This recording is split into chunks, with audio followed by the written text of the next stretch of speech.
Who better than me? Ladies and gentlemen, big up to you. Thank you very much for tuning in. If you are tuned in, if you're not, it's okay. There is so many different watch alongs happening today. So whether it's one person, two people, 100, 8, 9, whatever. Thank you. Yeah, this wasn't supposed to happen until 7:45 tonight, but lo and behold, I mean, look, these fights are just flying by. I don't know how long they're going to have breaks between the next fights, and I didn't think that Dubois and Miller would be like fourth from top. I actually thought, that would go above Bivol, but as he is a world champion, I guess maybe they wanted to show him that respect. So I get it. But yeah, so I started that hour early.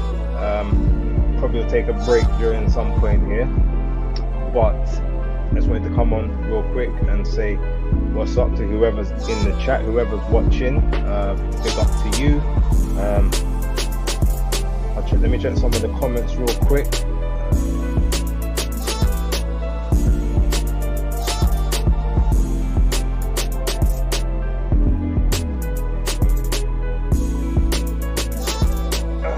Let's see.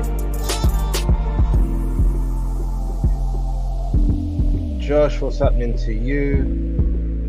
Dan the man, big up, big up. Let's see who else we got in there. You man are done for. What's good, base? No mind is idiots. They're spamming a lot of lives today. I think they're Fury fans. I haven't even checked their message. I'll check their comments in a minute. I mean, I'll give anyone the respect who gave the time to write a comment. It's not really a big deal. Danny, big up to you. Congrats on the Ajit Caballero take. I mean, he said he'd win on points, but he got a 4th round KO. Although I don't know why you told me that. I had to give you accolades on on X, because you didn't give that prediction to me. You gave that to over Beeve and them. But yeah. Let's see. Big up. Elisoro got iced. Yes, he did. I did not expect it to go that quickly. If I'm gonna be real with you, I spoke with Ellis before the fight, and he told me what his game plan was, and I said that would be a good game plan to go some rounds. I said your credit and your stock is gonna be fine, provided you don't get knocked out within the first 6 rounds. And unfortunately, he wasn't actually biting on the feints, but part of that was the problem, because he was biting. He bit up top, but he didn't move his feet, and he threw to the body, and ultimately that was all she wrote. Devastating knockout. That's another one I got to add to the list. Now let me read some of these other comments that have come through. Okay, so the ghost of Lawrence Oliver.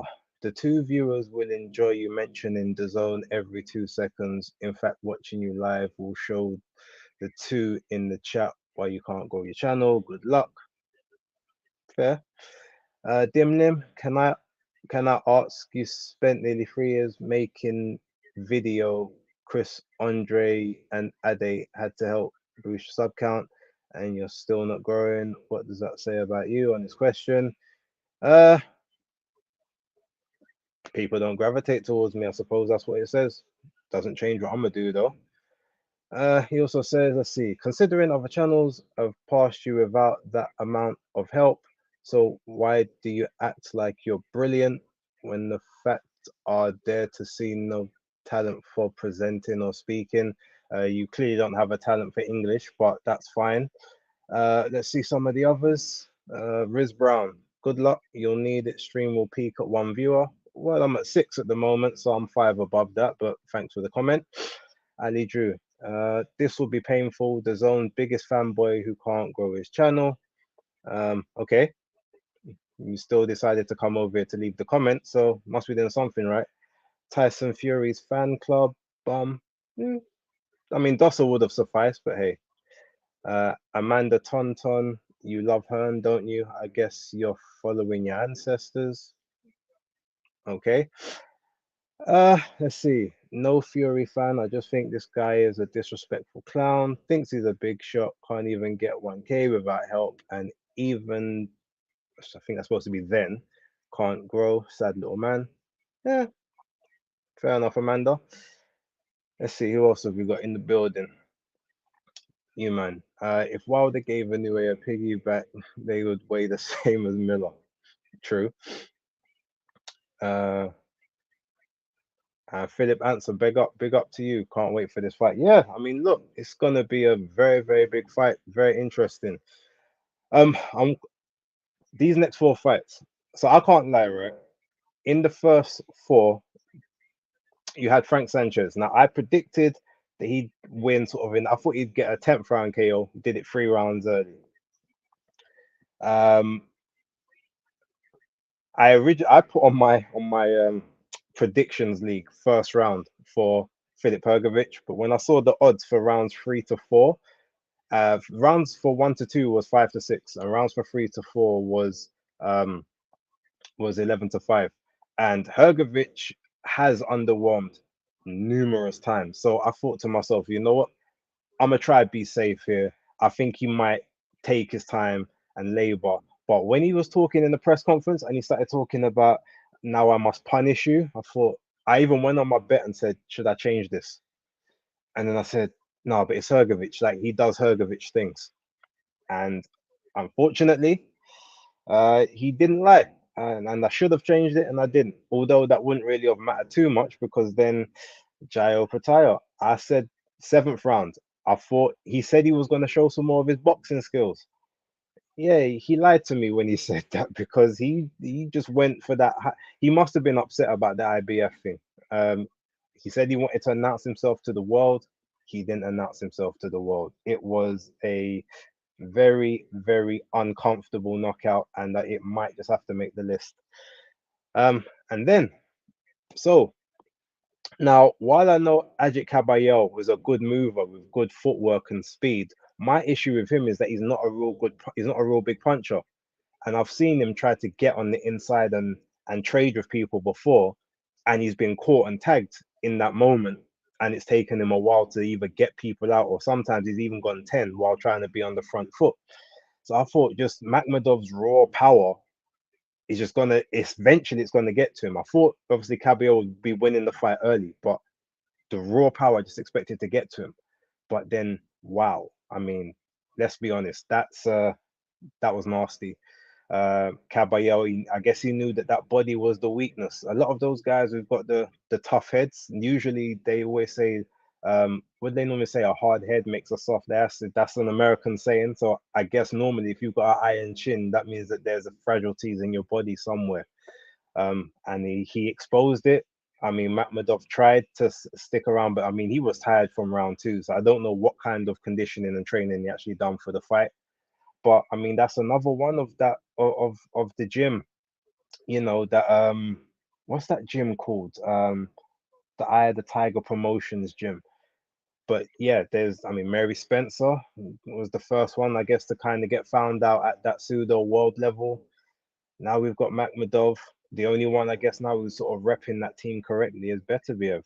And you know, even though I expect him to win against Callum Smith, I mean it's still a very dangerous fight.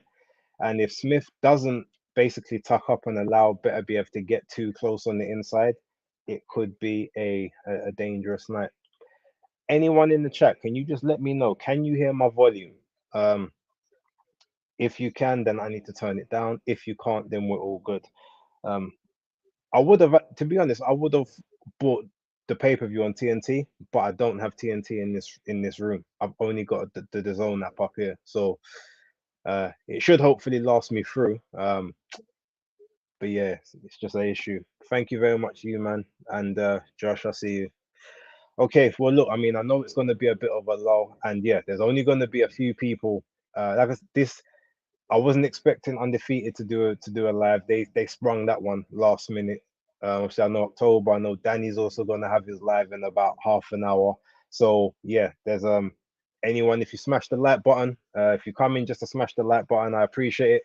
You can, if you leave afterwards, I understand. It's all good.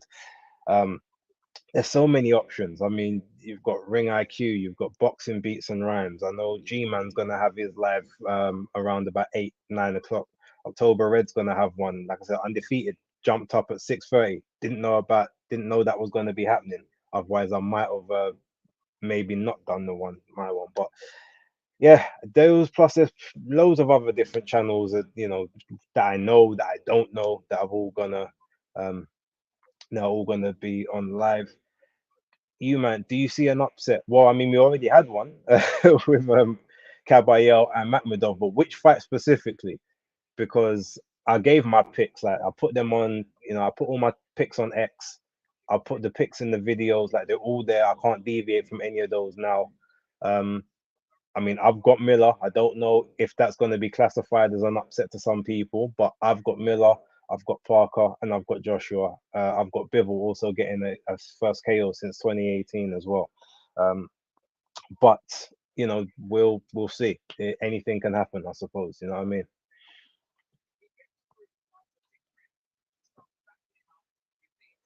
But this is the fight. And the joke is like Jerome Miller, he actually doesn't throw his whole body into shots. He throws a lot of arm punches, but you can tell that those are arm punches that just hurt because there's a lot of body coming behind those punches. So it's actually going to be very, very interesting to see basically what happens and what takes place. But what I'm going to do while we're waiting for the next fight to kick on, I'm gonna hit that background music, and then I'll just respond to any comments. Guys can chat amongst yourselves in the chat as well. Just play this for a little bit.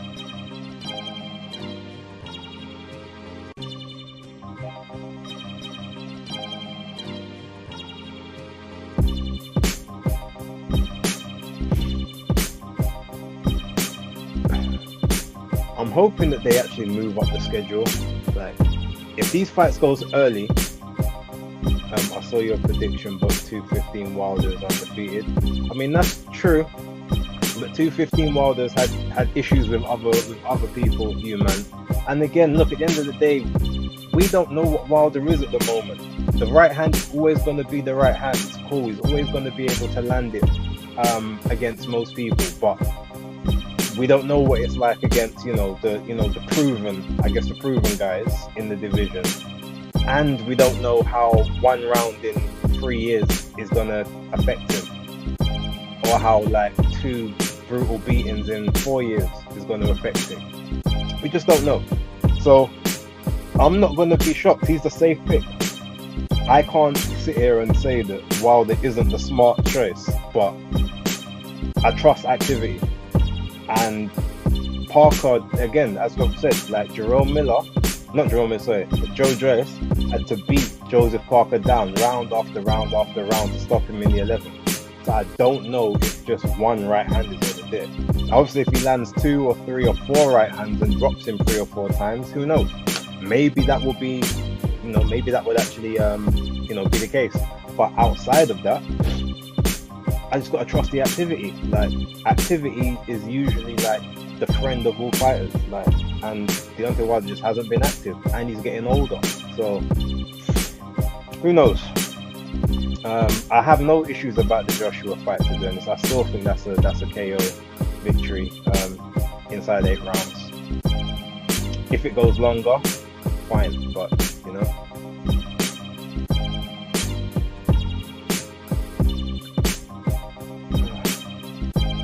I was a bit surprised to see Wilder drop to £12 for this fight. Not that it really matters. I mean, yeah, true.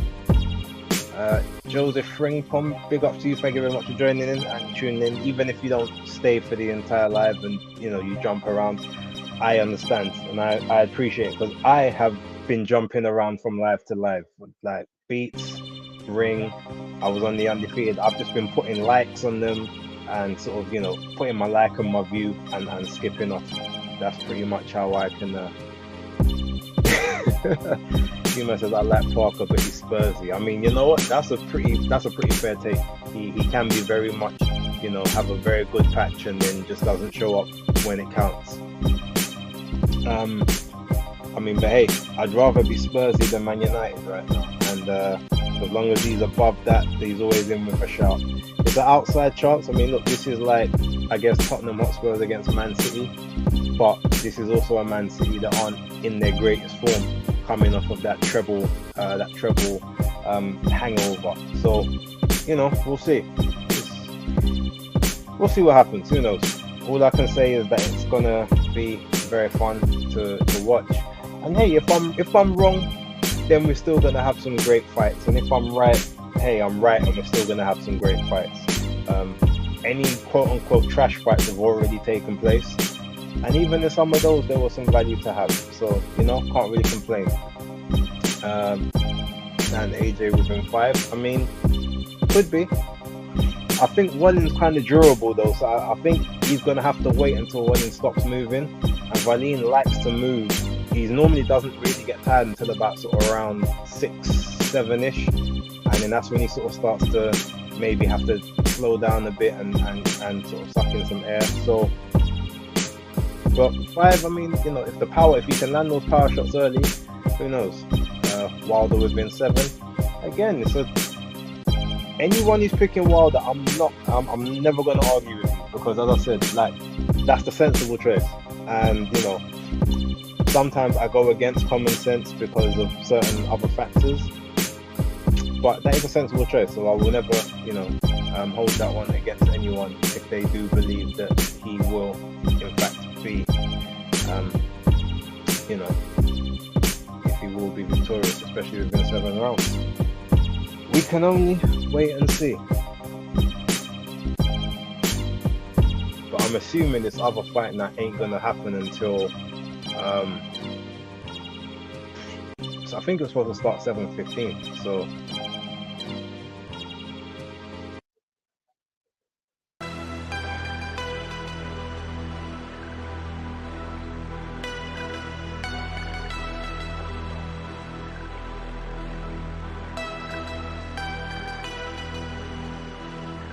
I'll use my other line to check what's going on in the world.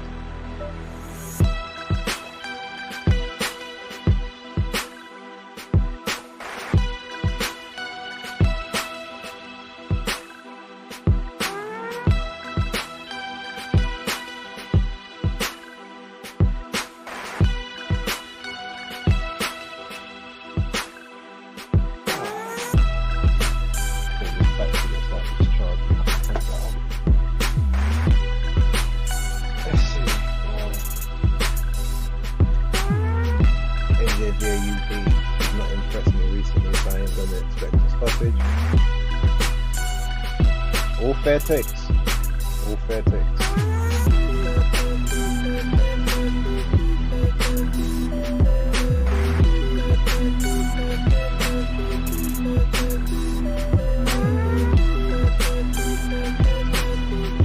I think October's just started her life.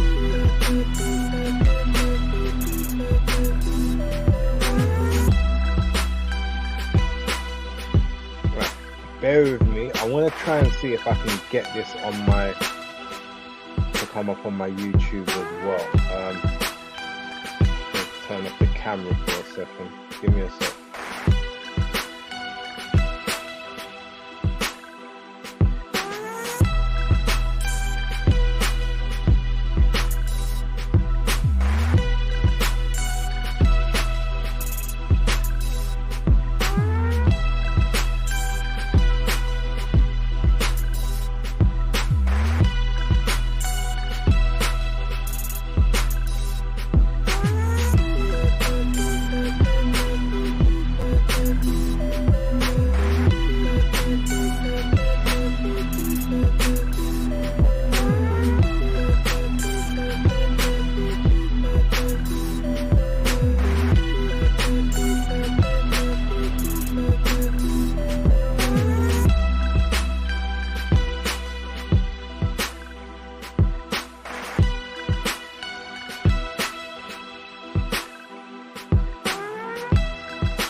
Alright, are we back to I have a camera? If not, I'm gonna have to cut off the extreme. Can you guys hear me? you can hear me, can you see me?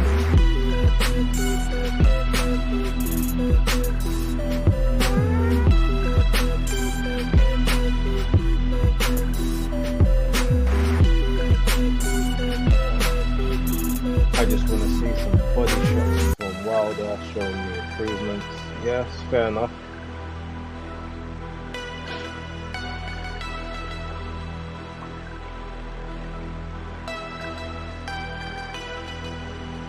Can I be heard?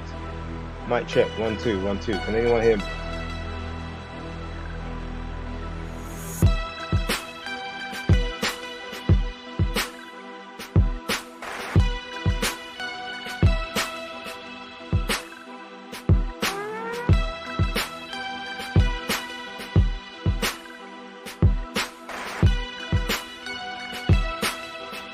Mic check, mic check. Anyone hear me?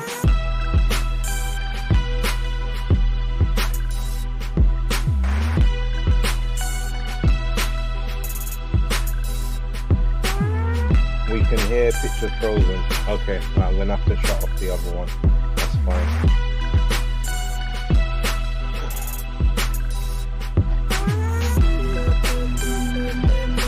Okay, hopefully that should be back now. It just means I was trying to stream it to X as well, but I need to upgrade the plan to do that, and I obviously don't have the time to do that right now. That's fine. We will just go with the YouTube stream for the moment.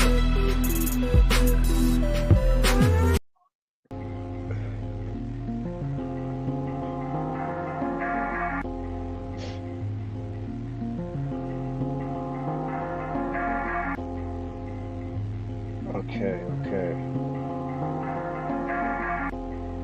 I'm gonna try to jump onto a couple of the other streams and just see what they're saying at the minute.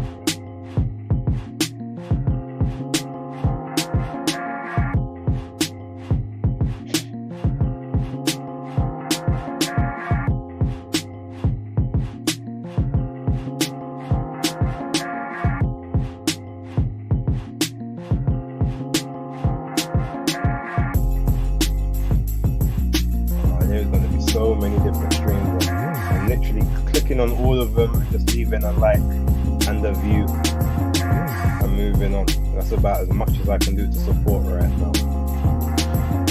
But again, as always, anyone who is here, thank you very much for rocking. I'm gonna do my commentary. I'm not gonna try and do play-by-play commentary this time, because I think last time it was a bit too overwhelming. So I'm going to just try and sort of give the highlights of the rounds instead. And hopefully that works out. But yeah, we'll see.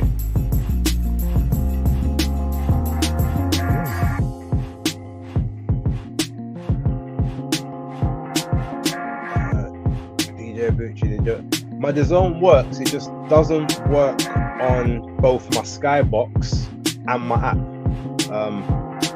You have to actually buy the pay-per-view on Sky, or you buy it on the app. It's like, even though my app is connected to my Skybox, for some reason I can't have the pay-per-view from one side to the other.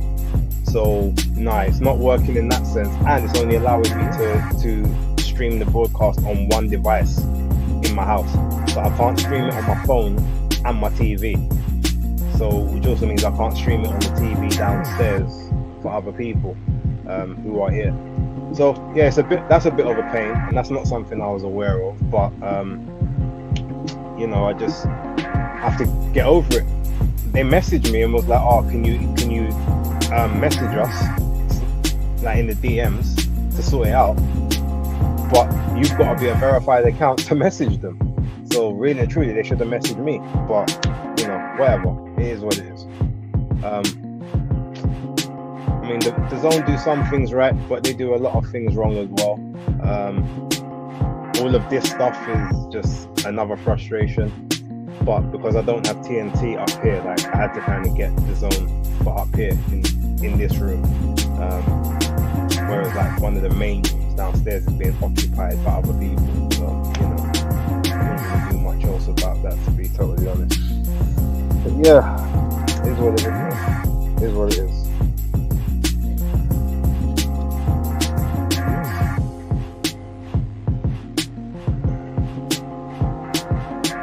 Philip, you haven't missed anything as of yet. I was trying to do a little thing streaming between YouTube and X, but it's not working. I can't link it to both of my streams at once unless I have to buy the plan for StreamYard. And I'm not on my one, I'm actually on a different StreamYard at the minute, so that's not going to work. I tried to do two simultaneously, but it's just messing up it's messing up my picture. It's stopping me from being able to be seen on both. So yeah, I just had to end the other one. But it's all good. We're here. However many people decide to log in today, all good, and I appreciate the views as always. I can't lie. Miller weighs the same as Destiny's Child. Now, to be fair, I don't think there was ever that slim. But hey, although I can't lie, I kind of want some more of those the troll accounts who was right here earlier that was giving me messages. I kind of want some of them to come back with some more comments. Those were fun to read. It might have even been true, who knows? But you know, I'm always here to face the good and the bad. You know, I know some people they said it's a valid point. Look, the channel isn't, you know, massive. It hasn't grown massively in the year and a half that I've had it. But you know, it's coming up to 2 years. It's coming up to it's about a year and a half. I started it in 2022, I think, or maybe it was 2021. But I only done year end awards last year. I think it was August 2022. But yeah, if they come back, I'm happy. You know, if any of the troll channels want to come back and give me some stick, I'm always happy to take that. Look, you got to take the good comments, you got to take the bad comments. You can't shy away from either. You know, I give them their shout outs. But yeah, I mean, on one hand, like I said, I will admit the channel hasn't grown as quickly as I would have liked it to. There's maybe some other reasons for that, but ultimately it is down to me and consistency and all that sort of other stuff. But hey, 2024, hopefully we'll get to sort of 2,000, 2,500, maybe we'll get up to 3,000 next year. What I find funny though, there was a comment and it said that what's it called? There's loads of channels that have grown bigger than yours without the same amount of help that you had. I know the channels they're talking about because they've mentioned them to me before, but those same channels have been on some of those bigger channels numerous times before, on their lives, or on, like, you know, we're talking like 3, 4, 5, 6 times. I'm not going to mention the channels here because this isn't a knock on them. Like, they're really good channels and I support them. But when people say I've had help, like, I've literally been on 3 platforms on one occasion each time. Whereas there's some of these channels that they're talking about I've been on like 4, 5, 6, 7 times. Some of them was on a live stream every week. You know what I mean? So to say that they didn't have help is a little disingenuous. But that being said, they've got moving, and then they've had to obviously grow organically from there. I got myself a little bit of a leg up, and then I had to grow from there. I had a nice little trajectory at the start, then it stagnated, then I got shown to a new audience and it grew again, and then it started to grow again a bit consistently. I get a consistent amount of new subscribers every month, it's just not a huge amount. That's the only problem. But I appreciate everyone who is here and who watches every single video, who comments, you know, the people that were members, whether you were a member and you left or you came back or you stayed a member. Like, I appreciate you guys. The super chats I got recently, I appreciate all of that stuff. Because at the end of the day, this is like a hobby for me, realistically. This isn't my full-time job. It's not something I can dedicate my entire life to, hence why I don't do all of the, you know, the press conferences and all that stuff. I mean, I could do all of those and get more viewership and stuff, but it's not really what my heart is. Like, my heart's more just observing and, you know, giving my praise and my critique. But yo, Daniel Dubois is on his way to the arena, so we're about to get started. This is my fight of the night. This is to be honest, this is the only fight I've been waiting for. Like, I'm gonna enjoy every fight, but this is the only fight like I've really been pumped for. And if Daniel Dubois does it, like, congrats. And if he does it coming from a crisis, oh bravo, like, well done, Daniel. he lives, he doesn't live that far from me. So I want him to do well. I just couldn't pick him because I just can't trust the variables. But prove me wrong, please, Daniel. Prove me wrong. I want you to prove me wrong tonight. But £100 of weight advantage. That weight advantage that's crazy. All Jerome Miller has to do is if he pushes him back even a couple times, like that snowball effect. That's where the harshness is right there. So, but wait, why is he coming out to Big Pimpin? Wow. All right, you know what? I'm engaged. I'm ready. Right, I even gotta turn off the music for this one. Right. Let's go Dubois. I mean, yes, let's go Dubois. Miller gonna get tired. We can hope. DJ Bucci, thanks very much, man. That Caballero performance is still stuck in my head. Look, Caballero done the damn thing. I knew that he was going to be a problem early. I just thought that the power would get to him like down the stretch. But as we see, like, what good is power if you can't land it? That's one thing that we can give to Deontay Wilder. He's always able to land the power, even though he's got limitations in a lot of other places. But the power is always there. But no, thank you very much for the super chat. I appreciate it. But this is one thing about Daniel. He hasn't got the strongest. He's a strong guy, but he hasn't got the strongest of legs. So if he does have to start trying to push back towards Miller, I think that's going to be a problem. He has to keep this fight like at range. He can't afford to trade like mid-range to the inside. If he does, that's where the problems is going to be. He has to keep it range. He has to keep it long. Otherwise, it's gonna be a very long night for him. But come on, Daniel. Like I said, I wanted to prove me wrong. Prove me wrong, please.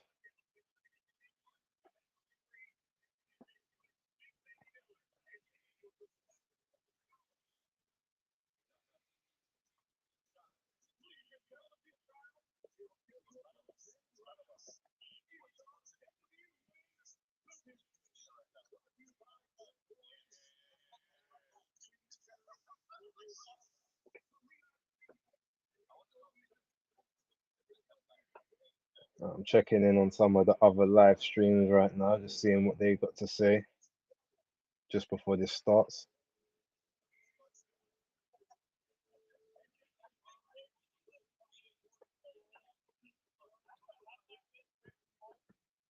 CR9 the GOAT, yep.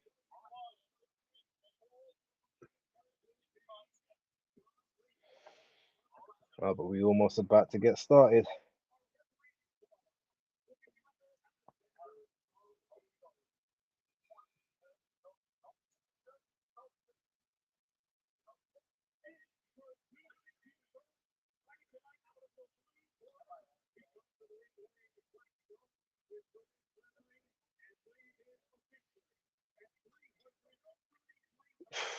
£333. That just takes the piss on so many levels.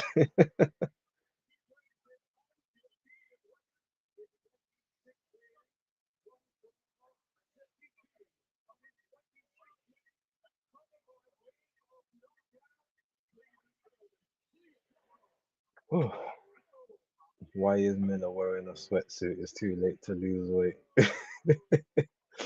Do you know what though?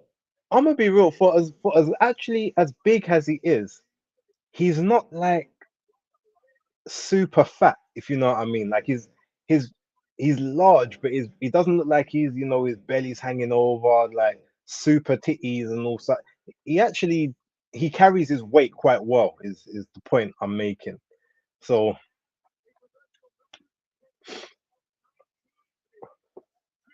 come on, that I'm trying to see what does Daniel's. All right, chat. Tell me, what do Daniel's eyes look like to you? Does he look like he's focused? Does he look like he's confident? Does he look like he's apprehensive? Like See, he looks like he's mean mugging a bit right now. This is a little bit out of character from Daniel, but I like it. The confidence. There looks like there's confidence there.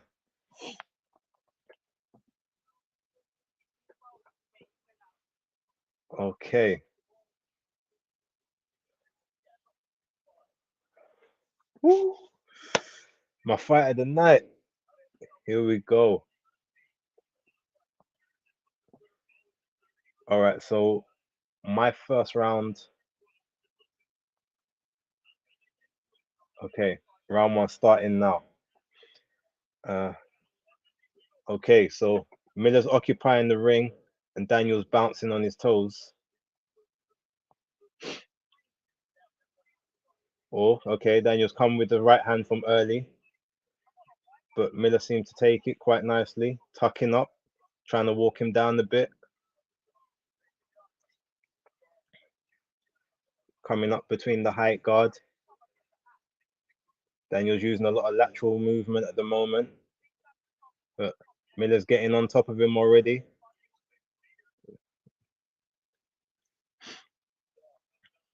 Okay, Dubois just tried to load the right hand again. I think at the moment, Daniel looks like he's trying to throw get off me punches. Those aren't, that's what he needs to set up those punches. He can't just be trying to throw them from early. But he's trying to attack the body. He's trying to get to the body. But yep, Miller's just in front of him, just walking him down, not throwing anything at the minute.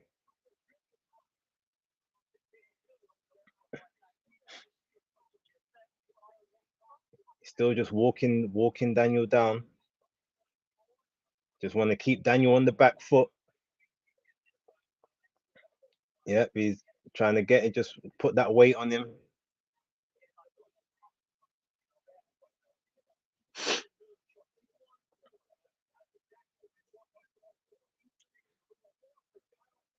Daniel's just trying to push him off at this point. He's exuding energy having to do that. He just has to keep, he's moving.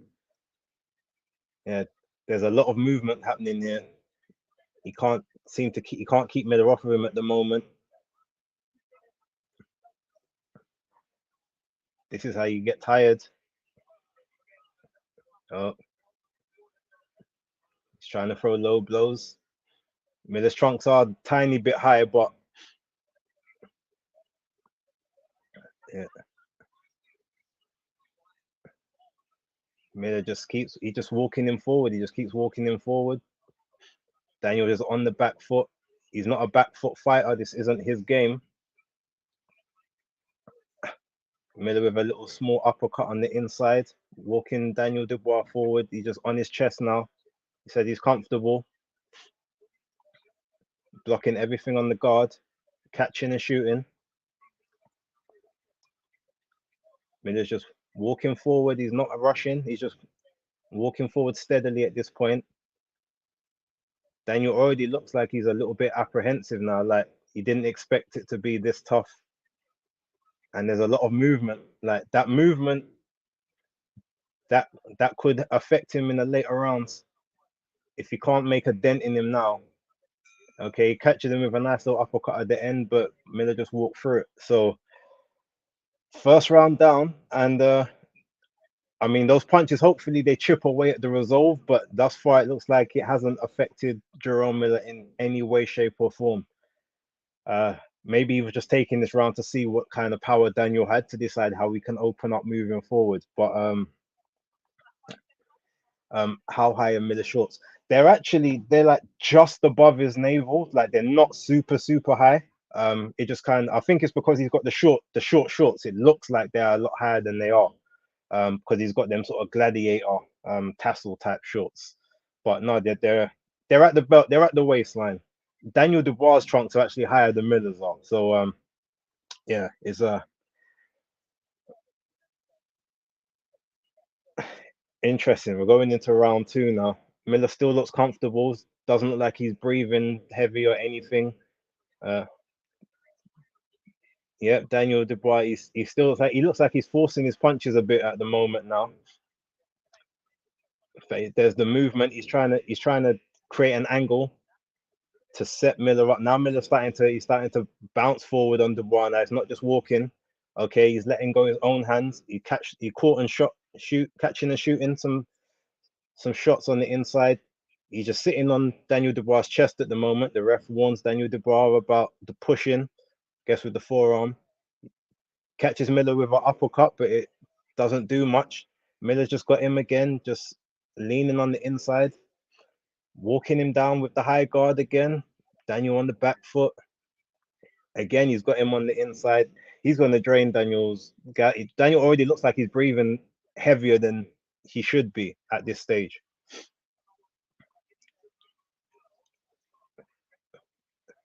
Miller's he just wants to put that weight on him. He's inching forwards. Daniel's catching him, like he's still winning the rounds, but that front foot aggression for Miller is just,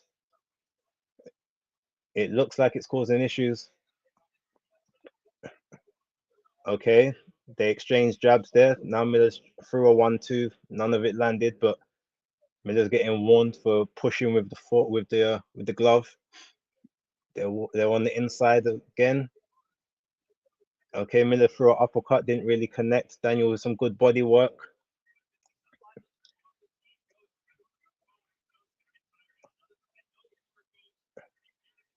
Okay, now Miller just picking away, throwing the jab at the moment. They're exchanging jabs. Daniel's winning that exchange at the minute, but Miller's put his arms down. Okay, looks like he took that jab, didn't take it too well. All right, now he's fainting. He's come back on the body with Daniel. He still seems to be breathing okay. Daniel still looks a bit more like he's having to do a lot more than Miller is, but it looks like he's getting through a little bit. The resolve is starting to change just a little bit now. Okay, Miller with a sneaky body shot. He's holding on the inside, pushing Daniel back. Daniel's having to push him off. Miller avoided the uppercut. He just wants to beat on Daniel's chest. He just wants to wear him down, break him down. Dubois winning the battle of the jab, but Miller looks like he's just affecting. Oh, we caught Daniel. Daniel's his leg kicked out a bit. Now Miller's on him, but Daniel's coming back. Yeah, Miller's starting to get to. Oh, Miller's caught him. Miller's caught him again. They're trading right at the end. Daniel won the round, but Jerome Miller he's getting into him right now. One of those shots hurt Daniel Dubois. I'm not sure how much Miller is hurt. He doesn't look like he's in too much discomfort. Controlled breathing. He doesn't look that tired. I need to see what Daniel looks like in the other corner.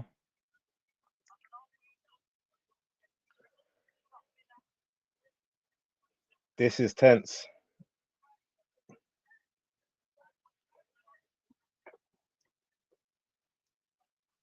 I need to see what Daniel looks like in the other corner. Can you go to the other corner, please? Oof, yeah, he caught him with the he caught him with the cuffing part of the glove.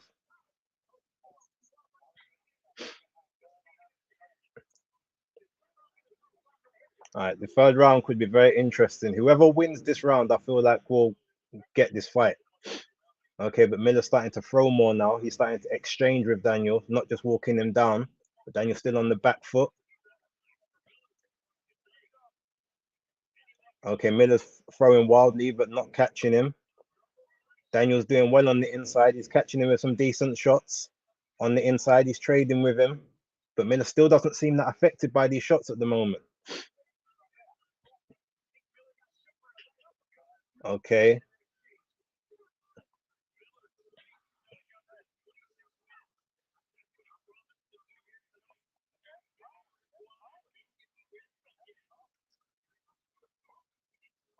Dubois winning the exchanges. I'll give him that.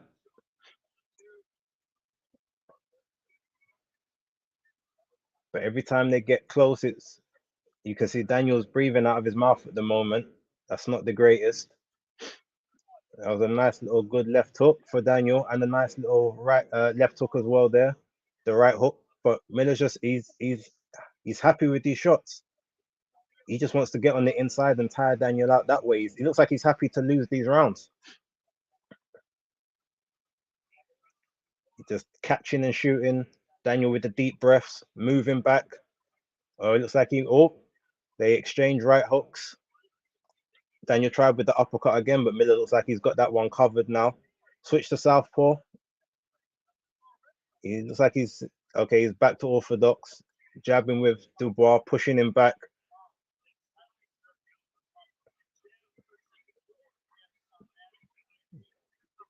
This is tense.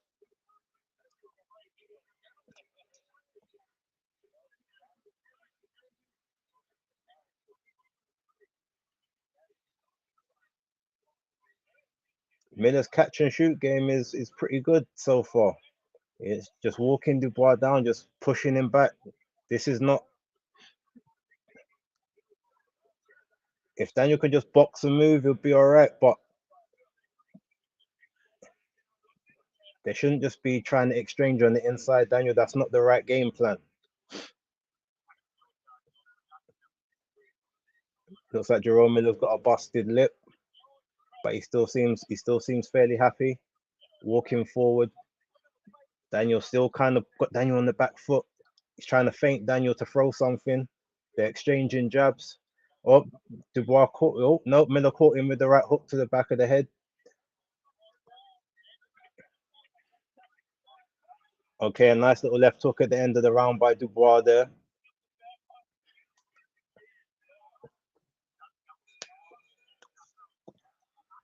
Not sure who I give that round to. I think that might have been a Miller round. Anyone who's watching, let me know how you've got it in the chat.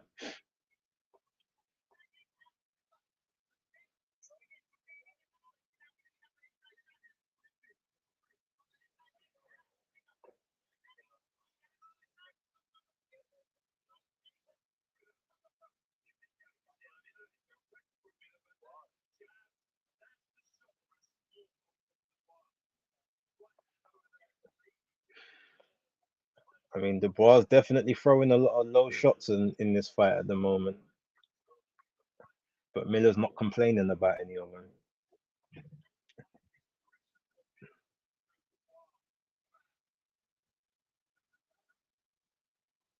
All right, round 4 is about to start.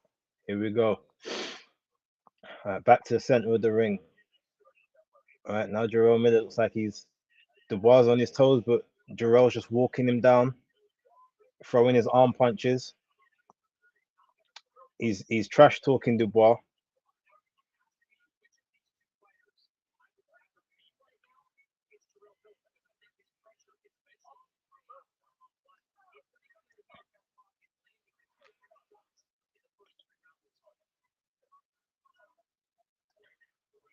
The ref admonishing Dubois, I think, about the head, but he's just still being walked back. Like this pressure is one thing. Has he got the cardio to keep on the move with the back foot fighting? Because he's being made to work. He's not throwing when he wants to throw. He's being forced to throw. That's what tires you out the most.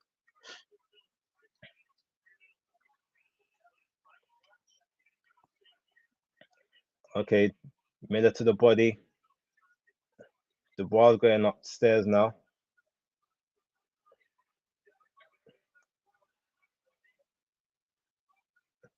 They're just in the middle of the ring, trading jabs. And again, Miller is just walking Dubois down, cutting off the ring.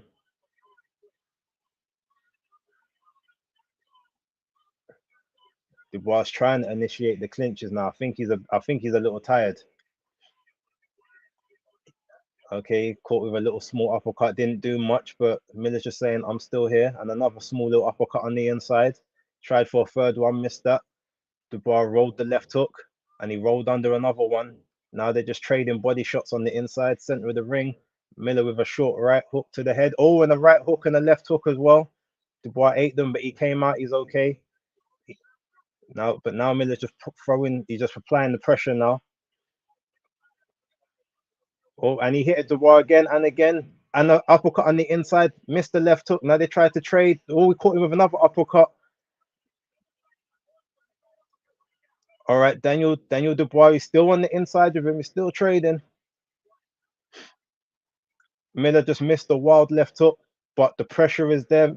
Dubois still got his mouth wide open. Miller with a double right, left. Now he's just walking down. He's walking with his hands down at this point. He's not respecting anything Daniel's doing. They're back in the center. He's back on his chest again. This is not where Daniel wants to be.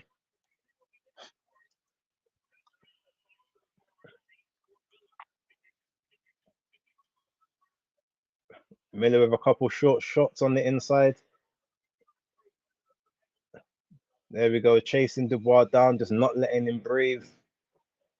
I got that as 2-2 at the moment. I need to see how Dubois is looking in the other corner. I need to see how, I mean, I wonder who the pressure's getting to.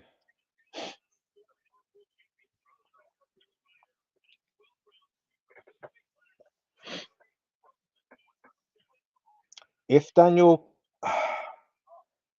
if Daniel's gas tank can survive for another 2 rounds, I think he can do enough to get. I think he can do enough to then ride out a decision for the rest of this. But him being on the inside, that's not the right place for him.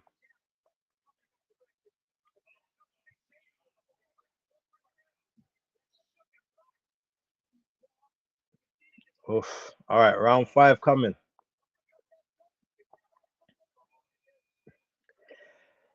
Okay, round 5. All right, Daniel Dubois. Okay, throwing some combinations now on the inside. Miller's having to tuck up a little bit. Okay, but Daniel looks like he's got Darrell Miller walking back a little bit. Oh, Miller looks like some of those might have hurt a little bit. Okay, nope, they're exchanging again. Miller's still talking, saying, nope, you're not getting through. But that's the right range for Dubois. He needs to stay there. He needs to stay away from Miller's chest.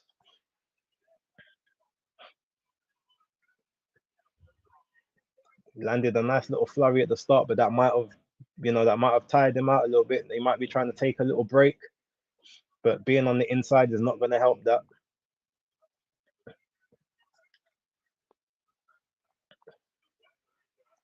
Okay. Okay, now Jerome is trying to work the body, catches him with a little short left uppercut.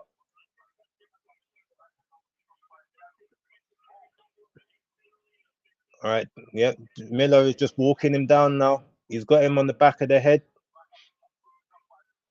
had him on the ropes. Now they're back to the center ring. Miller is right close up to Daniel. They're trying to exchange in the center. Daniel is still just having to work at this point. Jerome Miller still pushing him back with both the jab and the body weight. But Daniel still seems he still seems cognizant. He's still doing a good job, even though it looks like he's just tiring it. But he needs to be careful. Okay, Miller's throwing to the body now. He caught Daniel with an uppercut, another a right hook and a left hook, walking him back to the ropes.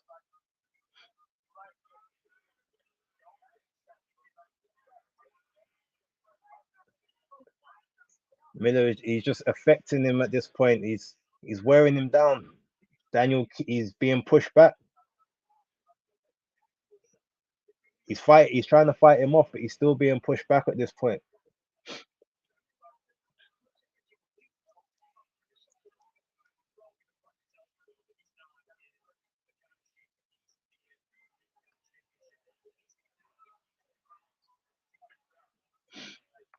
They are just trading on the inside at this moment. On the inside, Daniel's like he's picking the better shots at the moment, but Miller he's still in range. He's popping that right hand, just walking Daniel back to the ropes. It's a nice little shot by Daniel Dubois right at the end of the round. Miller's starting to look real tired now. Daniel might just have the extra gas in the tank at this moment. Daniel looks like he's got his wind back. Miller looks like his wind is depleting. So, but Daniel looks. This is tough. I mean, that round, I think I'd give that round slightly to Dubois. He landed some cleaner punches. He actually looks like he's a little bit fresher.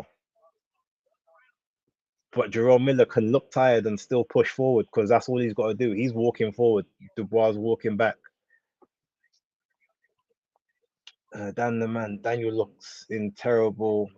Don't look good at all. If Miller ain't breathing hard in the next 2 rounds, he's on pets. Okay.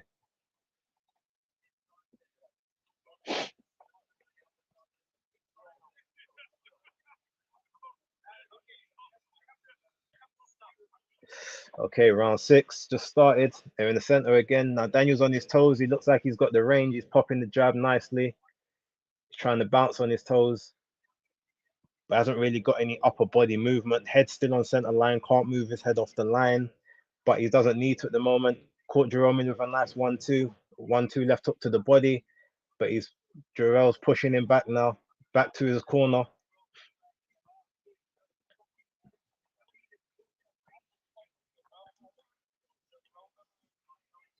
Okay, Jerome Miller now is walking forward, trying to get in range. He's popping that right hand. He's just trying to get on the inside. So they're in the clinch again. Little bit of inside fighting. Looks like it was coming. Referee broke them up. Oh, Miller with the catch and counter, but it didn't land. He's just popping that right hand. He's snapping Daniel's head back every time he gets it, but it's not a heavy shot, but it's snapping his head back. Daniel on the inside with a right uppercut.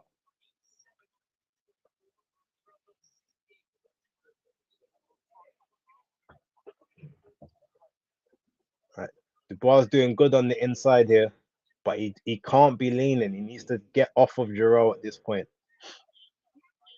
He needs to try and keep his legs moving if he can. Right, he's boxing well off the back foot now, but Giroux again just walking him down, making Daniel have to throw when he doesn't want to. That's where the pressure comes.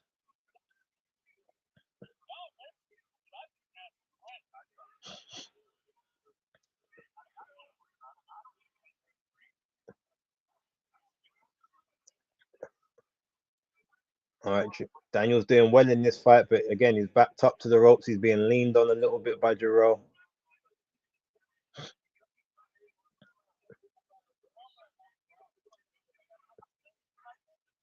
Okay, Daniel seems to have had his second win. Miller's definitely looking a little bit tired at the moment. But what he's trying to do is just drain Daniel so that Daniel gets a lot more tired than he is. Daniel's doing well in this round. He looks the fresher of the two, which didn't look that way 3 rounds ago.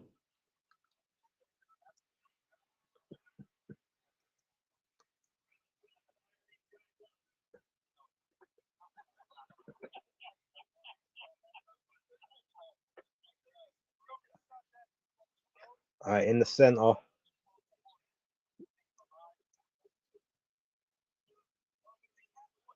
Dubois managing to actually push him off a little bit in this one. So he's doing well off the back foot here. Can he keep this up is the question.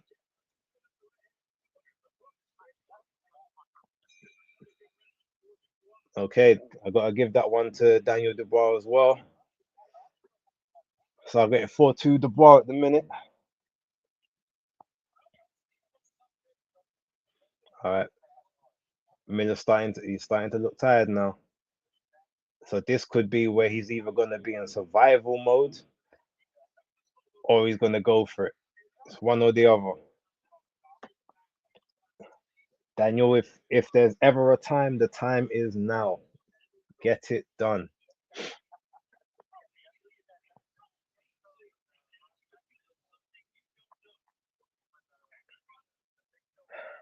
Round 7 coming up.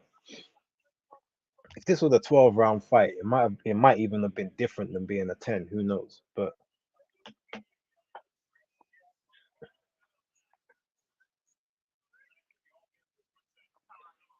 right, round 7. But Jerome Miller's walked straight to the center of the ring. All right, walking Daniel down.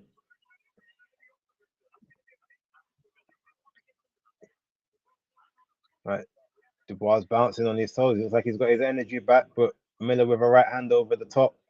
Dubois doesn't have the same power on the back foot that he has on the front. Miller just caught him with a left, Tried to swing the right, missed that one, but now he's just walking him down. Gets caught with a short uppercut.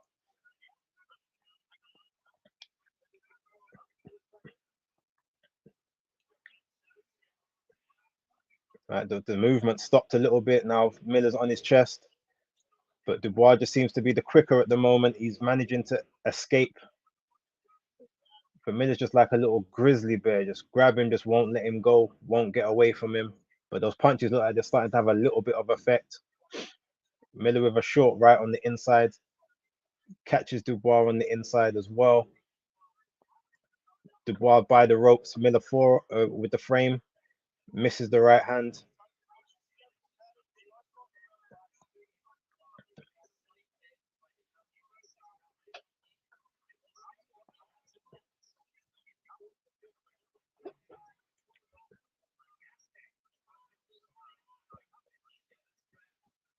All right, Gerald looking tired, but he's still plowing forward. All right, Dubois just needs to basically hit a move at this moment. Don't give Gerald any moments to counter. But Gerald is still moving forward. He's still making Dubois have to use his legs. Invest into the body. Exchanging on the inside. Daniel doesn't seem to be bothered by the size and the strength anymore, but Miller with a nice little body shot there. Backs Dubois up. Oh, nice little exchange by both guys.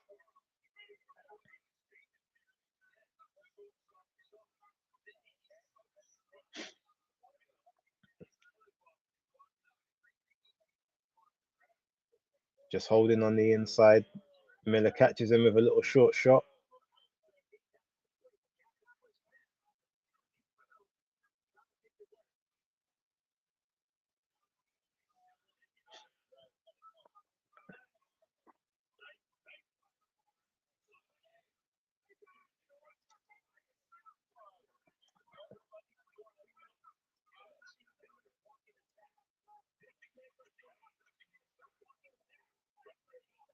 If Dubois can get on the front foot and start trying to push Miller back, he's got a KO coming. But while he's boxing on the back foot, that's not going to happen. You man are done for. If Miller loses to a man who weighs 100 pounds less, it's kind of peak.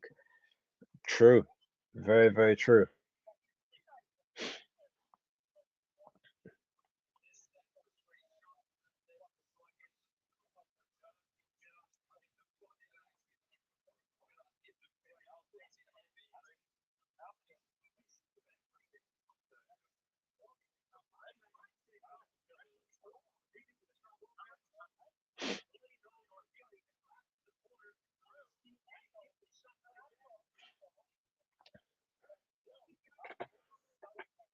If Dubois can step forwards, the knockout could come. Round 8.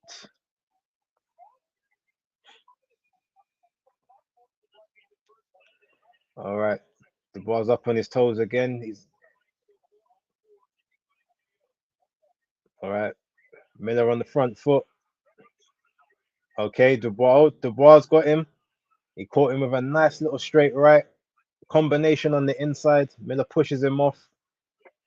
But Dubois starting to have the success now.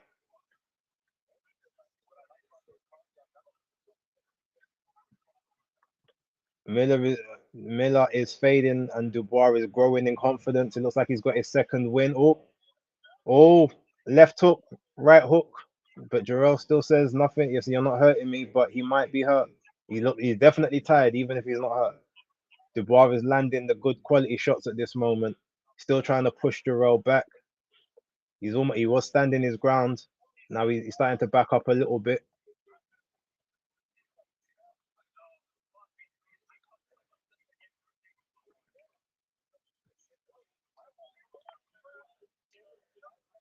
Miller could be out this round. He didn't like that body shot. That body shot hurt. And that body shot hurt as well. He doesn't even have the strength to hold Daniel. Daniel is actually the stronger guy at the moment. Daniel needs to walk him back.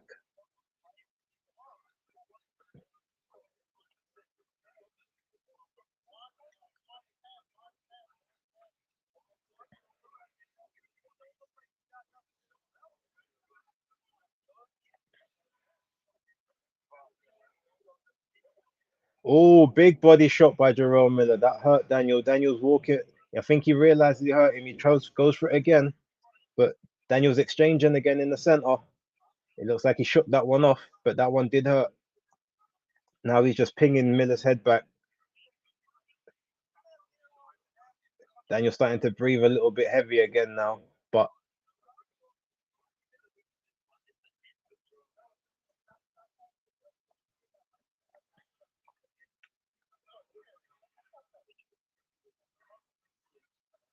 oh, Daniel Dubois going to get a point taken off? Oh, he's being warned about the head usage. Okay.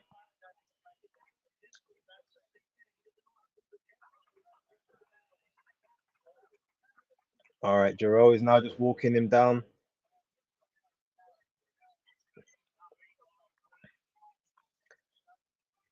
If he doesn't, oh, another nice right hand by Dubois and another one over the top. Short uppercut on the inside. Lead left, right hand. But Jerome Miller still walking him down.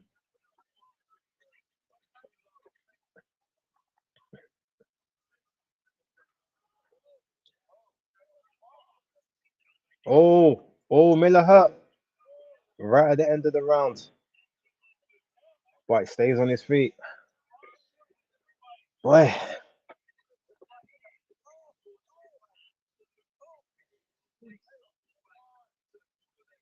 I mean, Daniel was looking hella tired as well, but he looks a lot better than Miller does right now.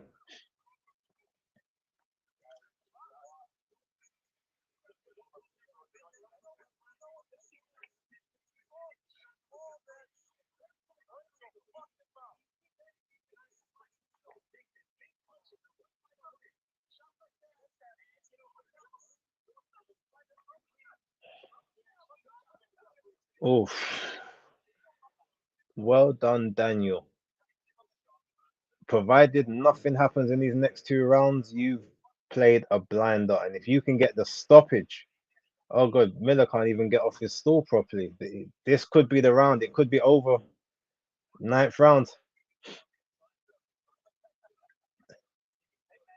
Oh, triple shot by Dubois. Miller's walked back. Oh, and again, yeah, this does look like it's going to be ending in this round for Jerome Miller. Daniel is fighting at his pace now. He's throwing when he wants to throw. Miller's barely coming forward.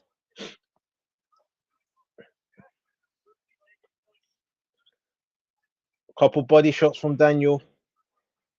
Now he's even moving his head. He's slipping the jab and the right hand for Miller. Like Daniel's tried to reinvent himself in his last couple of rounds. He's now okay. He's having it at his range, his will at this moment.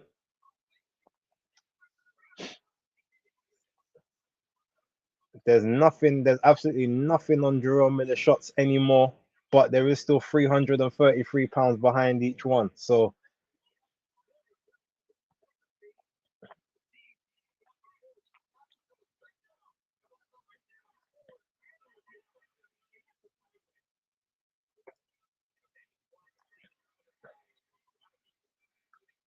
oh, look like another low shot by Daniel, but Miller doesn't complain. He eats it, eats an uppercut.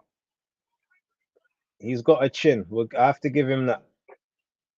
And that's not even a PED enhanced chin at this point, according to the VADA test.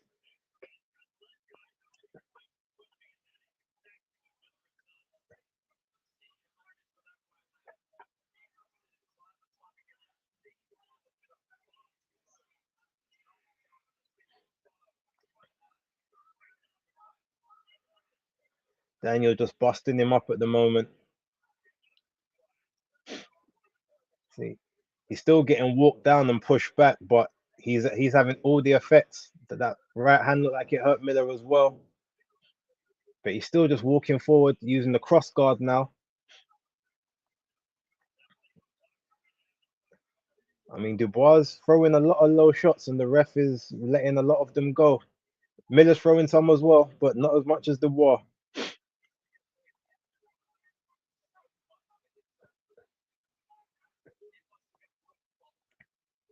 Oh, uppercut on the inside by Miller. He's missing everything at this point. Daniel just teeing off at will. There's one round. Oh, very low body shot. Ref doesn't say anything about it. Oof. End of round 9. Miller still in there, but Daniel's he's having his way with him right now. There is one round to go. Miller can't talk to Spite. Miller can't talk spicy to AJ again after this. Not quite right. And the thing is, AJ can pick better punches than Daniel Dubois. So he would have found certain openings that Dubois hasn't found at this point. He's a bit more fluid with his shots than Daniel is. But this is a really good fight. I didn't expect any fight to go the distance. This might be the one that does. But Daniel Dubois, like I said, he's got his second win back.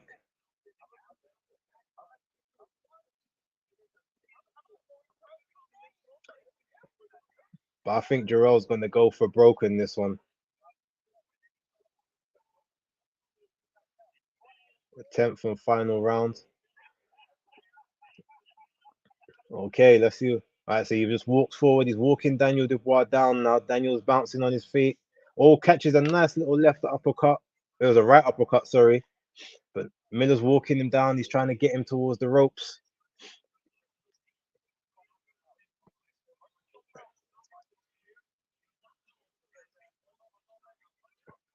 All right, Daniel with the combinations, but Miller with the combination on the inside now, trying to push Daniel back on the inside. But Daniel's giving as good as he gets. They both try to exchange hooks. It doesn't work.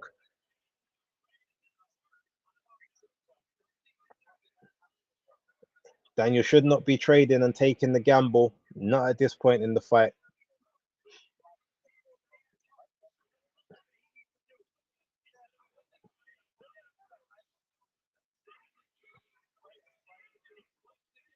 Yep. Daniel just beating him to the exchange at this point, not staying on the inside too long either. But he's pushing the bigger man back as well. They're just telling Daniel just move, like box and move at this point.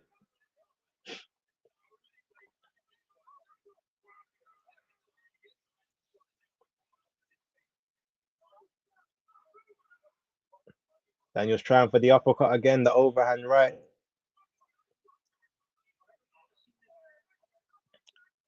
Oh.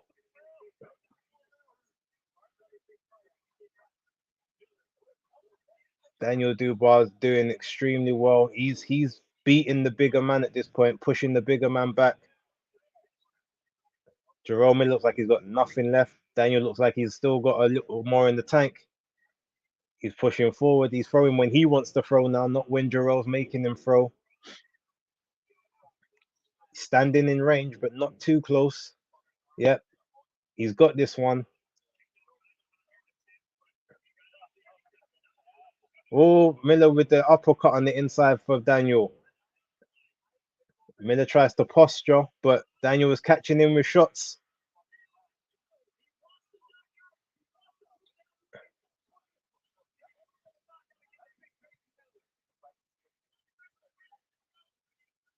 Oh, another left hook and a right hook by Daniel Dubois. Miller's falling back on the ropes.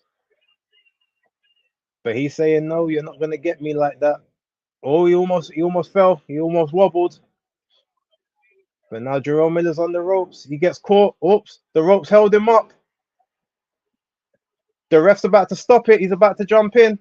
The ref stops it with 10 seconds to go of the 10th round. Daniel Dubois with the KO victory. Congrats to Daniel Dubois. He done it.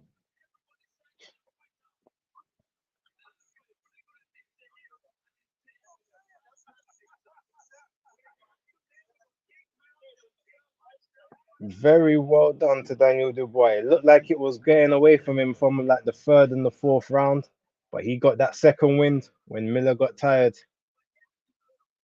Very well done.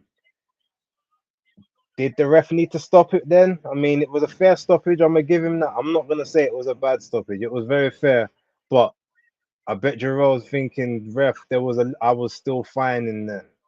He's yeah, I'm okay, I'm good. Like he didn't have to stop it. That's what he's saying. But he was exhausted as hell.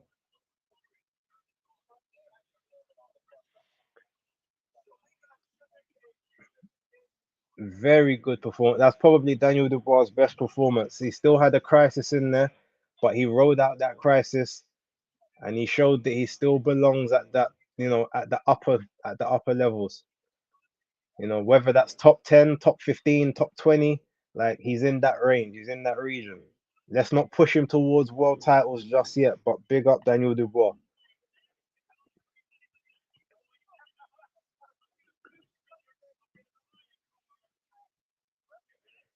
I wonder if he's got his girlfriend out there as well.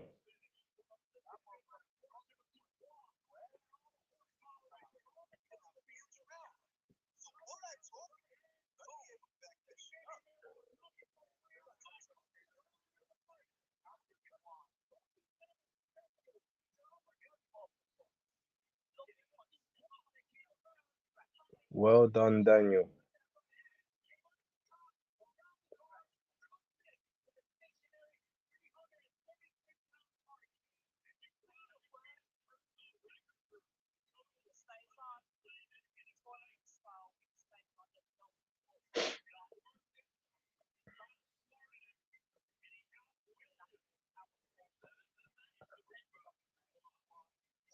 Miller might have been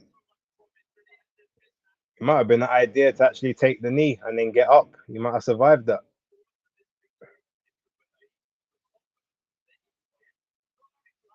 That was the shot right there.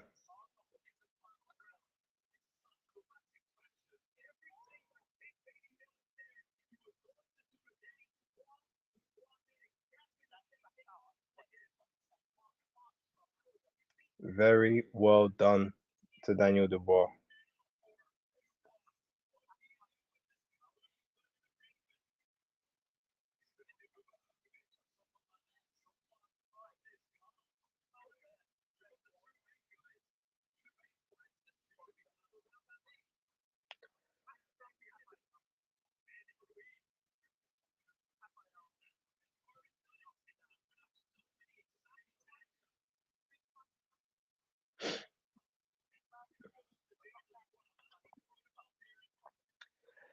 Um, it was a fair stoppage. I'm not gonna say that if it was me, I personally wouldn't have stopped it right then and there, regardless of how long was left in the round. If I'm me as a ref, I probably would have let it go a couple more seconds just to see if he can do anything to hold back because he was still lucid and holding on, but there was a lot of unanswered shots there. So um, it was fair. I wouldn't have done it, but I won't say it was a bad stoppage either. I think it was a decent stoppage to be honest. Happy for the boy, yeah, definitely. You man, Miller, I'm your papi.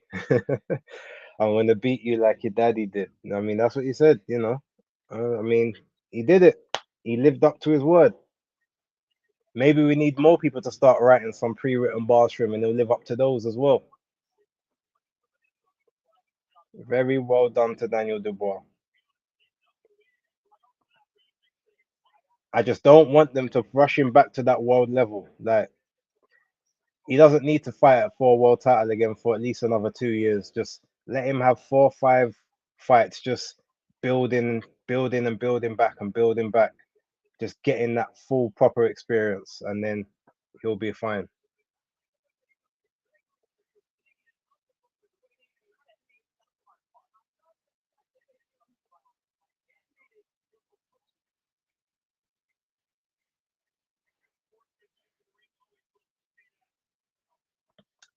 You man says good stoppage. He wasn't defending himself. I mean, he was riding some shots, but he was still taking some clean shots. And it's not even that he wasn't defending himself. He wasn't exchanging. He wasn't throw him back to show that he was still okay. That's the biggest part in that I see in that particular situation.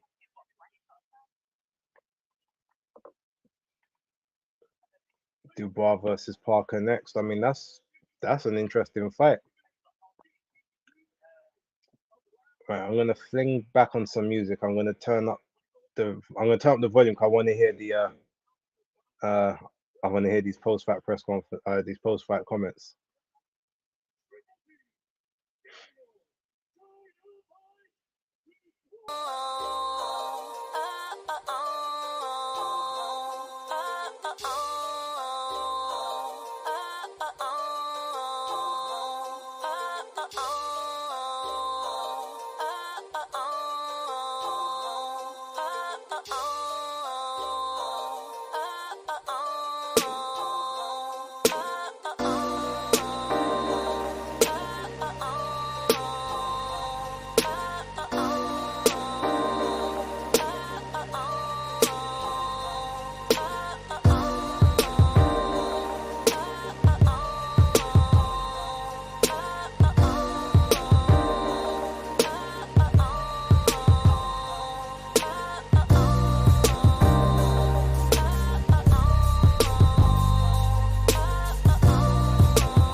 No, you know what I find funny? So you've got Jarrell saying, "Oh, I ain't been active. I ain't been in the ring. I took this fight on like 4 weeks' notice." These times he was in the ring earlier this year. He's had 3 fights since he came back last year. It was like the end of last year he came back. He's had 3 fights since then. So it's not like, oh, he just came off the couch and he's like, oh, I got to get back in better shape. Well, no, but you should be in shape now. Like, you're back as an active fighter. There's no reason for you not to be in shape.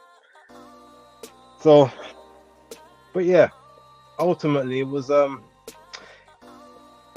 mean, look, I thought the first couple rounds happened the way they happened, and I thought that was going to be the trajectory of the fight. But as I said, the one thing, when after the fifth, where Daniel looked mad tired after the 5th round, as soon as Jarrell looked tired, all of a sudden Daniel was like, he got his second win. Like, oh, you're tired. Okay, cool. If you're tired, then I'm all right now. And that's what it looked like. If Jarrell looked like he had a bit more for another round, I think Daniel may not have been able to do what he done moving on, because it was starting to get on top for him at that moment. But as soon as Jarrell's legs went and he got tired, it was just like, yeah. But, you know, congrats.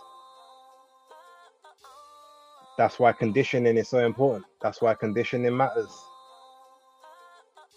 That's why the in-ring activity also matters, which is why I am very, very concerned about Deontay Wilder in the next fight, because he hasn't been active. What's his in-ring shape going to be like under the hot lights? I guess we got to find out. But yeah.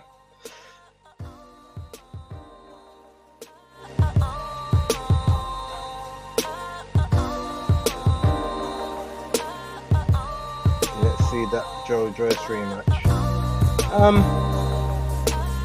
Yeah, but you know what? Let Joe Joyce come back first. Like, don't let him have that rematch next, because I feel like that would be unfair. You know, like, let both of them at least have a winning record before you make that fight again. But yeah, good work. Everybody has a daddy, and I'm gonna beat you like I'm your daddy. I mean, he didn't lie. I can't deny it. He did not lie to the people. So Miller can only fight for 4 rounds off heads. Well, no, I mean, look, he went 10 rounds with Bracamonte at a fairly decent pace, and he wasn't in his best condition, but you know, he wasn't blowing a gasket either. So then he went, I think it was 6 rounds. So I guess it looks like he's good for 6 rounds at least. I think the reason he managed to survive in there as long as he did is because he doesn't throw very big shots. A lot of his shots, they're arm punches, they're tappy punches, just to unsettle you, to pressure you until he's able to get you in range to start throwing those heavier shots. But Daniel, to his credit, chose not to stay in range, especially after sort of the 5th and the 6th round. That's where, because prior to that, he was actually staying on the inside, which is probably what he shouldn't have been doing. And yeah, Dubois is so happy. Yeah, so he should be happy.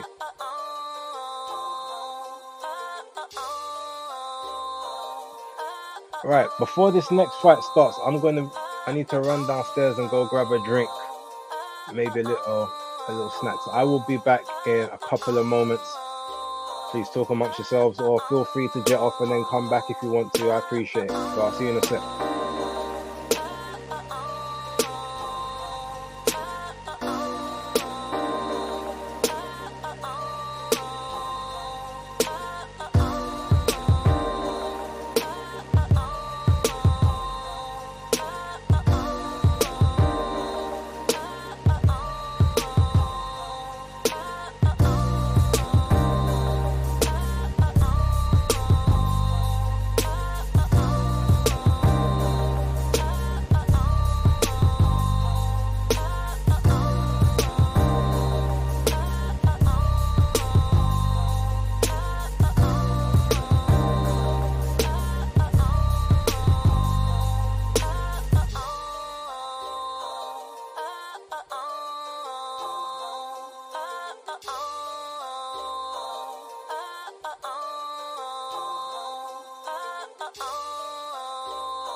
Josh, I might record something over this just for you.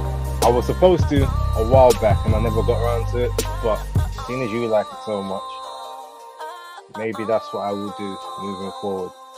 Who knows? Give me a couple of weeks to decide.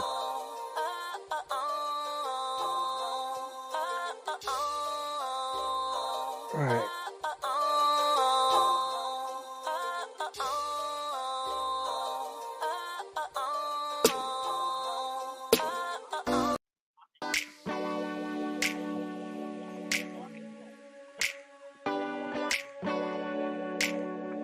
So far, let's see.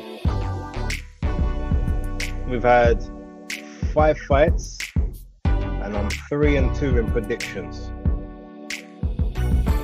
I haven't got the correct round. Actually, on my predictions league, I got the correct round for Hrgovic. In my video, I think I said within 3. Should be done within 3, but I think I banked on the 3rd because I thought he might take his time initially.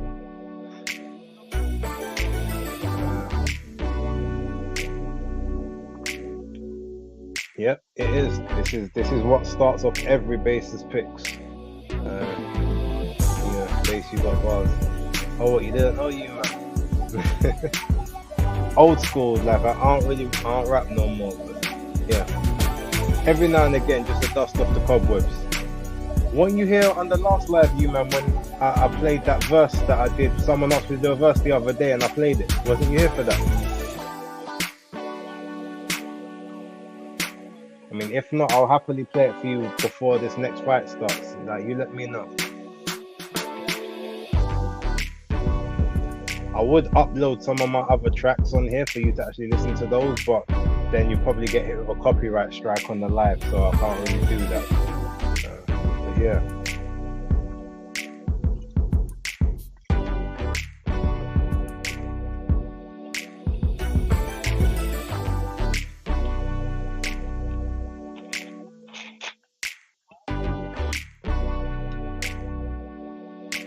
Alright, we'll come back to this one in a moment, but because you man didn't hear the other one, I'm just gonna play that verse for him real quick.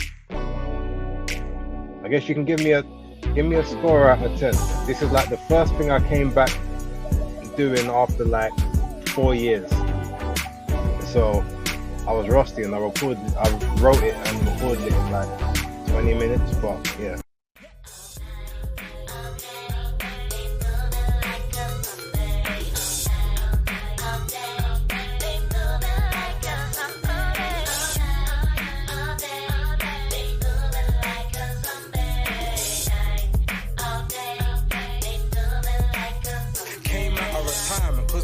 To the game weren't paid. Hearing these ghouls around me, they have to get slayed. Even with a bad back and poor knees, gotta keep going, driven by pure greed. As Aaliyah said, we need a resolution, cause I've been working my whole life for one shot like an execution. But since the whole system been infected, it's time to give it the royal flush and disinfect it. This game ain't designed for you to win if you don't create it, but why wait for handouts when you could take it? You ain't a thief if you robbing hoods, is what the government say with their blood diamonds or stolen goods. Bunch of merry men with their Burger King, and you can have it your way then. Since it's worth 1,000 words, here's a pick. I'm just trying to get richer to give chicks dicks.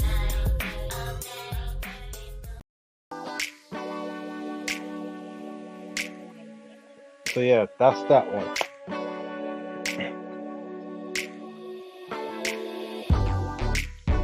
Yeah, I used to do the battle rap thing as well, you man, but I had to stop. I was catching a couple bodies, and it wasn't nice for them. Actually, if I can find it, I might have. I'm gonna see if I can find the tune that I'd done. There was this guy, right? His name was Kane. I'm gonna give you the background to this story, right? So there was this like internet radio show. It was like one of those new school ones that came up. It actually birthed a couple of real big DJs that are out now. And so this guy sent in a tune and they played it. And I critiqued the tune. I said, yeah, the tune, it wasn't all that. Like, flow was mid. Like, the beat wasn't great. It wasn't recorded correctly. Like, I know you can do better than that. So he goes, oh, okay, well, you send in the tune next week and then I'll send in another one. I was like, all right, cool. So then I went and sent in like one of my tracks. And he actually had a diss track for me. And again, the bars was terrible, but I was like, what is this? Like, I was like, nah, you can't be serious. So in the end, I was like, okay, bet. So the following week, they goes, alright, you can send us. So I sent in another track the following week. I sent in a track, cooked him, like nasty, to the point where they didn't even want to play the whole track. They just said, yep, it's over. Before I even got to the third verse, they just stopped it. And then he started complaining that, oh, well, he had better studio equipment and he had more time, and I only said one thing about his mom. Look how much he said about my mom. I was like, well, you know, don't start a war you can't finish, innit? It was that simple. But the thing is, I'd play it, but I think the beat, I don't think I could get away with playing the beat. I'd never get copyrighted. Actually, you know what? Screw it. I'm gonna look for it because that tune's funny. So I'm gonna try to find it before this next tune comes on. I mean, before this next fight. Let me see.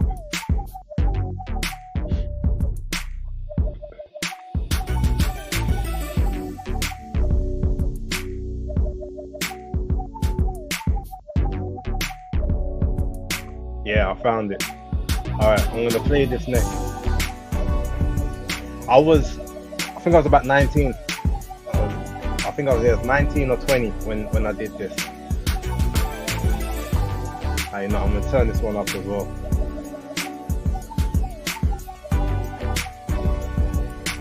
And I'm gonna mute my mic. Hold on.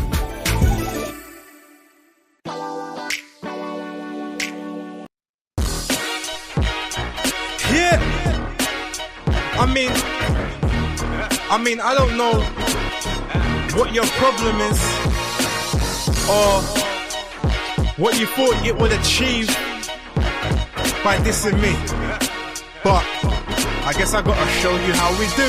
I weren't dissing when I said you suck. Ain't no point being upset about it. You got no flow when you can't rap. I guess you was just mad. I was man enough to tell you that we could've kept this nice, but you thought you were slick. Try and make a man's move, came off looking like a bitch. So I guess this is it. Ain't no way you can win this. Everybody knows your shit, Kane. I don't know what you was thinking, but you better get off the boat. This ship's sinking. I know you don't want it with me. B.A.S to the E. Kane. I don't know what you was thinking, but you better get off the boat, this ship's sinking. I know you don't want it with me. B.A.S to the E. What made you think you could step to me? There ain't no storyline, Kane. This ain't the WWE.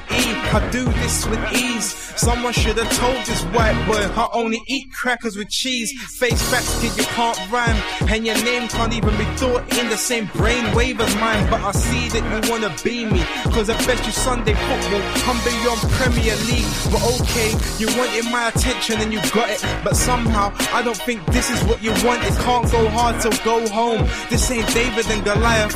You ain't got no stones to throw. I done already killed you. I took you apart even before this, so nobody would feel you. And I don't give a fuck what you think. I took your spirit, cause we all know you're too young to drink. I ain't even doing this for promotion. You like a single cell anemia, I'm the killer whale of the ocean. So I don't even see you when I'm riding past, so when you attack me, all it do is make me laugh. You only wanted to be a rhymer, cause you can't get vagina. I'm base, got more hoes than China.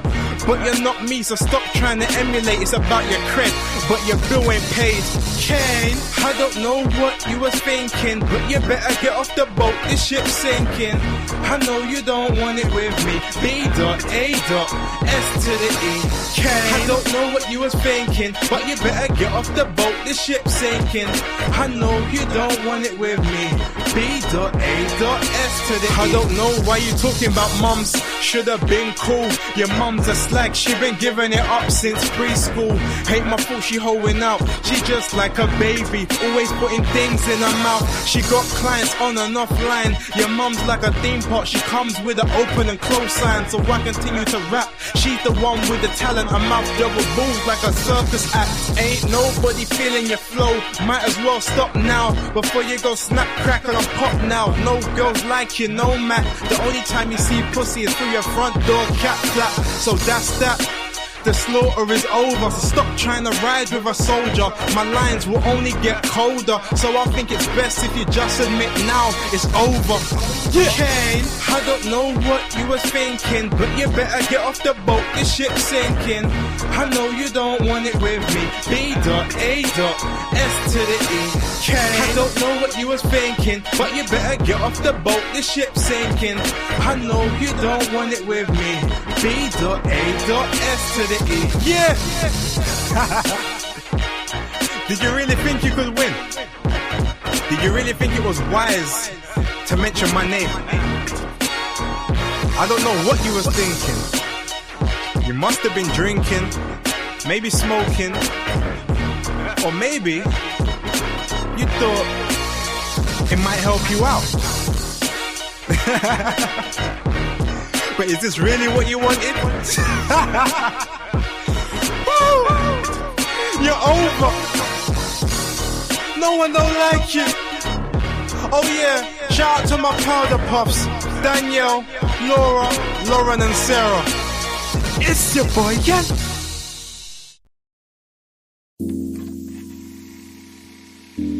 Yeah, so let's go. Thing is, I've always been one of those people. I actually never do like the mum jokes and all that stuff. I've never been one of those because I find it mad disrespectful. Anytime anyone at school and that even used to mention like my parents in any way, shape or form, like they used to know that my demeanor switched real quick. But in that situation, I didn't know the guy. Like I can't find him, so if you're gonna do that, I'm gonna just have to show you like you made a really, really bad mistake. And that's kind of how it went. So, but yeah, I stopped all that battle stuff about 11 years ago now, 12 years. I ain't got the energy to really dig into someone else's past and hurt feelings like that. Yeah, but.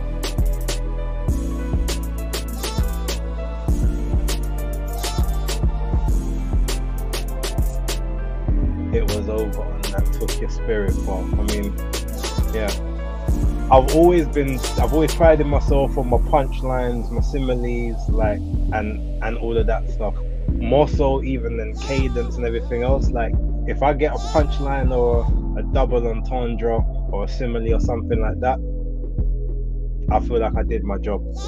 So yeah, so I appreciate that. Thank you very much.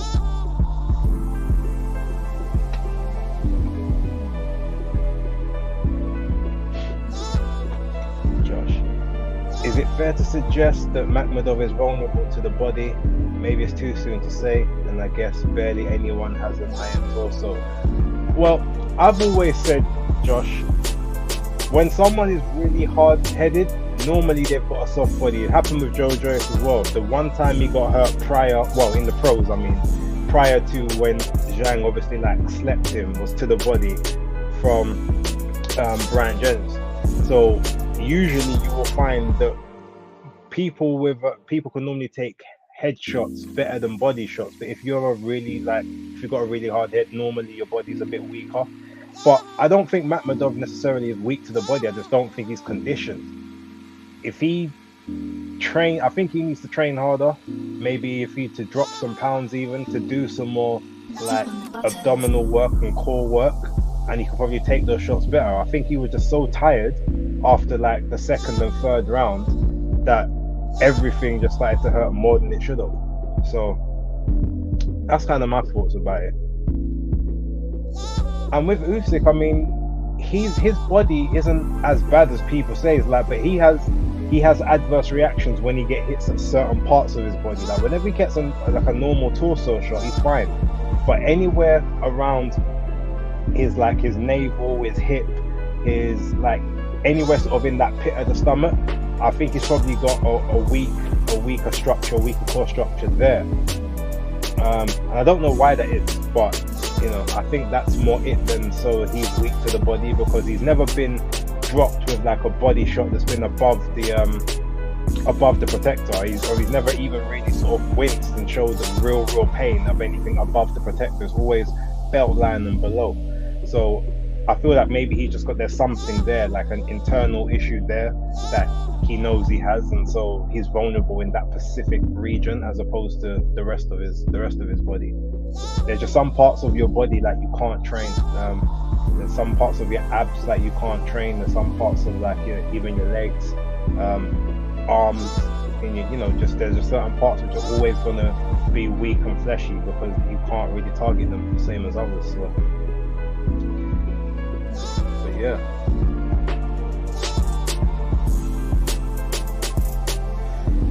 But Lindenhoff is on his way to the ring right now. Looking forward to this. I'm gonna check in on the other lives before this one starts, see who's doing what. Alright, so it looks like Ring IQ's got about 305 people watching. Beats has got about 100 people watching at the moment. Let's see who's undefeated. They've got about 202 people watching. Big ups to them. Let's see, is there any other lives going on? October's got about 20 people watching at the moment. Big ups to her. I think those are the only ones that I know G-Man's supposed to be going live soon. I wonder where he's at. I think he said he's going to go live about 9 o'clock. Let me check. Yeah, his watch along is scheduled for. Oh, it's scheduled for now, so he should be going live any moment. Okay.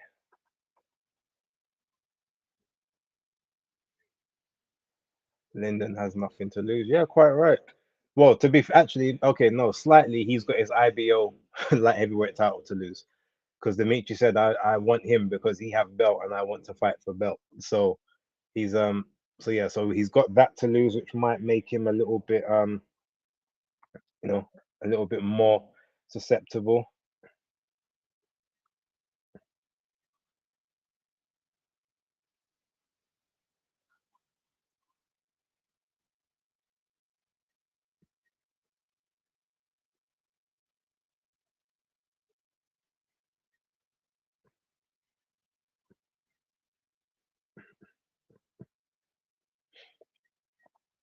Ah, it's funny, some of the trolls that was in my live earlier, I can see they're in the chat here.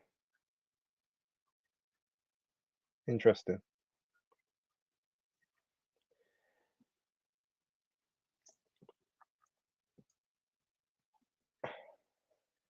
I'm expecting Bivol to get the KO here, I can't lie.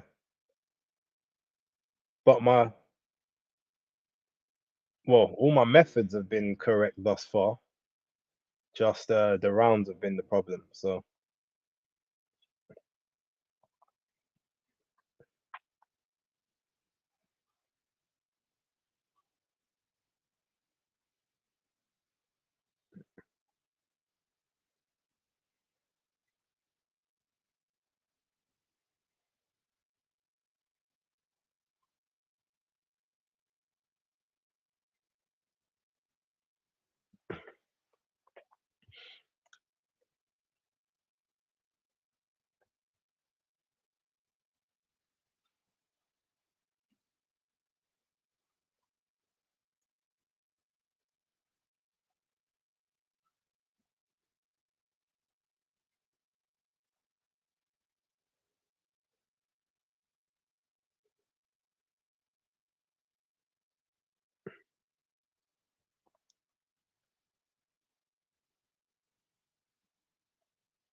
Here we go.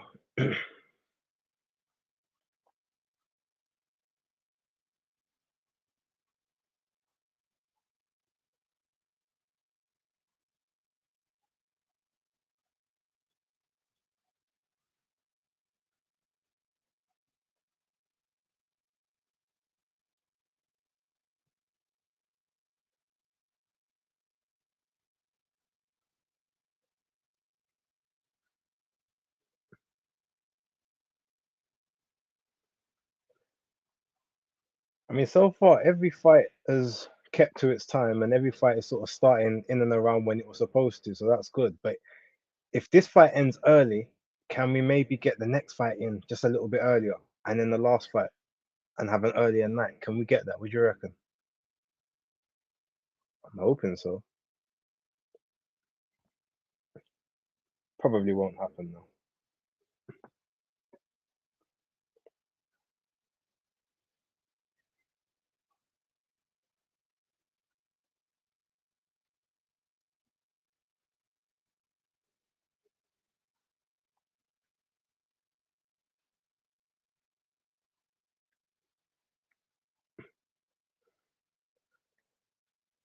Lyndon King Arthur.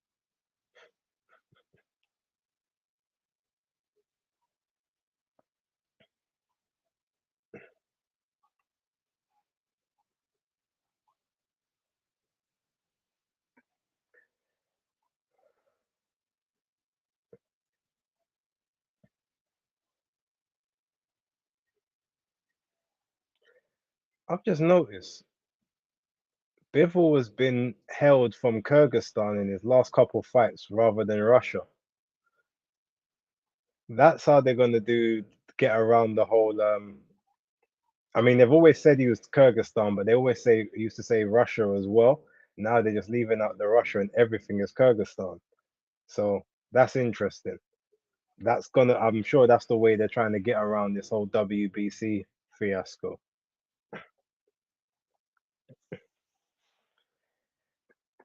Okay, instructions are being given.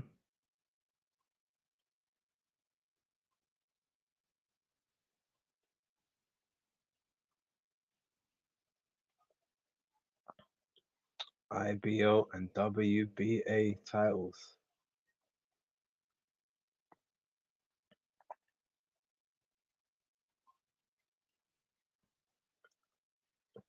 Okay, so the start of round one, both fencing with jab.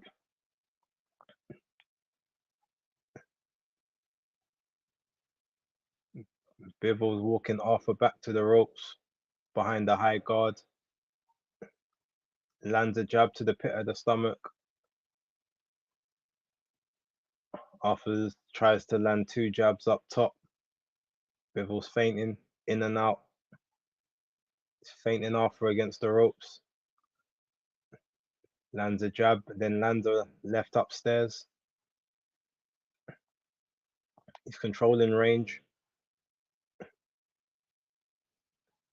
Lyndon Arthur tries to exchange on the inside. Another jab to the stomach by Bivol.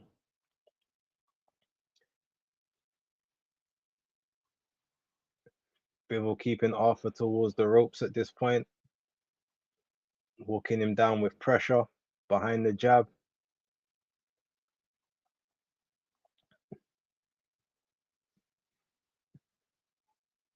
High guard, they're both trying to feint each other. In the clinch at the moment, ref gets them to break. Lyndon tries to walk him back to the center of the ropes, ref breaks them. They go again. Lyndon Arthur backing up towards the ropes again. Okay, nice little jab by Arthur. Caught Dimitri. Dimitri holds him on the inside, tries to land to the body.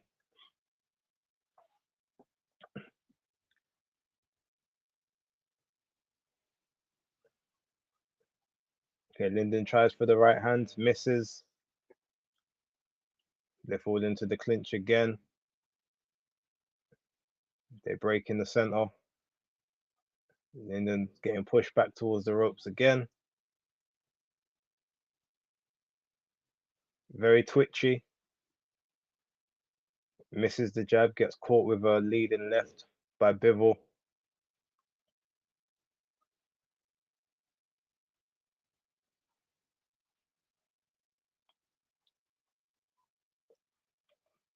They're both feinting each other in the corner. But Bivol gets a jab off to the chest, catches Linden Arthur with a right hand to the side of the head. Linden's backing up again, still near the ropes. Bivol's inching his way forward. Stab jab. Linden tries a stab jab, and Bivol answers him back. He's just walking him around the turnbuckles at this moment, catches him with a two-piece on the left-hand side. They try to exchange hooks. Bivol looks like he gets the best of that one. Linden's backing up again, but Linden catches him with a nice jab right at the end of the round.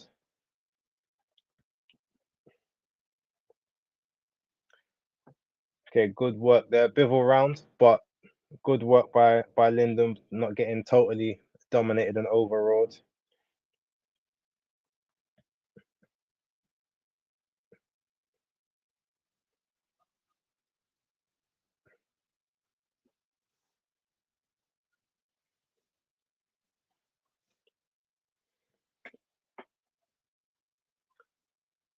This is going to be very interesting.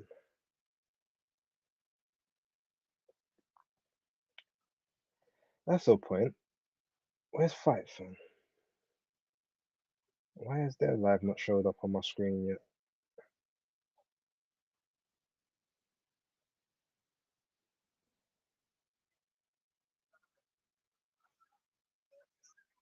Oh, they only just joined. All right, round two. Okay, Bivol's pushing Arthur back again. He's fencing with that jab, another stab jab to the gut. Arthur tries to return in kind.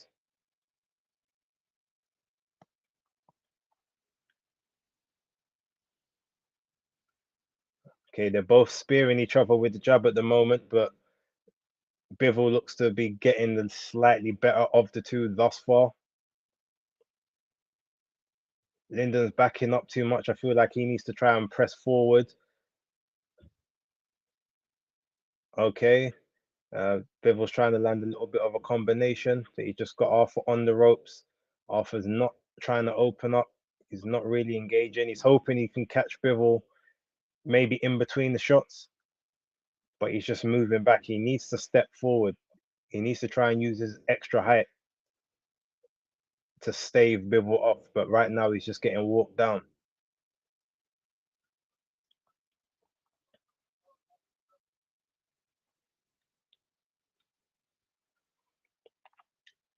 He's just getting walked along the ropes. A jab and a right hand lands.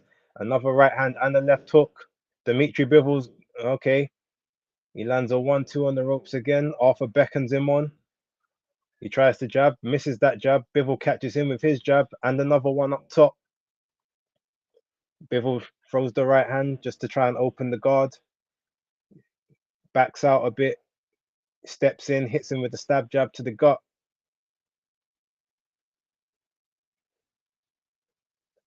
Linden Arthur tries the jab, misses. Bivol tries the left hook. That misses as well, but he catches him on the way up. Now they're both spearing to the gut.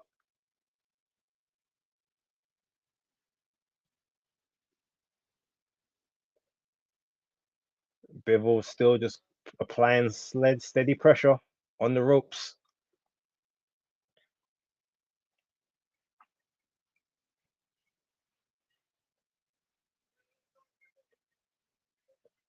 Okay, Arthur tried to throw the backhand, but it missed. Bivol still just pressuring him. He catches him with the left hook and the right to the body. He leaping left hook and the left hook again. Now he caught him with a slight combination. Arthur caught a couple of those, but some of them caught him as well. Bivol still in range. Front foot pressure, just slowly pressuring Lyndon Arthur. Back again. Arthur tries to spear two up top, but he misses both.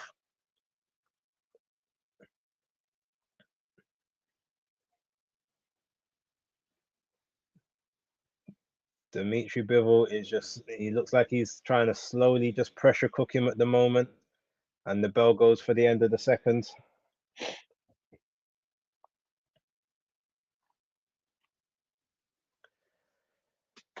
So thus far, look, it's 2-0 to Bivol. He's got to start moving forward. He can't let Bivol just control the entire real estate of the ring. You're not going to win this fight on the back foot. And I don't think you're going to catch him coming in either. You're going to have to be first, and you're going to have to throw your own combination to land a shot that he doesn't see. It's not going to be a one hitter.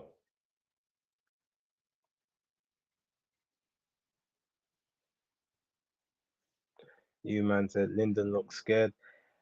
I mean, he's definitely apprehensive. That's kind of how he always looks, to be fair.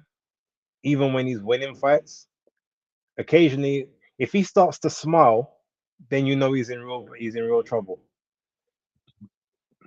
But round three, Bivol on the front foot again. All right, Lyndon's trying to edge forward a bit now. He's not trying to back off as much.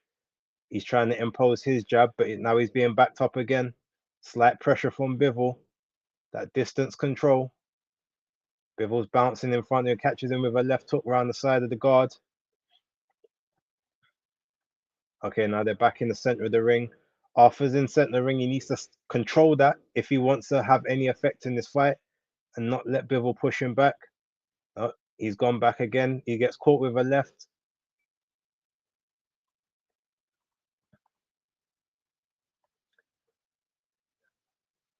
On the inside, a little short right.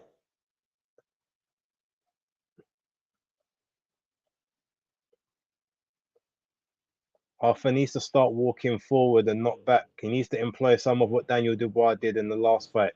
But he gets caught with a left as he was dipping down to his right. That spearing jab from Bivol is starting to land. He's caught him again on the inside. They're on the ropes now. He's landing a combination. He's framing Arthur. Arthur's taking shots. He's catching some, but some are getting through as well. Now to the body, up top to the head. He's blocking some. But Bivol's working to that body, but he's not going to just throw needlessly and get himself tired. He's going to take his break if he needs to. Arthur can't allow him to do that a couple more times, though. He needs to keep this in the center of the ring. All right, now they're back in the center. Now he stabs to Bivol's body. Bivol's moving around now. Arthur looks like he's holding the center a little bit better than he was before. Spearing that jab to Bivol's guard. Gets through slightly. Walking back, he's edging himself back towards the ropes now, like he's trying to set Bivol up for something, but Bivol looks like he's too smart for that. He's still coming in cautiously, trying to level change, trying to see if Arthur will bite on the feints. All right, they tie up and they step back.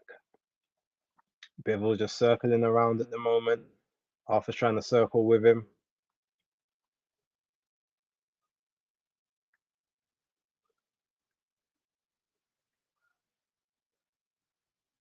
Okay, a nice little body shot there by Lyndon Arthur.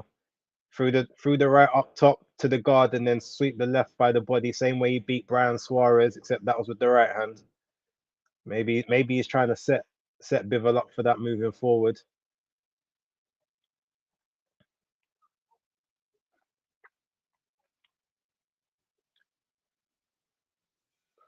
All right, it was slightly better from Lyndon Arthur at the end, but he he allowed himself to get teed off on, and he did catch some of those shots quite heavily.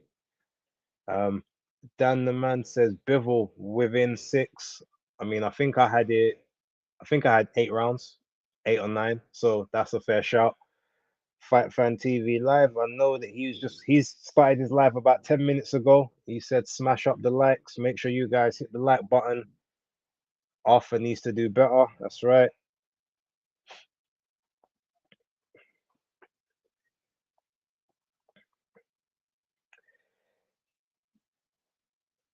boy.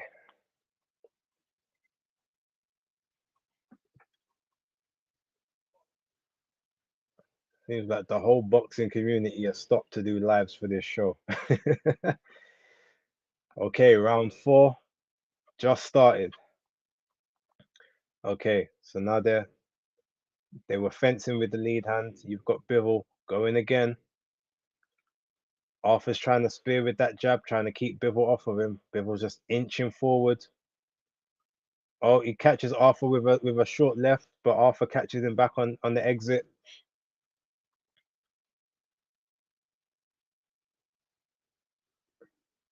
Bivol is just bending at the hips in front of Arthur. He's not letting him move. He's getting pinned up on the ropes. He's got Arthur twitching against every feint at the moment, but Arthur landed a good jab there. He's trying to catch and counter with the right hand, but Bivol's not allowing it. Oh, Bivol with the left hook and another left hook. Arthur's on the ropes, riding on the ropes at the moment. Bivol steps off. He's applying that front foot pressure again. I can see he's stepping on Arthur's foot, intentionally trying to keep him there. Very, very smart tactic. Very dirty, but very smart.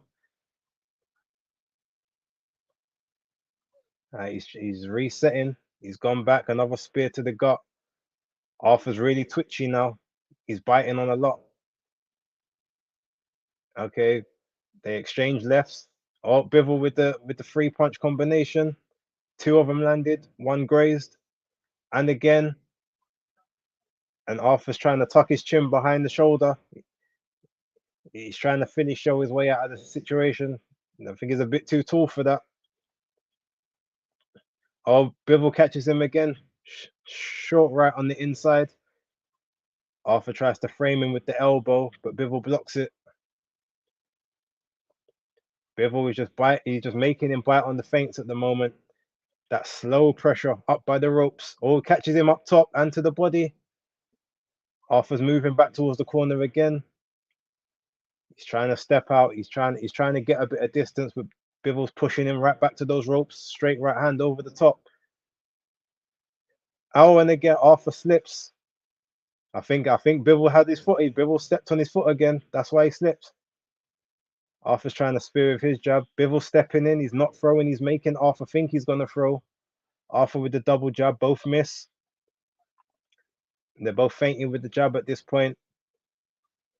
Arthur looks like he's literally throwing get off me punches at this point. This could be a mental capitulation after what. Bivol has got him in the corner again. All teed off with the right hand. He's just flashing that jab in his face at the moment.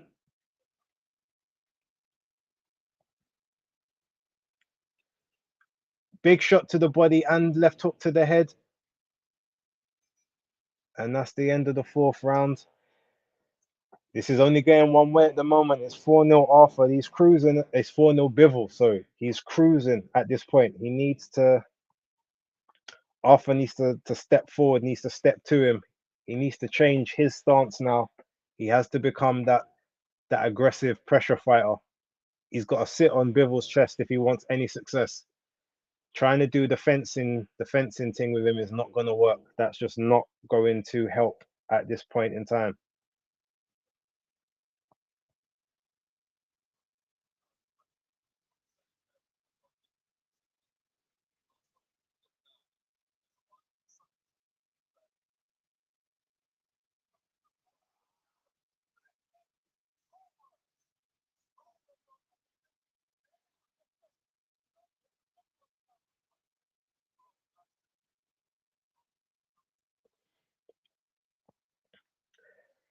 Okay, round 5. Back in the center of the ring. Bivol landed a jab to the head. Arthur landed a jab to the chest.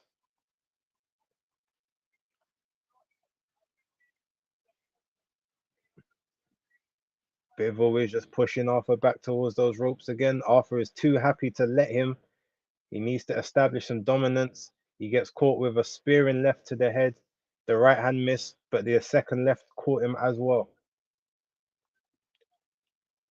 Bivol's got him back towards his corner now. Bivol with the level change. Now they're holding on the inside. Arthur's trying to push him back closer to the center of the ring. Bivol is not having it. The ref separates them.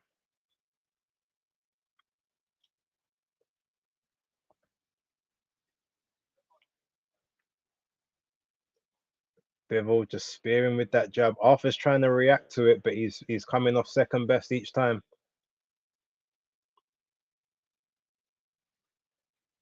Bivol's trying to flash the jab in his face so the right hand can come behind it, and Arthur doesn't see it coming. But Arthur's anticipating the right hand now. That's what he's waiting for, the right rather than the jab. Bivol's got him against the ropes. Spear into the body yet again. Arthur's back off of the ropes, but he gets caught with a straight jab to the left as he dipped to the side. Another straight jab and another. Arthur's being backed up behind this work. Oh, Bivol with a slight little combination on the inside. Arthur tried to frame him through a shot to the body. Had no real effect. Bivol still walking forward.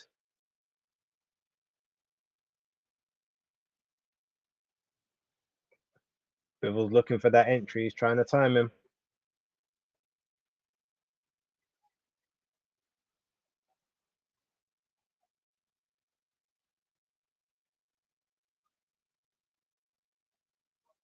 Okay, Bivol caught him with that leaping left. Got him on the ropes again. Arthur managed, he did well to block those shots.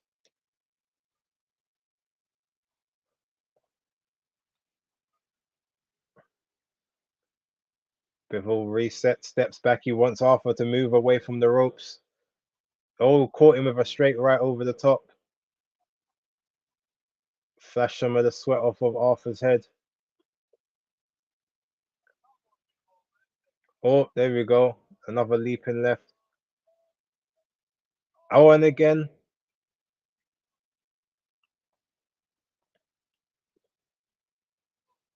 Slowly trying to pressure Arthur here. Fifth round is another round for Dimitri Bivol. I still don't see it getting 12, but this one is much, yeah. It's looking like he doesn't want to fully step and commit on the inside at this point in time.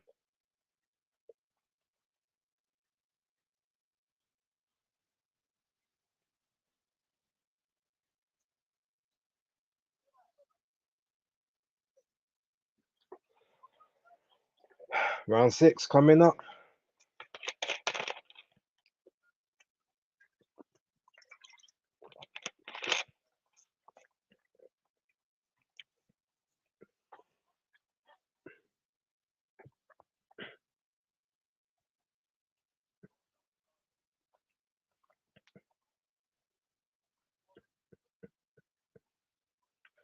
Round 6 incoming.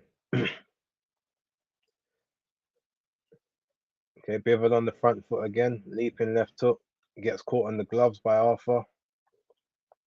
They're trading in the center. Bivol is pushing him back with the jab. Another leaping left hook, right hand over the top, just grazes.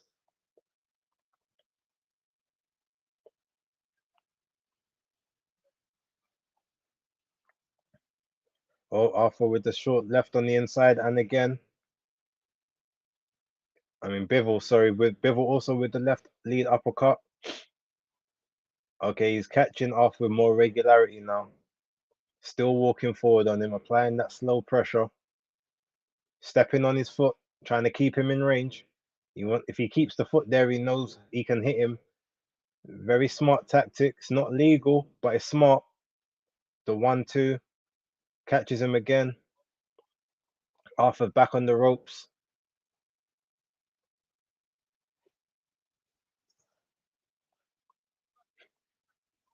Oh, Bivol's wobbles in with a couple of jabs. And another spearing jab and another with a left hook. I think he slips on the. Okay, let's see. Oh, Arthur with a nice counter there.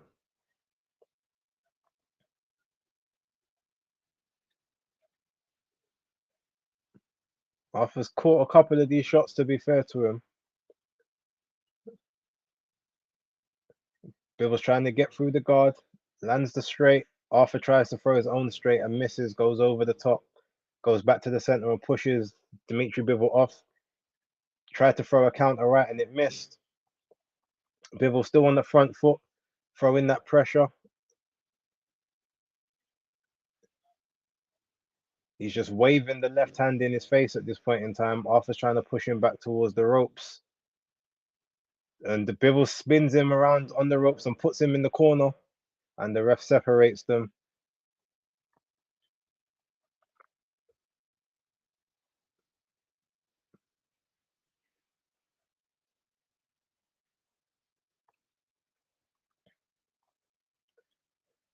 Bivol with the straight right. I think I predicted the 10th round for Bivol. So, all right, he's catching Arthur with some of these. Arthur's countering some. Bivol with a big shot to the body.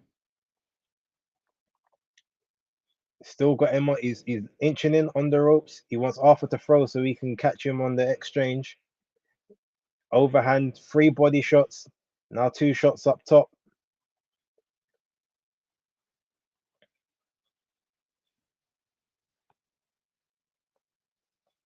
All right, Bivol again. This is Dan's prediction. What did Dan say? Bivol within 6. Yeah, so Dan got that one. I've got 4 rounds left to be correct for mine.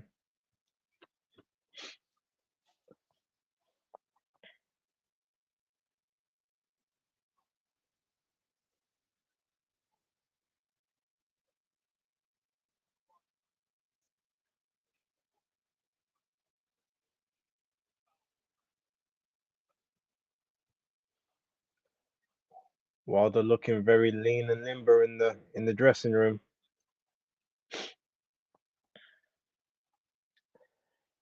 Lyndon's front leg is shaking like mad with nervous twitching in there. Needs to be more positive. Yeah, he's tiring himself out. All right, round 7. Okay, he's got him back. Arthur's trying to frame him with the lead hand, but Bivol's still managing to push him back with nothing but pressure. He's not even throwing shots.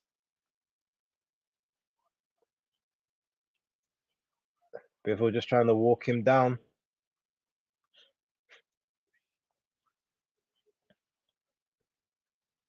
Walking behind that pressure.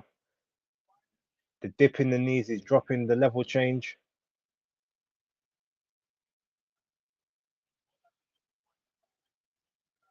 Oh, and another one, another spearing left to the head, and another.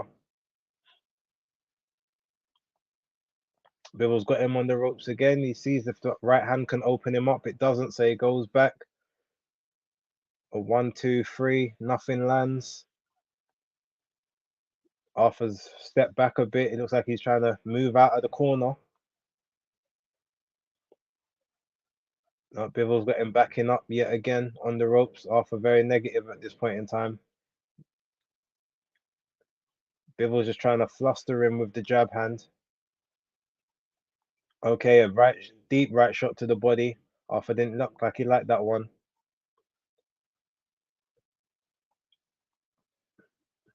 Bivol looks like he's trying to frame him, catches him with a left hook and a left to the body and a right up top and another left up top. Oh, and another right. Catches with another left up top. Got him up against the ropes now. The refs pushed them back. Now they're back in the center of the ring.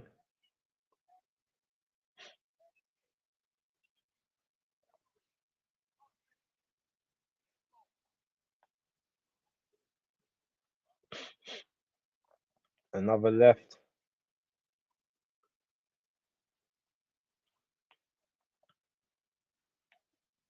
They're just jostling for position in the center of the ring at this point. Bivol's just tapping the gloves, just trying to find his openings. Arthur shoots his straight jab. Bivol returns fire. Bivol with a hard shot to the body. Arthur didn't look like he liked that one. Straight right up the top. Didn't seem to like that one either.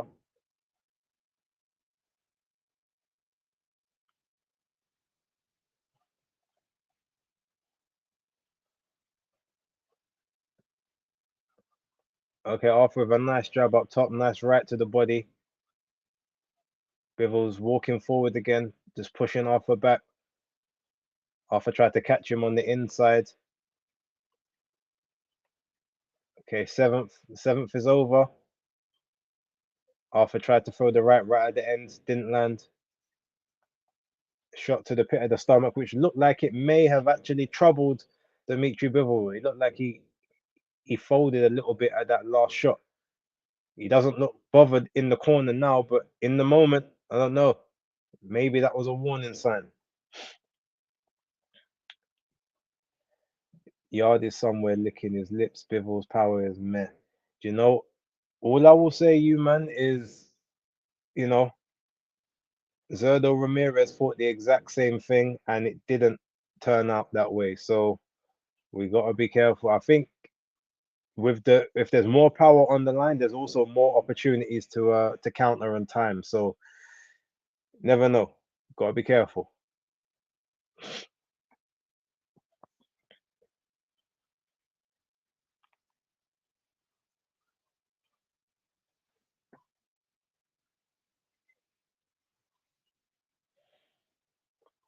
Okay, 8th round. Okay, Arthur's come out with 3 jabs. Looks like he's come out a bit more aggressive, but again he's leaning back. Looks like there was a low blow, but Dimitri acknowledges it was low. They touch gloves. Arthur catches him with a straight up top, a left hook up top. Dimitri's just flashing the left. Oh, catches him with another good body shot. Arthur tries to throw a right. Looks like it just about connected. They're still exchanging the jab, but Arthur's being pushed back behind the jab right now.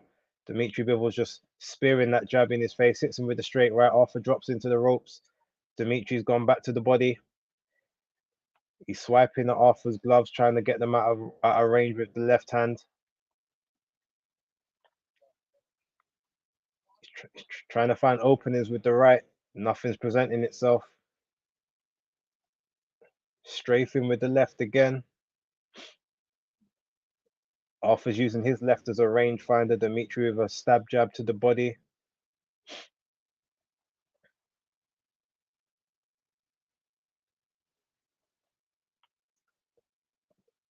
Bivol with another left. Arthur with a jab. Another jab.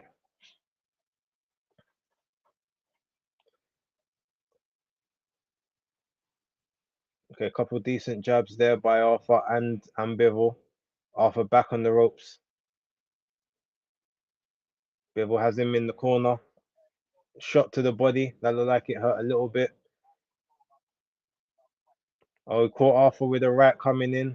Arthur looked like that one hurt him. Now he's smiling. Normally when he smiles, that means that he felt it.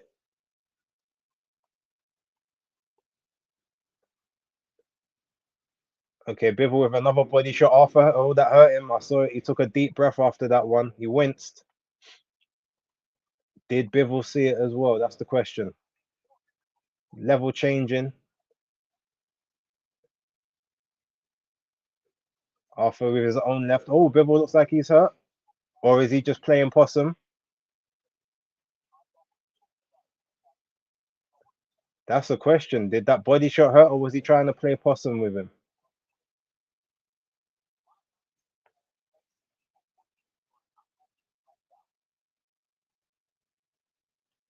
That's very interesting. Remember I said before when one of those shots looked like it made Bivol wince a little bit? Maybe that was also the one. But now Bivol's back on the front foot.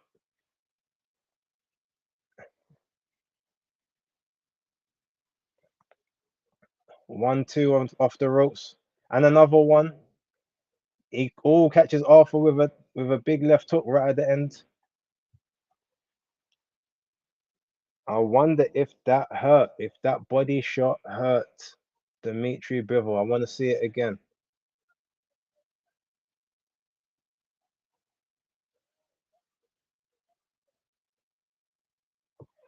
So that's the end of the 8th.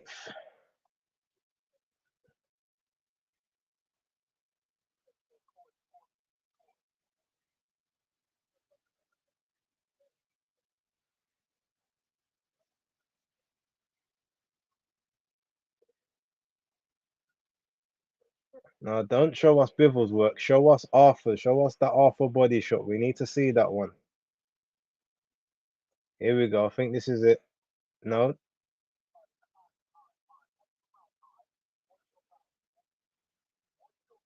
Oh, they didn't show it. They spewed it. They're not giving Arthur any credit for that. You man, my scorecard is 8-0 at coming into the ninth.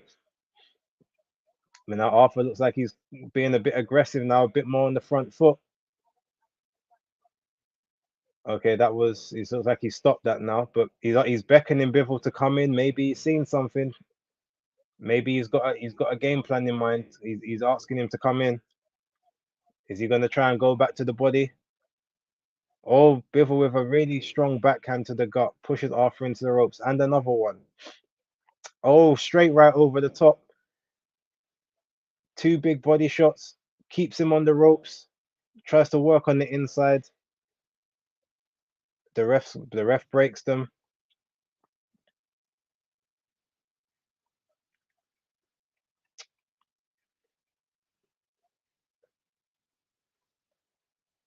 Okay, it looks like Bivol doesn't like those shots because he's reacted to that one as well. Not as much as the last one, but he still reacted to it. Arthur might be having success there if he goes back there. If I was him, I'd keep targeting that area. But Bivol's still just trying to swipe those gloves away. Oh, another big shot to the body. Arthur acknowledges that one.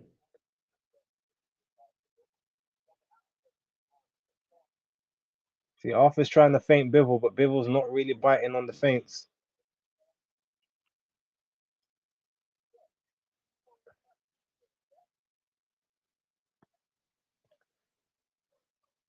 Bivol with another straight right. The problem with Bivol is that all of his shots are straight. He very rarely throws a shot from angles. They're always straight. So if he can't get the right trajectory, they can be blocked. But he catches him with a right hand and the left hand over the top from Arthur. Partially blocked both of them, but they did land.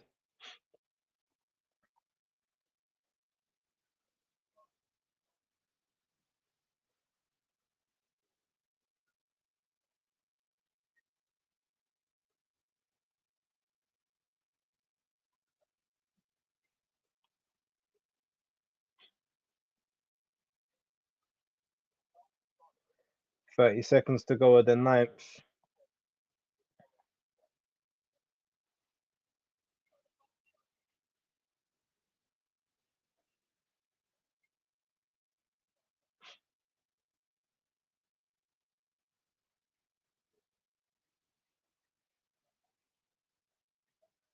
Is Bivol going to end the round strong?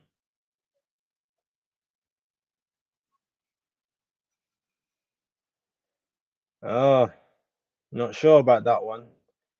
I mean, I still think Bivol won it, but there is an argument to say maybe Lyndon did just a bit more than him. I'm not sure. Yeah, that was a meh round.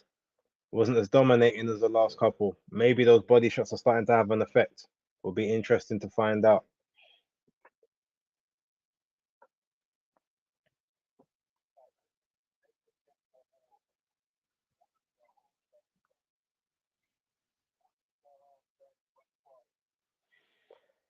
Okay, round 10. This is the round that I predicted it would end in, but we'll find out.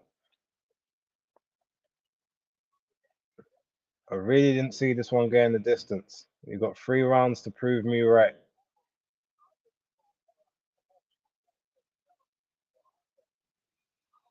But that being said, like it's not like Lyndon Arthur is really engaging either. He's also being a bit negative. But he's taking his moments as limited as they are when he can find them as well. So I give him that.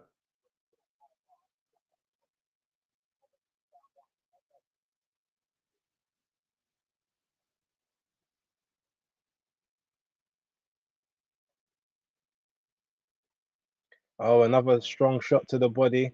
Arthur didn't like that one. Tried to exchange with Bivol. Bivol moved back.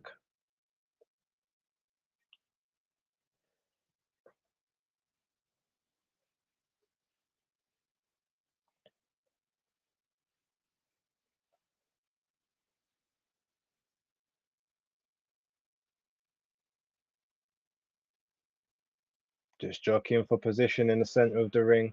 Arthur exchanges 3 jabs, nothing lands. Bivol pops a jab, Arthur moves back, another jab. Arthur looks like he's going back towards the ropes again. With another jab, spear into the head. Bivol with the left hook. Doesn't really land. He's trying to level change in front of Arthur. Arthur doesn't look like he's biting on the feint, the same as he was before. Tries a sweeping right to the body, misses. Bivol catches him with a short left on the inside. Spearing left up top. Another left up top. Arthur stabs to the body. Bivol comes back up top. Another stab to the gut.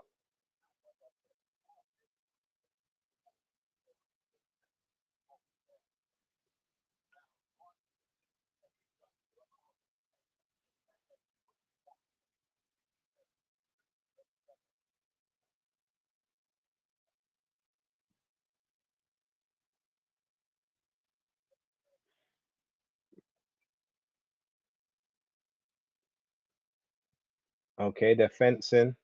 Oh, okay, Bivol's caught him with something on the inside. He's backed Arthur back up to the ropes again. He's got him in the corner. Hard shot to the body. Hard shot up top as well. Catches him on the inside again. But he's backing off. He's not willing to commit to this attack.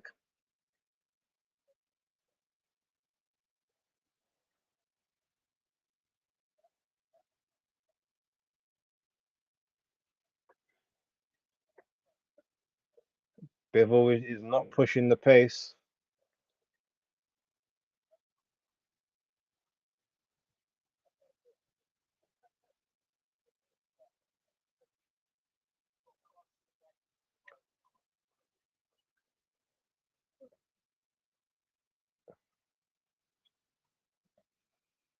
Okay, end of the 10th. So that's my prediction out of there. I did say 10 rounds. Could this go to the cards? It could. Maybe it will. I mean, pure boxer versus pure boxer, that does tend to happen, especially when one is trying to be more negative than the other. So replays are biased. Yes, they definitely are. I mean, to be honest, Arthur is not giving them a whole lot to, to show. But when he does decent work, they should still show it, to be fair. So I agree with you.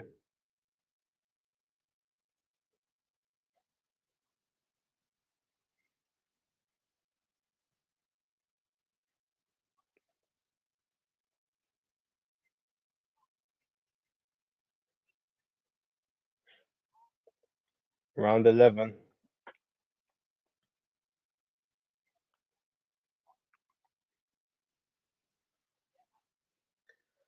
Okay. Arthur looks like he's establishing a little bit on the inside. Bivol's circling him, trying to land that stab jab to the gut. Or catches him with a right and the left. Arthur tries to return it, doesn't work. Bivol hits him with a straight inside. Arthur beckons him on. Bivol stands his ground in the center of the ring.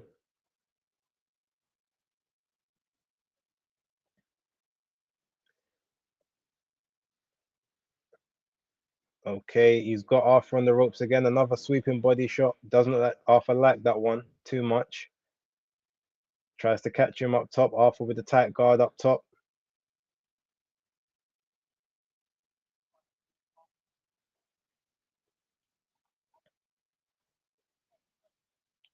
Another shot to the solar plexus. I think a little head clash there. They touch gloves. Back out again. Arthur pushes Bivol back a little bit. Looks like he's pushing him back a little bit more. Arthur looks to be on the front foot at the moment since that head clash. Bivol circling the ring. Backing up. Another shot to the body. Bivol drops his arm. It looks like he didn't like that one again.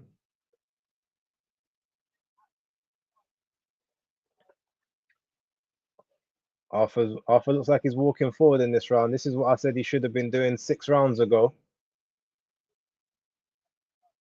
Another body shot to Arthur. Didn't like that one. Didn't like the one up top as well. Blocked half of it, but it still got through.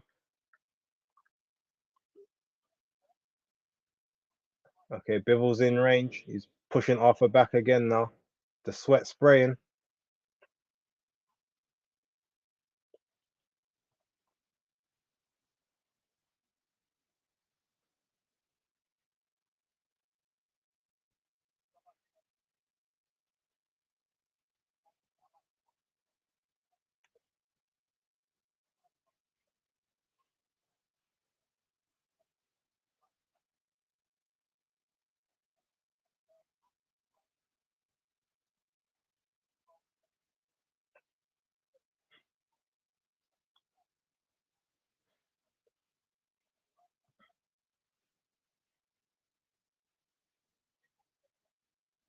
Okay, Bivol with the combinations, leaping left hook as well. Arthur bangs his gloves, but Bivol's getting back towards the corner, throwing body shots, head shots. Oh, Arthur is down. Arthur is down. Body shot and a headshot on the way down. They're counting. He's up. He says he's okay, and the bell goes. Back to his corner he goes. 1 round to go.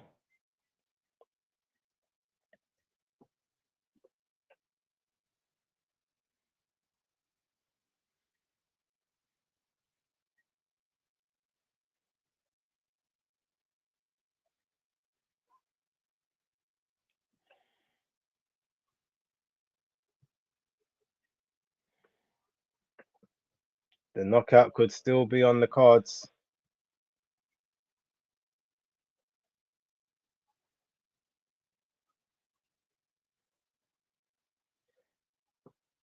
Linda needs to empty the tank. Yeah, go for broke at this point because you're going to lose either way. Like, empty the tank now. Maybe you get lucky, or just continue to get beat down for the next round and lose your belt in a 12-round unanimous decision and not winning a round, arguably. But I think Bivol's going to get on him now.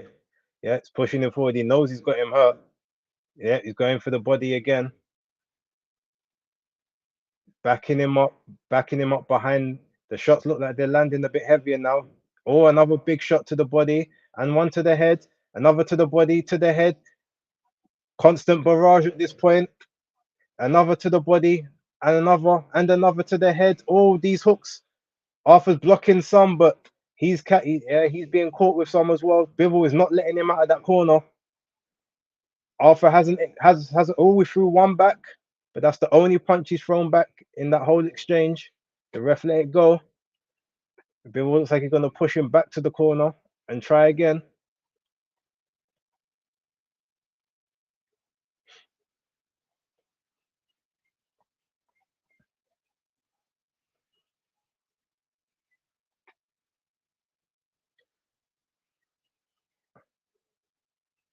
Bivol not willing to commit to this attack.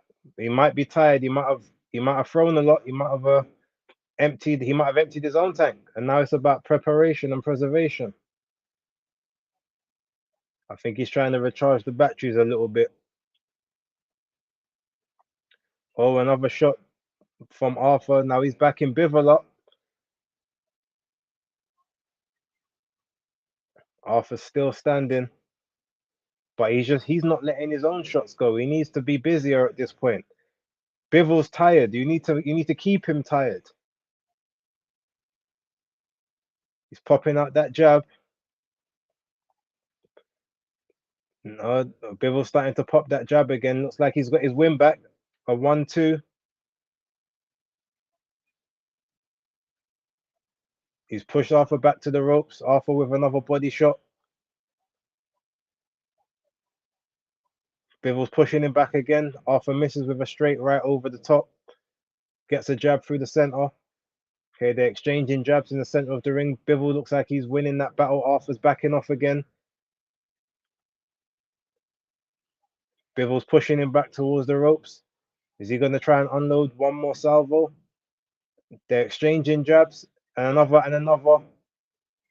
Okay, Arthur just ate a double jab there, but he's back on the ropes. Bivol with a left hook to the body, up top, left to the body.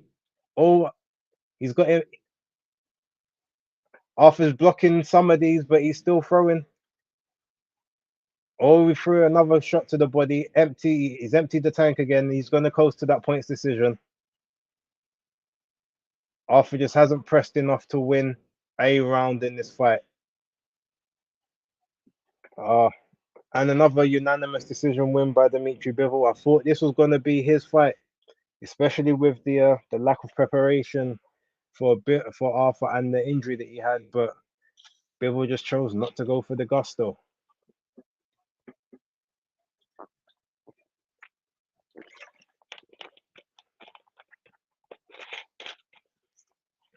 Very easy victory though. Nothing to worry about any parts of it. There's no round that I could give Lyndon Arthur. 12-round beating. Did well to survive it, to be fair.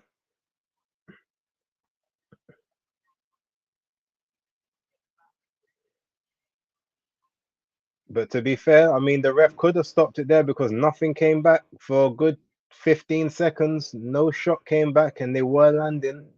Other refs done it earlier on in the fight. So I mean, in the night.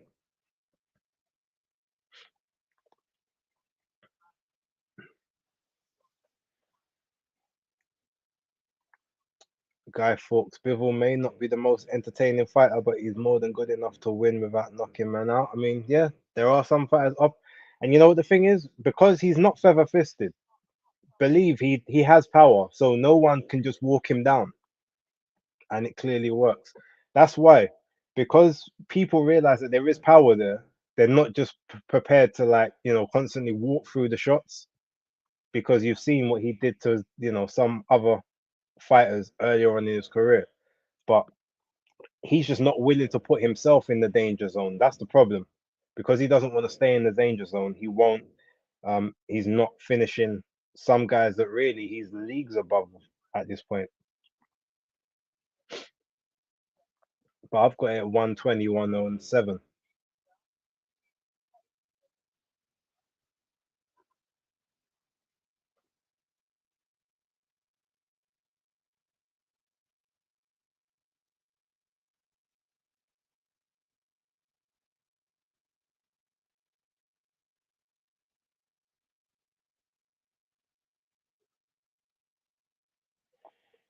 Yeah.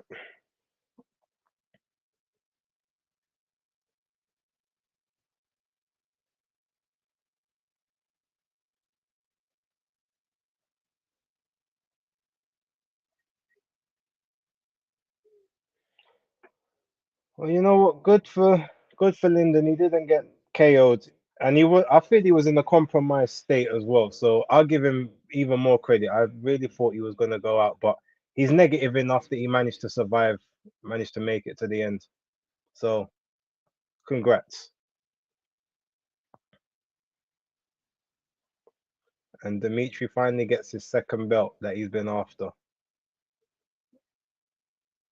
Whether he sees much value in it or not, he has two belts to Beterbiev's three. So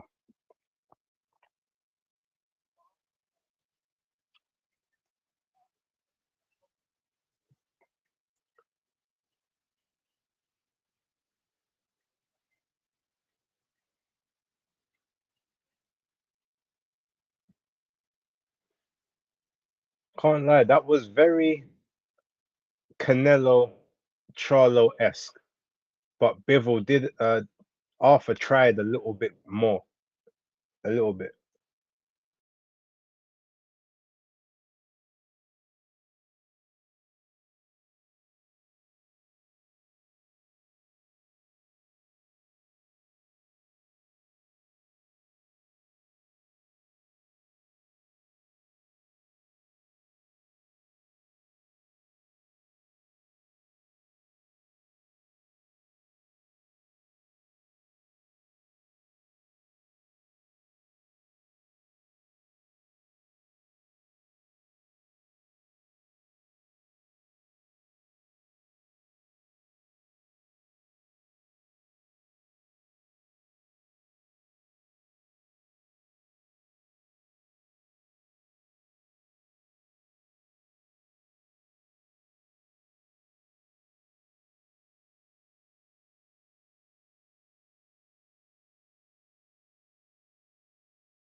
Okay, decent post fights.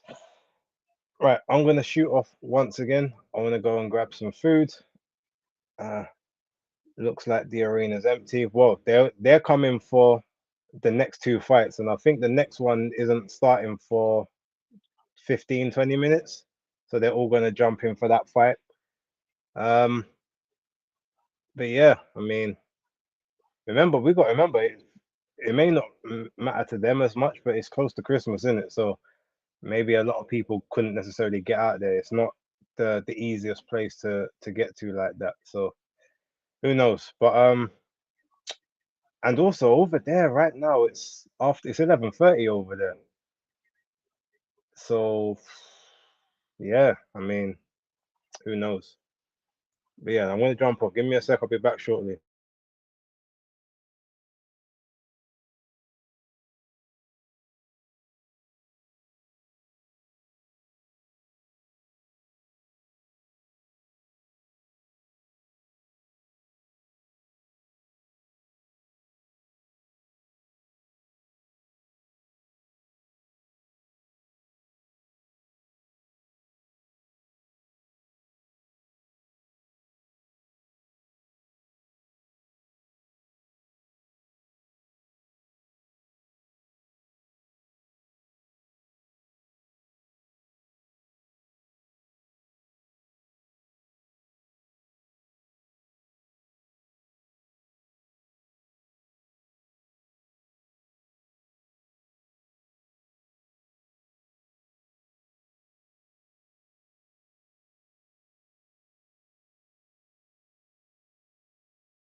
back.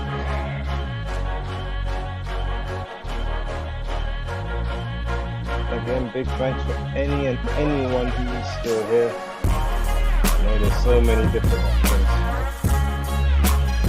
As Jay-Z said, you could be anywhere else in the world if you're here with me. And I appreciate that.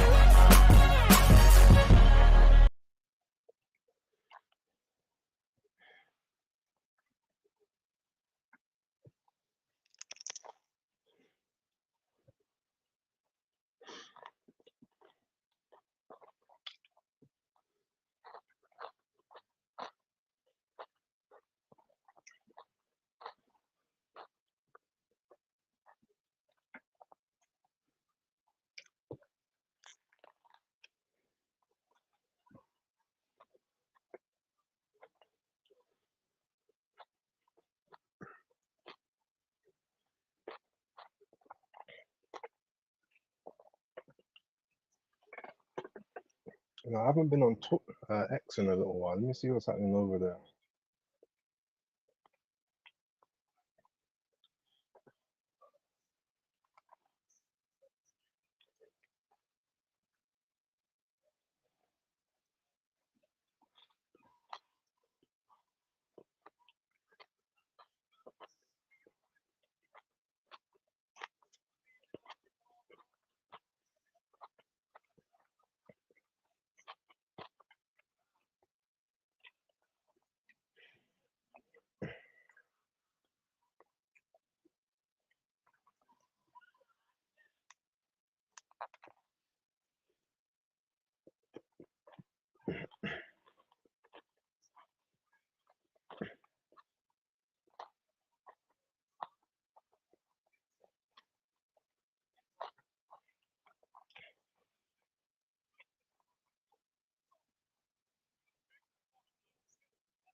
Okay, I guess not long to go before the Chiefs support. Let's see if the arena picks up a bit.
Right, last minute predictions.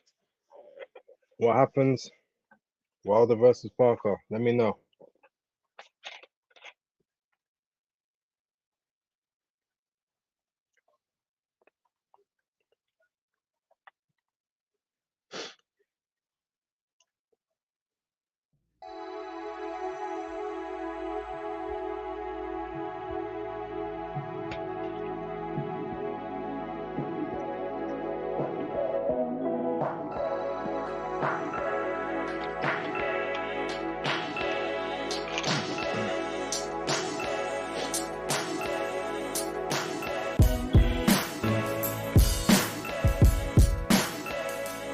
What round do you, man? Let me know.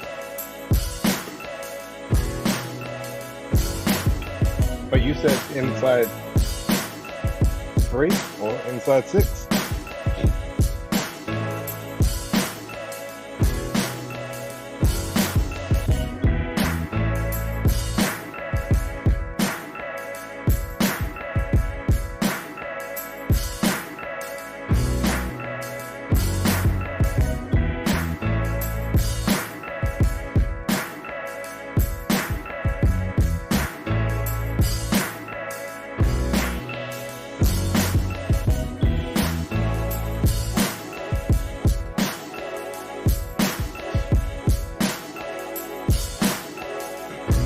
One fight on the card goes the distance so far.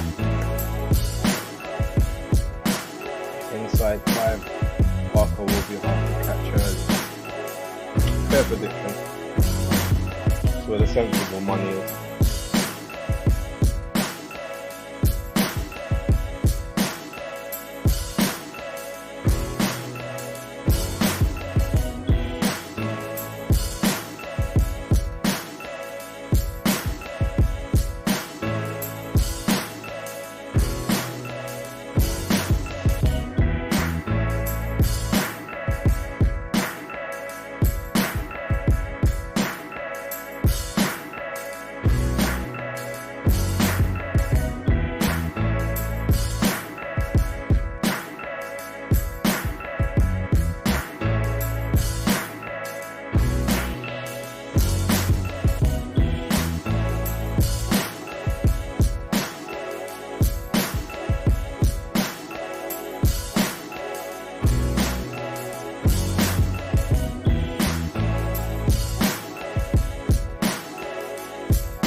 Middle rounds, yeah, that's fair. See what happens. I still think this could be Parker's time to show up and show out, but hey, if Wilder's still got the same juice in the tank as before, either way, I think it's going to be a fun fight, and that's the main thing. As long as it's fun and not boring, I don't care who wins. I have my pick, but I have no vested horse in the race as such.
Okay, Wilder's coming out as King Wilder. I wonder how much this costume weighs.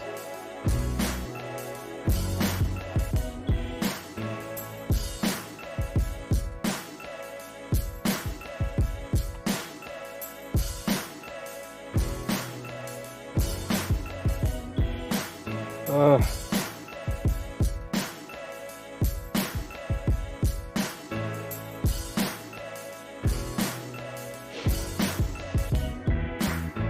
it's gonna be interesting.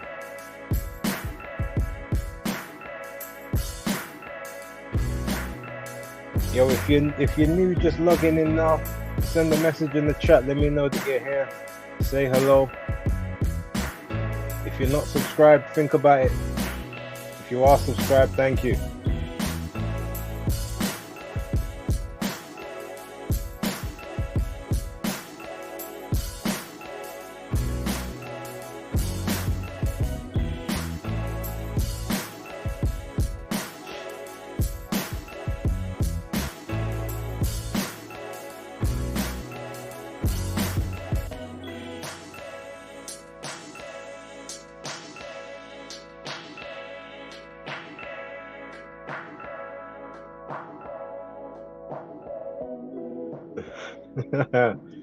Ade with the slick talk, I like it.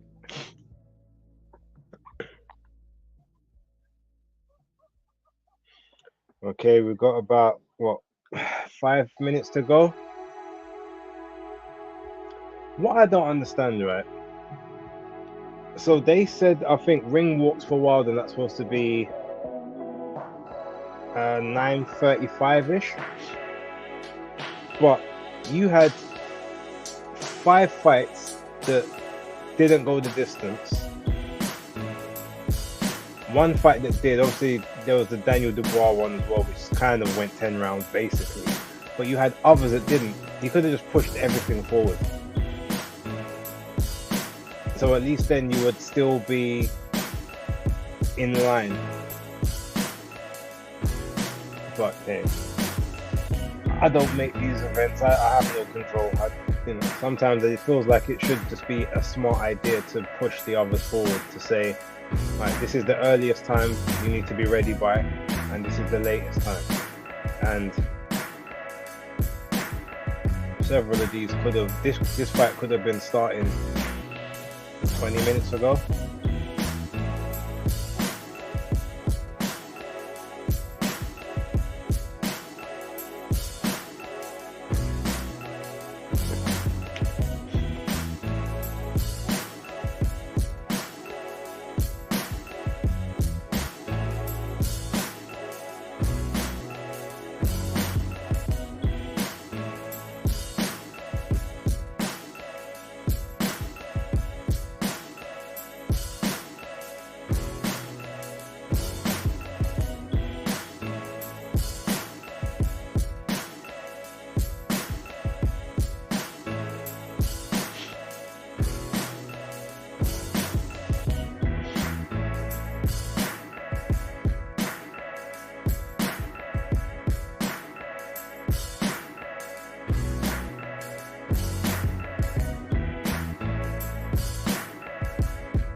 Oh man, like Zizu's in the building.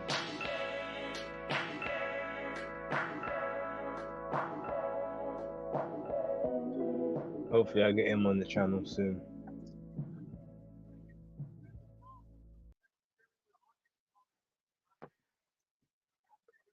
Oh.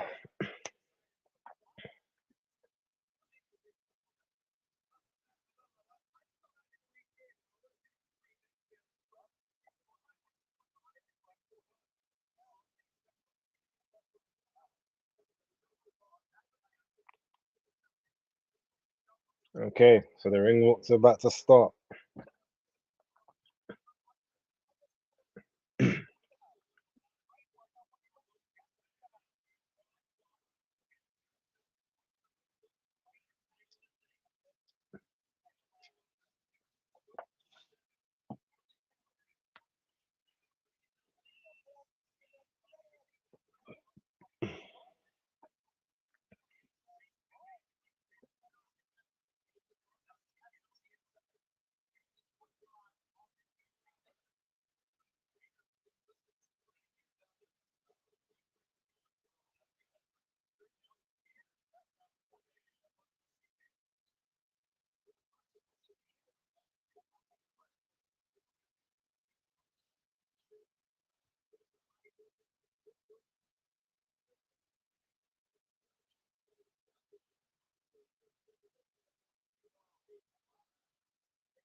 What tune's he coming out to?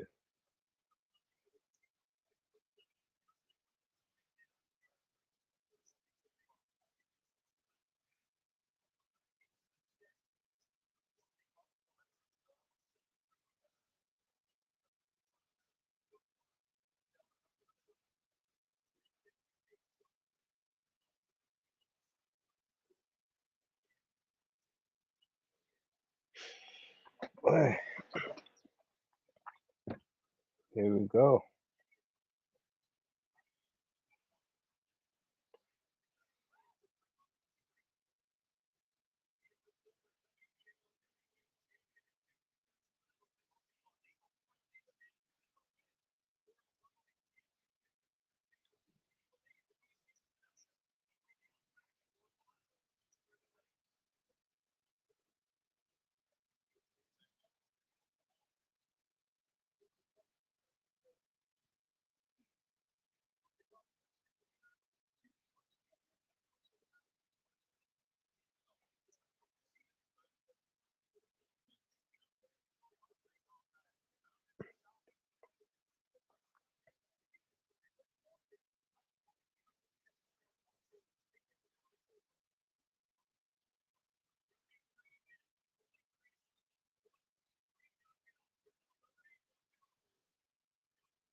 Is it just me, or does Wilder seem to be breathing a little more apprehensive than normal?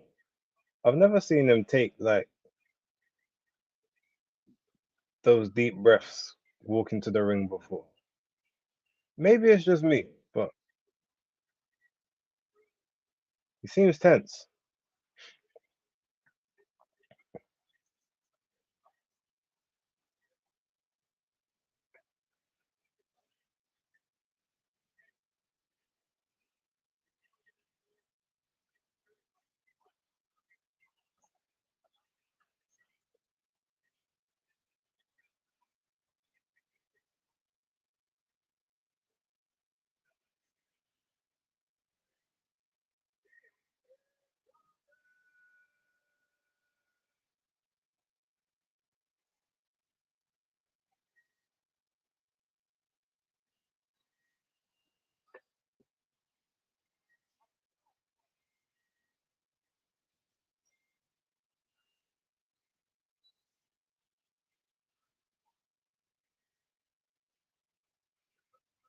Is Wilder coming out to his own tune?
Almost ready to start.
Okay, we're about to start.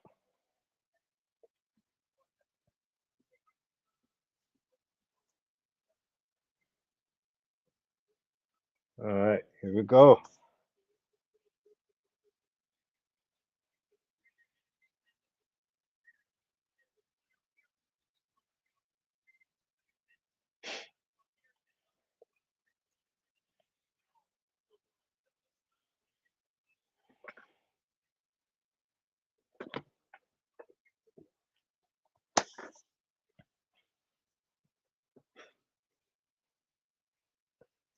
Round one.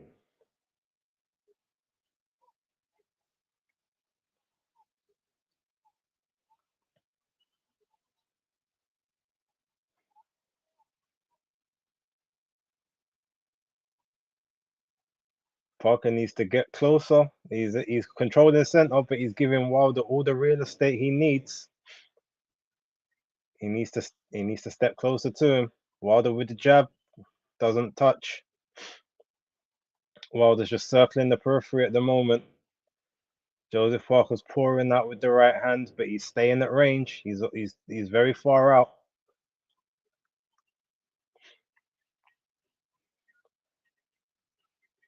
Wilder snaps the jab, but nothing's there. He's still circling. He's looking at Joseph Parker's eyes. Parker's trying to level change in the center of the ring. No one's landed anything yet. Parker's creeping forward.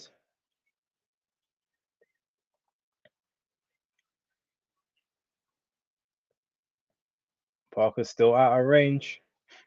Wilder's just there, just he's looking for that setup.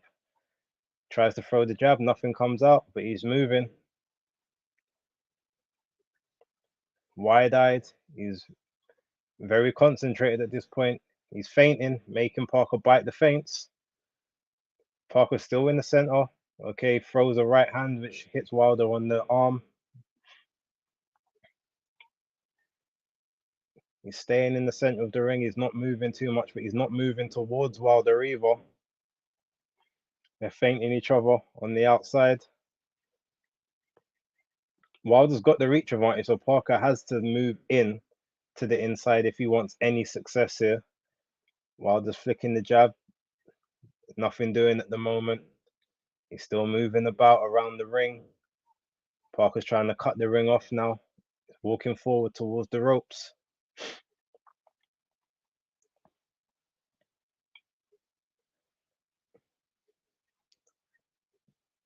Wilder's just trying to use that right hand to touch Parker so he knows where Parker is.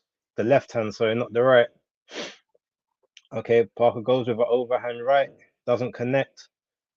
Moves Wilder back a little bit. Wilder's still on the ropes. He's jockeying, looking like he's getting ready to set up a 1-2. Jabs to Parker's chest. I'm not sure if it connected. Parker's still very, very far out. He can't hit Wilder from the range he is at this point in time, but Wilder can hit him. He's going to have to close the distance if he wants to get more success.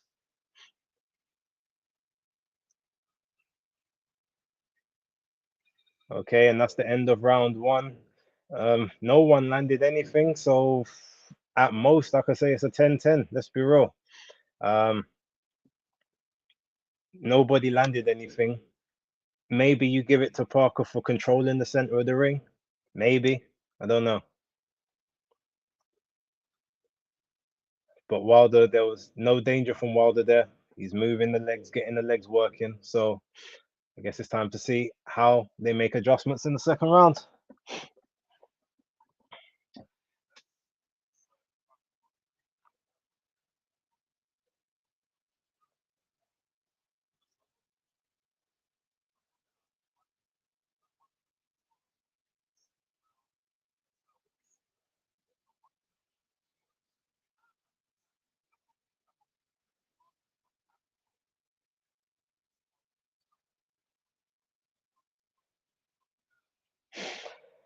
Okay, round 2.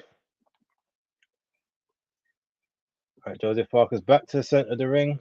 Wilder looks like he's still back on the outside. Parker looks like he's trying to get a bit closer, tries to stab to the body a little bit.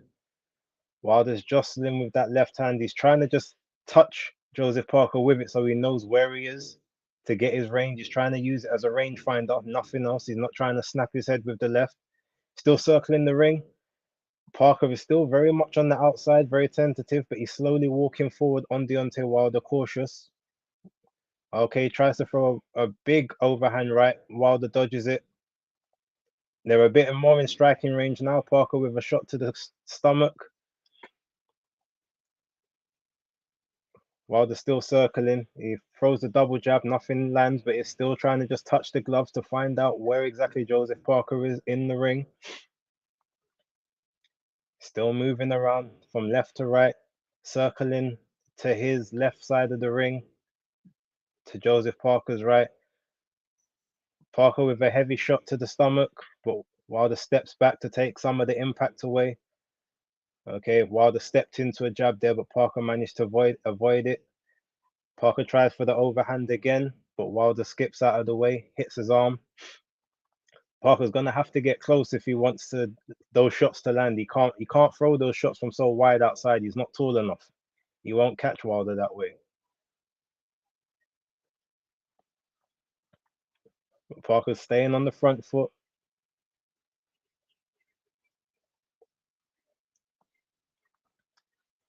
He needs to close the range if he really wants to land something. Wilder with the jab.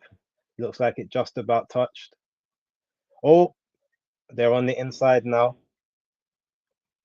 Both Parker and Wilder swung. Neither guy connected. Fell on the inside, separated by the ref. Wilder still moving around.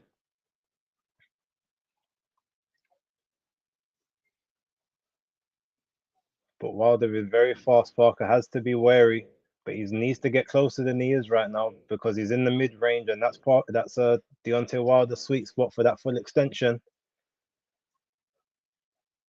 Wilder let a little check jab come through, that just about grazed Parker. Joseph needs to step forward at him right now. Wilder's still moving around the ring.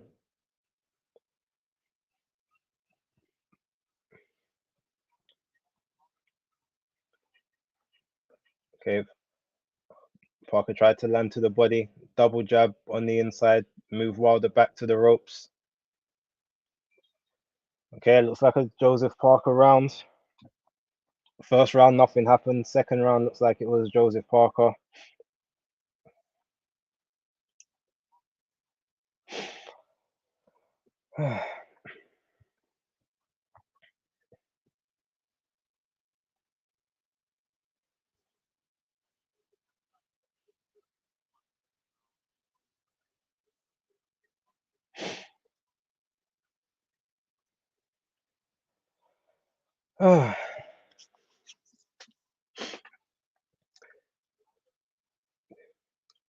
Parker needs to get closer.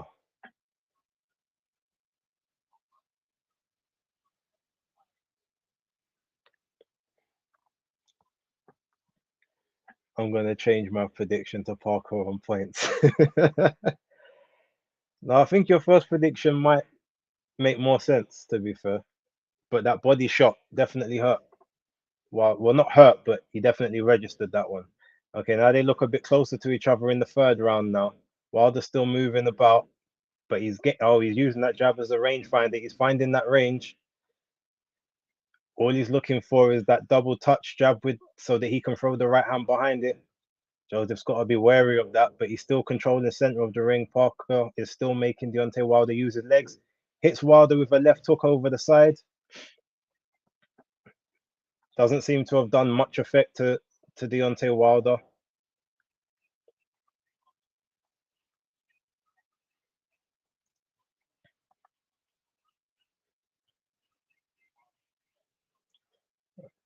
Joseph Parker looks like he's trying to close the distance a bit more, but he's trying to load up on one shot. That's not the way he's going to be able to win this fight.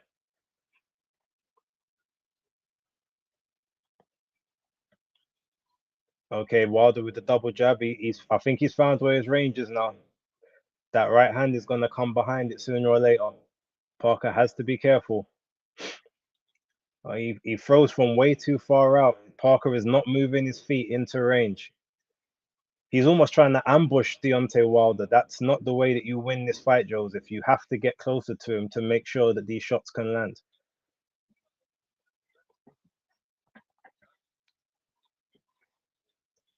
Can't believe half of this round's gone already. Doesn't feel like it. But Wilder snaps the jab. Parker tries to feint him. Wilder snaps back. He's got Wilder in the corner, but lets him out. Wilder's still circling around the ring. Parker's edging forward now. I know what he's putting that lead left hand out there. So if Wilder does shoot the right hand, it should hit his arm. That's what he's aiming. But he hasn't got long arms, so that might not work for him. But Wilder's jockeying. He's trying to get Parker to bite on the feints.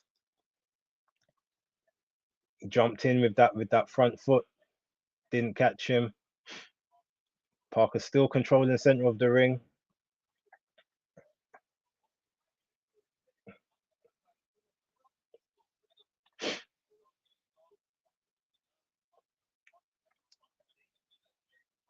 Okay, Parker beats Wilder to the jab. Wilder drops back into the ropes a little bit, stepping forward. Parker's creeping his way in, but he almost needs to be gambling and cutting that distance off, making Wilder have to throw now to get him tired. That's how he normally tires out. Okay, he caught Wilder again, right as the 10-second clapper came. Wilder was looking to set up the right hand. He's looking for it now, but Parker dips underneath it. And that's the end of the third round. I give that one to Parker as well. Just about. But I can see already what Wilder's doing. He's setting up.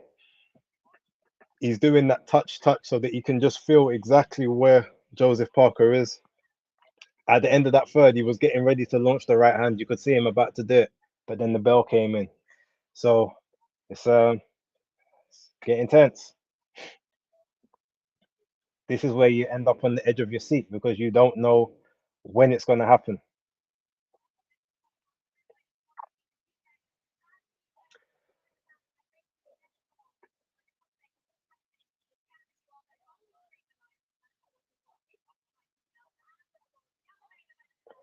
Round 4's coming.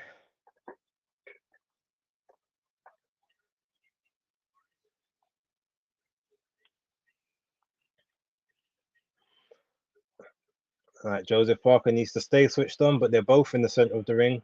Wilder looks like he's holding his position in the center a bit more now. Looks like I think he's found his range. I think he's just waiting now. He's looking to flick out that left so that right can go behind it. He never throws the right by itself. Parker tries the overhand right, hits Wilder on the shoulder. Wilder still circling.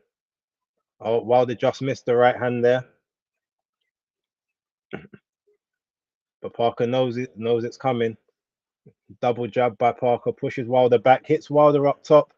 Oh, the two of them, Parker swung. Wilder tried to counter him and missed the counter. Got into a bit of a scrap on the ropes.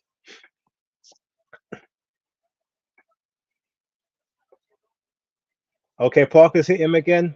Left hook, Wilder with a nice little short hand on the inside. Parker caught him with a big left hook. Wilder held on. Now Parker's about to open up. So is Wilder going to find that moment? Parker's doubles with the double jab. Wilder's he's close to the ropes. Parker's pushing him back towards the ropes. He's cutting off the ring.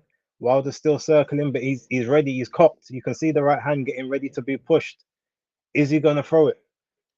He tried to lean off the ropes to use that as a trajectory, and Parker saw it coming. Dipped his head underneath. Mark Lyson's letting them play out for the most part.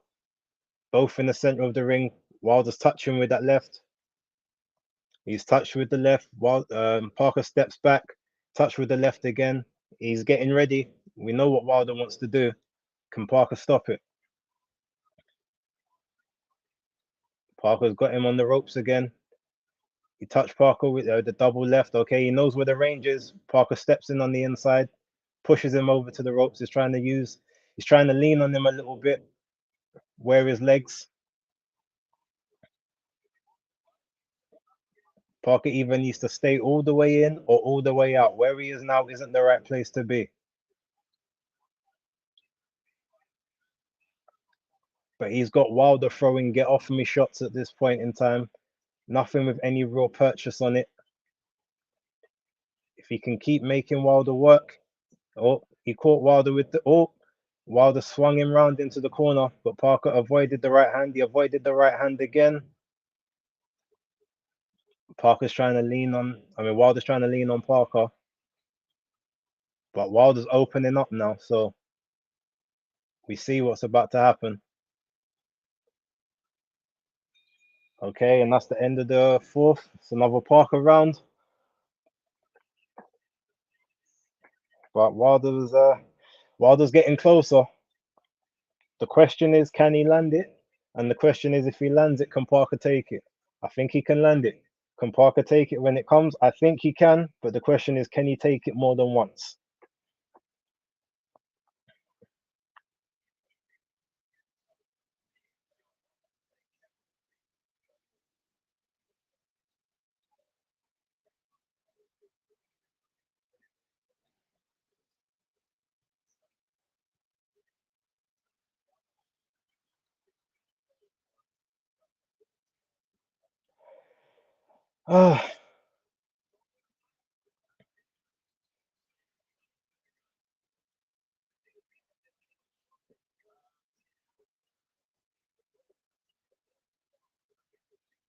Okay, fifth round. This was your prediction, you man. But well, they're not looking too steady on the legs, but he always looks like that. Now it's about time to see if he can land that trajectory. Flipping his legs are crazy skinny. Like it's amazing how tiny his legs are and how strong this guy can be. Parker barreling forward, trying to keep Wilder tired, pushing him back on the inside, making him work, making him have to walk, use his legs. Parker can't get reckless though. Okay, another jab to the body, jab to the stomach. He's still controlling the center ring. Wilder still having to move around.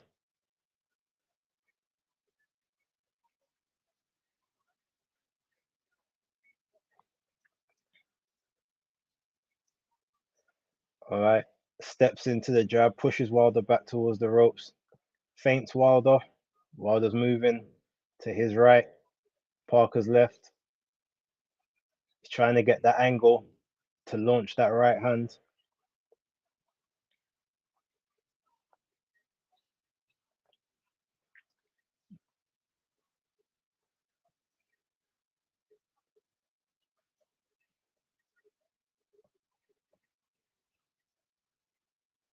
Wilder with a double flick jab. Parker still controlling the center of the ring with a double jab of his own. Right hand that misses and the left that misses. The right, now they're on the inside fighting.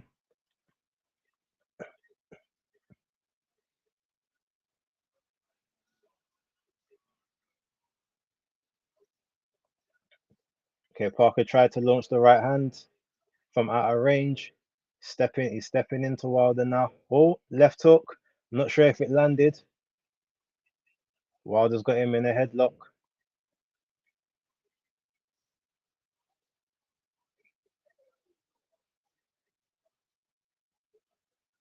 Wilder's got to try and step forward if he really wants to break Parker down. He can't just rely on the one punch. He's angling. I can see him angling for the right. He's flicking that left, just trying to make sure it touches. Parker's staying low, so the trajectory, Wilder doesn't have the same trajectory on his shot. Parker fires the right hand, but Wilder dips out of range yet again. Now they're both just leaning up on each other on the ropes. Parker's trying to make that extra 30 pounds he's got tell. Wilder smiling. All right. Another Joseph Parker round, but again, not really a huge amount landing.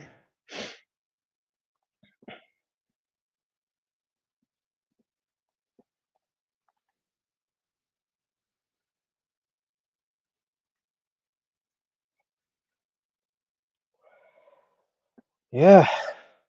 I mean, look, he's boxing a good game, but he's not boxing the perfect game because he keeps throwing from out of range.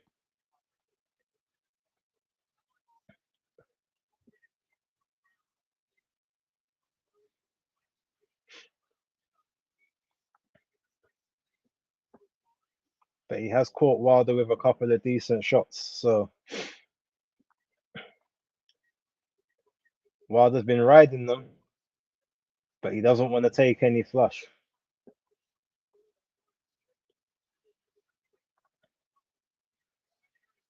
I think Wilder might try and step on the gas a bit more in this one. He looks like he's coming forward a bit now. Yep, he's got that double flick out. I think he knows where his range is. He's trying to walk Parker into the right spot. He's being a bit more active with his front hand now, Deontay Wilder. Double flicking that jab. He hasn't tried to shoot any to the body as of yet, though. Joseph Parker still slowly walking him down, but he's not throwing anything with intent, and he's throwing from too far out. He needs to get his feet closer. All right, he's got Wilder up on the ropes. Both of them are fighting on the ropes at this point in time. Wilder's got off Joseph Parker's arm clinched. The ref breaks them. Parker steps back in. Wilder's still just flicking the jab. He's not ready to throw that right hand just yet.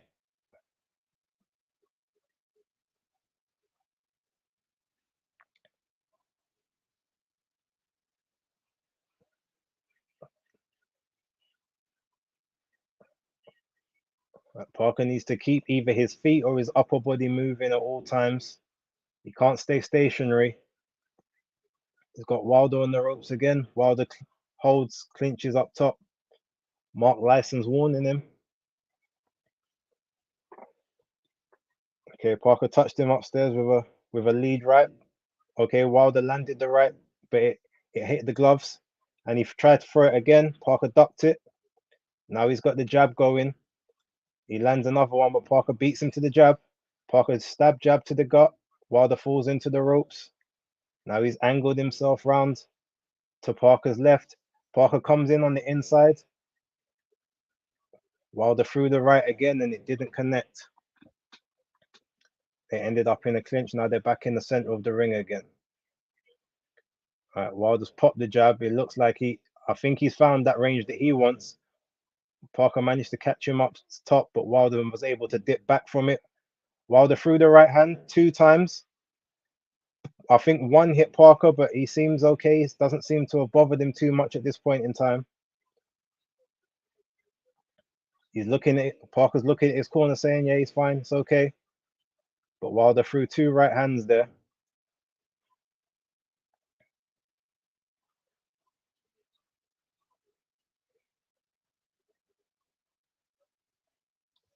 Okay, Parker missed the overhand right again, falling in from out of range. Oh, we've hit Wilder with a big overhand right at the end of the round. Wilder tried to throw back. He's now leaning on Parker. Oh, Parker with a big left over the top. And Joseph Parker wins the 6th round. But Wilder is letting his hands go a bit more now. So either that's going to present opportunities to open up for the counter, or he's going to catch Joseph Parker flush. Can Joseph Parker take that shot? If you are in the chat, let me know how you've got it so far and how you see things going.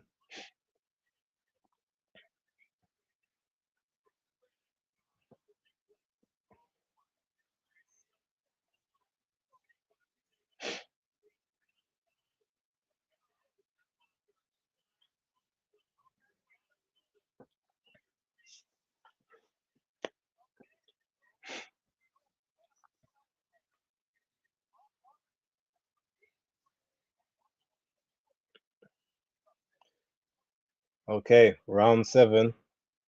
Is Wilder going to wake up? Parker still looks fairly happy. 6 Parker, my predictions coming true.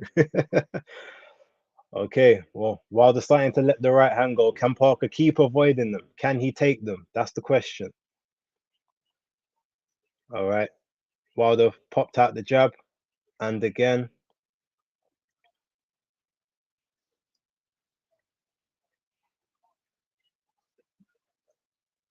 Oh, Joseph Parker with the jab.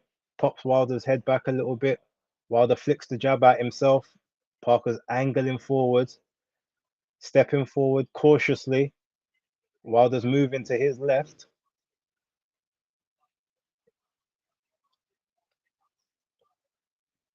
Wilder pops out the jab. It doesn't connect. Parker misses with the stab jab to the gut. Wilder managed to move back. He's got him on the ropes again. Wilder managed to catch him with a little counter on the ropes in a clinch, but it was a very small grazing shot. But Parker also caught him with a little left on the inside as well. They both got to be careful here. Parker's trying to feint Deontay.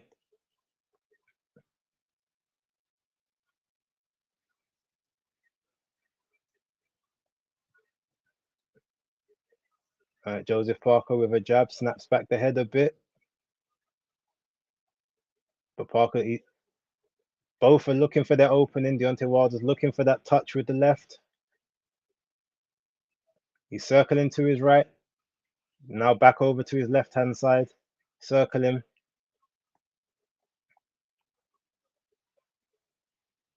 Parker's on the inside. He was getting closer on the inside.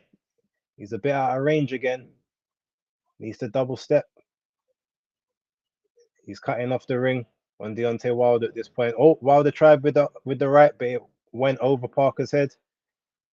He's used to landing it with a taller people than Parker. Okay, he tried again. He's trying to lean on Parker at this point.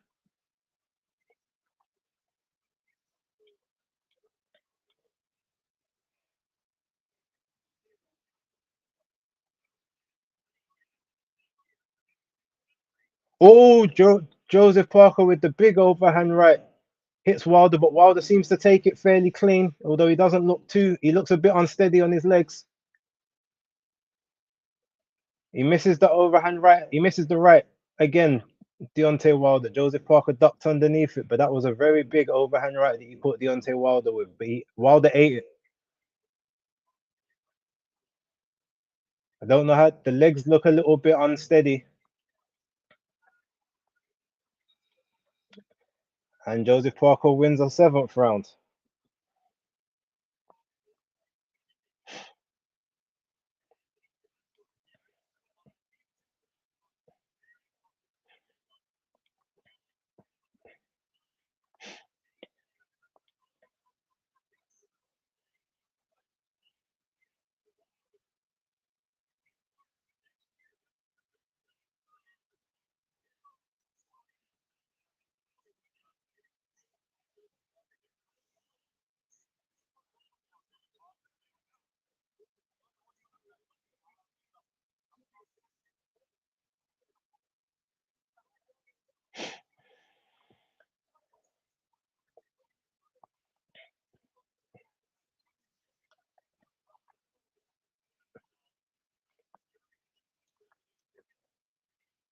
Can Joseph Parker keep this up?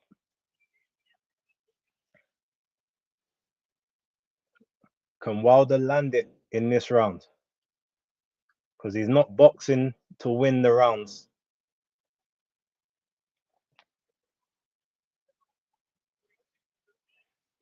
Right, another stab jab to the body by Parker. Wilder still moving back, but he's moving to his right now. Looks like he's ready to throw that jab and then the straight right behind it.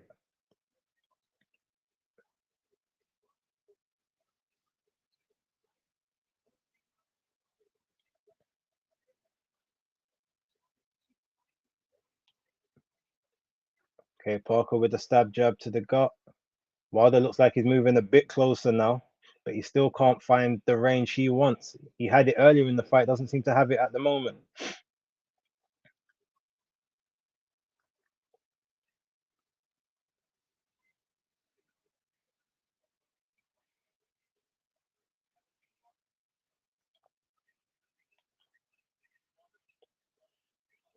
Parker slowly walking him down. He's in the corner.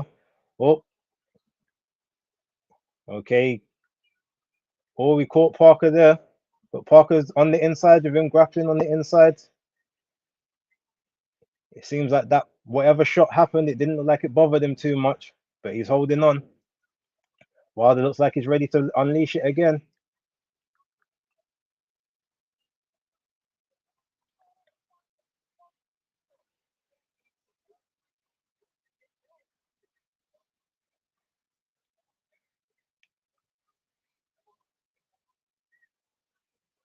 Joseph Parker needs to step in behind that double jab, pin Wilder back. He misses the overhand right because he's telegraphing it. Wilder can see it. Double jab stepped in.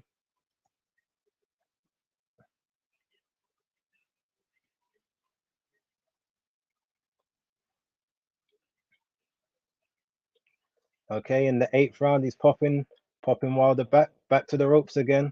Wilder still looking just to set that shot up. Oh, big shot by Joseph Parker, and another one, and a third one. 3 big shots. Wilder ate the first, but missed the second. Parker is swinging. Wilder is out on his feet. Parker swings again and again and again. But Deontay managed to ride those last ones. Parker's managed to hit him again with an and again. Parker's landed a few. Wilder managed to avoid a few, and Wilder's hanging on. His leg, he looks unsteady on his legs. Parker's about to go for him again, but he needs to be careful. Right hand now. Oh, and that is the end of that round, and Wilder is in trouble. Wilder is in trouble.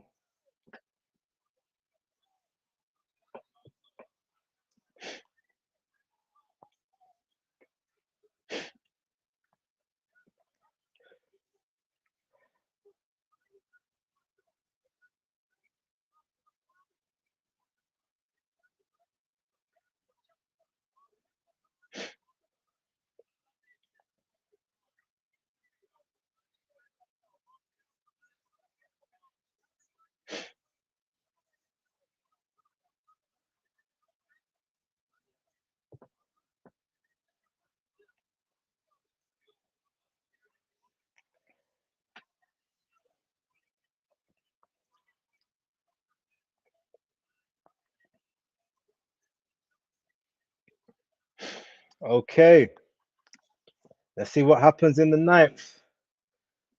Parker's edging forward. Wilder looks a bit switched on. Parker can't get reckless, but he looks comfortable. He looks happy. Can't be too comfortable.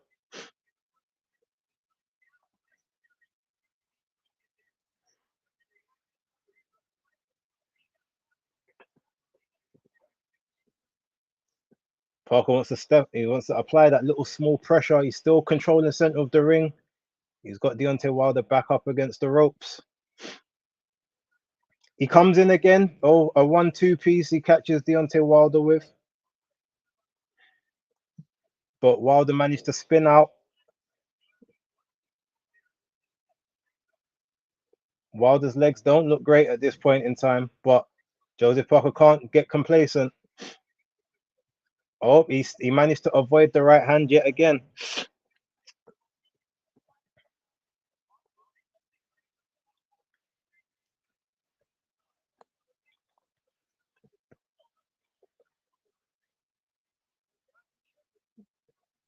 Yeah, Wilder's legs don't look great, but it looks like he's in position to set up.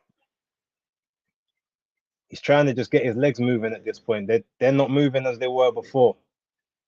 He's very unsteady on his legs.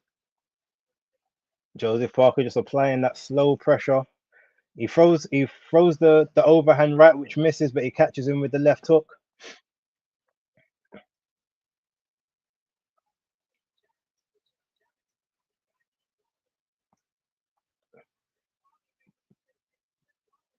Right, Joseph Parker needs to walk to his left. He can't be walking towards Wilder's right hand side. Walk to your right to Wilder's left to keep the right hand out of play.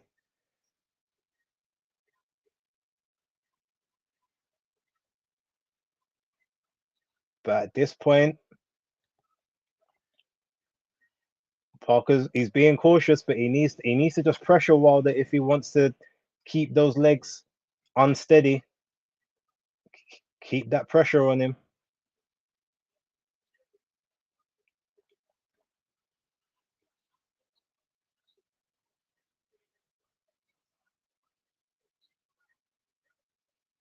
Right, Wilder's touching. He's trying to touch with the left.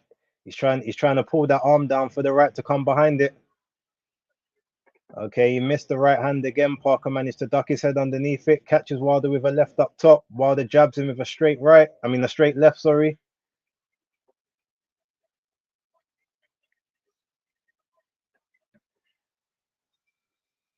And Parker wins another round. This it's getting very tense for Wilder. If he doesn't, he's got 2 rounds. He's got 6 minutes because he's not going to win on the cards right now unless he gets like 7 different knockdowns.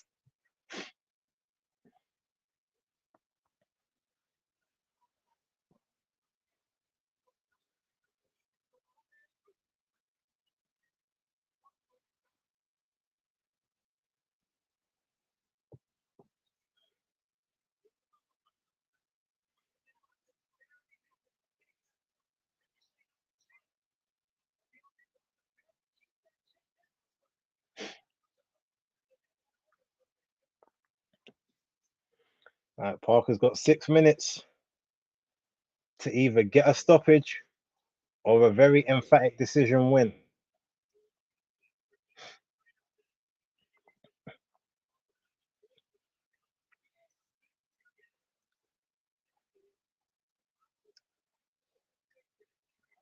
Oh, 9 minutes. Sorry, this is the 10th, not the 11th.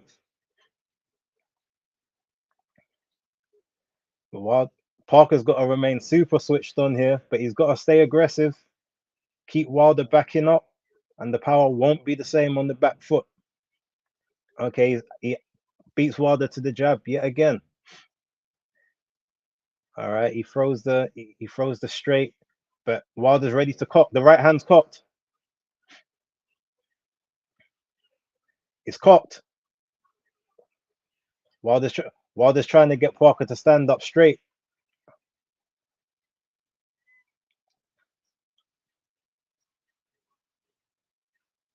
Okay, Wilder managed to throw it, but it went over the top of Parker's head.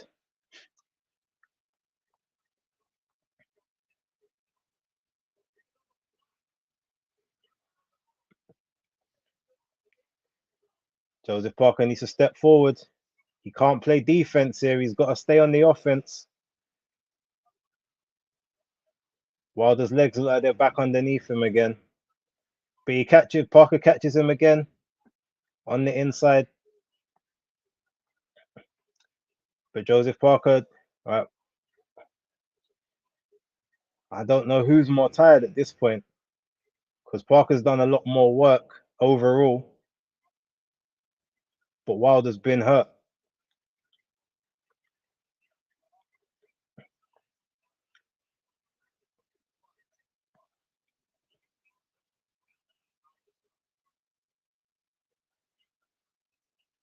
Parker needs to move to his right hand side. Wilder is just waiting for that one shot.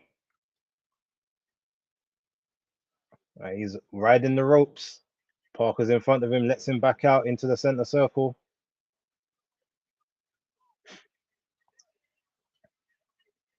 Joseph Parker with the double jab. Wilder steps back.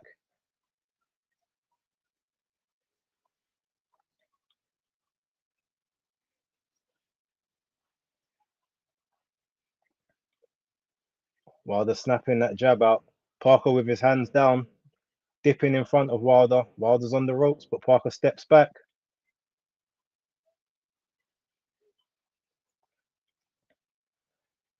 Wilder tries with the right hand again, but Parker manages to get underneath it.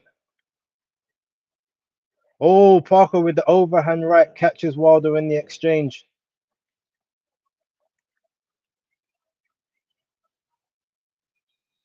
And another round to Joseph Parker. Right. 6 minutes to go.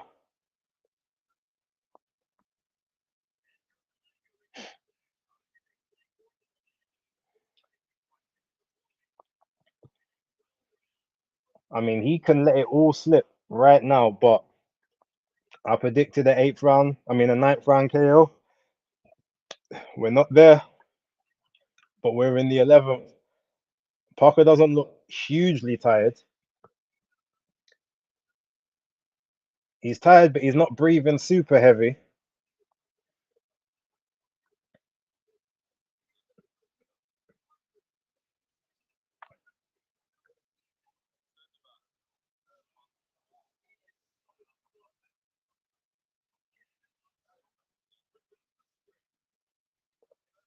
Wilder using the forearm. Parker with the overhand. All right, round 11. Wilder's got to pick it up. He looks like he's holding the center now. He's trying to stay in the center of the ring. Parker's pushed him back a bit, but Wilder's a bit more active with that front hand than he's been for the rest of the fight. It looks like it now. He's flicking with it, but Parker catches him with a shot to the body.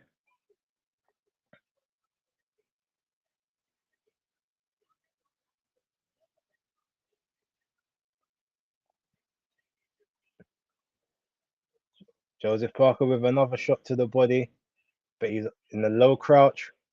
He's looking to cock that right hand, and he goes underneath again. He just can't land that right hand on Joseph Parker. But it may come sooner than we think.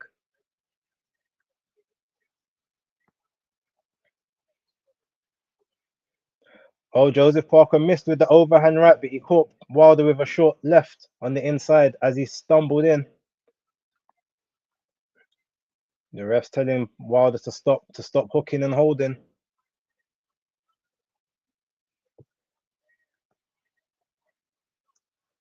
Okay, Parker managed to dodge the right hand again, but Wilder's throwing it. He's still looking for it. He's still trying to land it. Parker with an overhand right on the ropes. Doesn't really connect too much now. They're just leaning on the ropes. Parker just leaning on him, trying to get a bit of a break.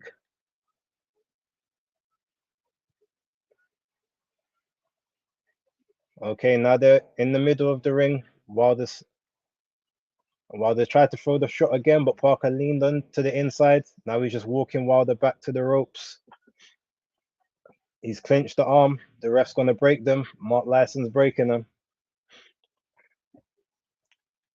Wilder's looking tired, but he's walking forward now. Parker's moving backwards and Wilder's moving forward, but Wilder misses the right hand again. And again. But Parker's throwing to the body. Oh, he caught Wilder with a short shot on the inside. Wilder stumbled. But Wilder's back in front of his face. He's looking to land that shot. Parker's still beating him to the jab. He's the much shorter guy beating him to the jab. Wilder throws the right again and misses yet again. But it's 20 seconds to go.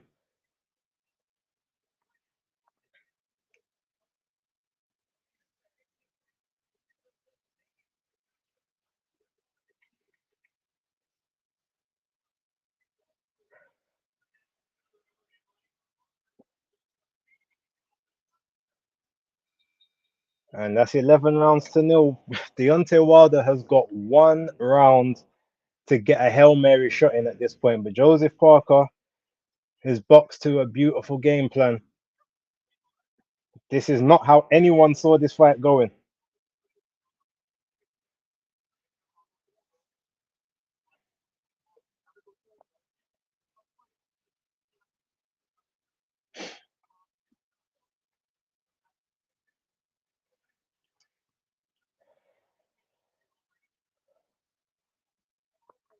Joseph Parker is doing the damn thing right about now.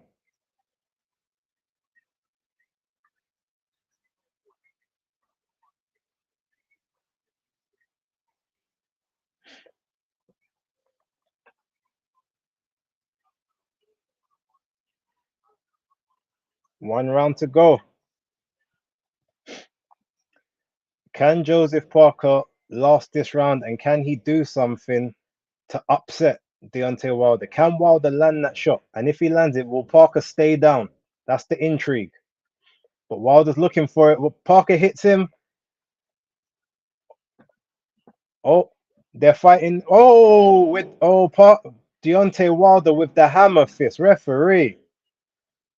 Referee.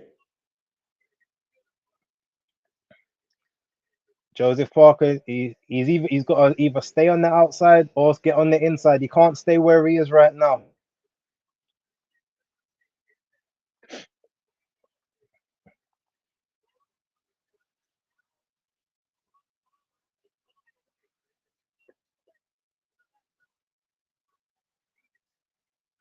Oh, and another shot by Joseph Parker, and then falls in on the inside. Deontay Wilder's just not having any success right now. But Parker can't stay. He's got to stay switched on. Wilder with a big swing and a miss. Parker with a jab on the inside and steps in. Keeps close to it. Keeps close to Wilder. The ref hasn't broken them yet. He's going to break them now. There's a minute and 40 to go. Wilder's looking for that right hand. That's all he's looking for now. And he misses the right hand again and the left hook. Oh, and Parker is on the inside working the way to Deontay Wilder. Wilder did land the right hand, but it didn't really do much damage. It wasn't that effective. Joseph Parker is always he lands a big overhand right, and Wilder has him in a headlock walking back to the ropes. There is a minute and 10 seconds left of this fight to go. Deontay Wilder tried to come in with the right, but Parker hit him with a stiff jab. Oh, Wilder's still throwing that right hand, but he's just not managing to get the range.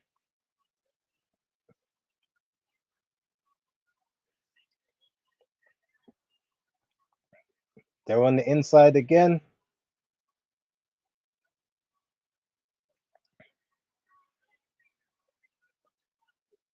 Parker looks a little bit tired, but he's got 35 seconds to survive. Oh, a big overhand right to Deontay. Wilder's got him in the headlock again and hits him while in the headlock. But there's 30 seconds of the round. What is going to happen in his last 30 seconds? Parker with a short left hook on the inside. Wilder is trying to throw to the back of the head. They are in a clinch yet again. Parker's hanging on, but there's 15 seconds to go. Joseph Parker has got Wilder clinched at this point in time.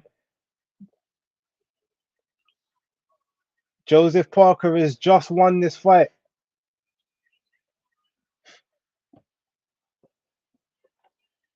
Joseph Parker has just won this fight. Inactivity strikes again. That at max, the max you can give Deontay Wilder is that last round. That's 11 rounds to 1 at best. At worst, it's 12-0 to Parker because Parker still landed some very good shots in that round. So, yes.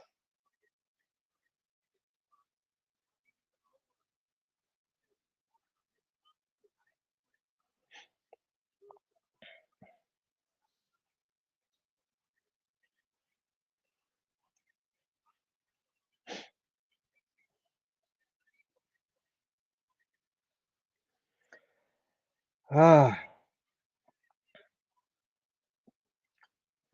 Guy Fawkes, imagine they give this to Wilder. There's absolutely no chance. There's no way that you can.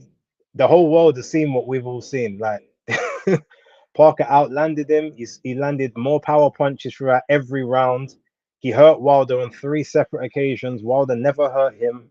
There's just no way.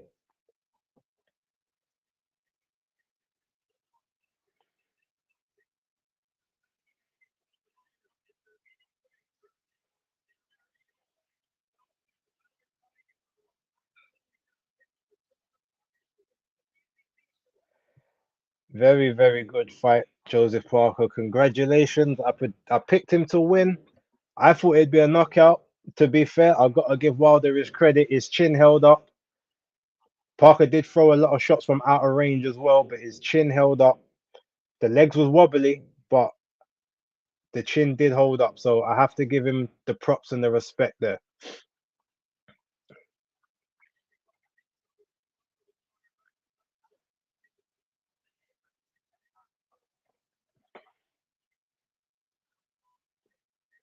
Congratulations to Joseph Parker.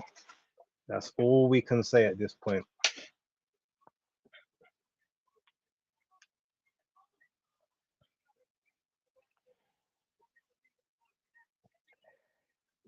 And you, man, your second prediction was correct. Well done. I don't always get them right, but I know hype jobs when I see them. I know frauds when I see them, and I know styles as well. I always said the only way that you can beat Joseph Parker is do what Joe Joyce done. You have to beat him up round after round after round after round after round. Now, with that being said, I'm gonna mute my mic because I want to hear the post fight commentary. I want to hear the interviews, see what they got to say. We'll put some music on for you guys.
They tried everything they could to give Wilder this fight. 2 rounds. There's no 2 rounds he won ever.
And we are back. So, I mean, yeah, what can we really say?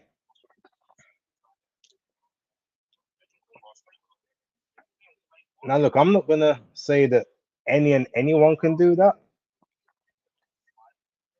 But I've told people, like, ultimately, Parker's that's another PBC hype job exposed. That's free this year.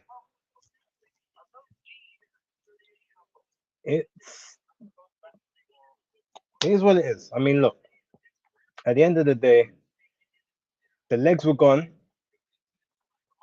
There was ring rust. There was no timing. He couldn't throw a combination.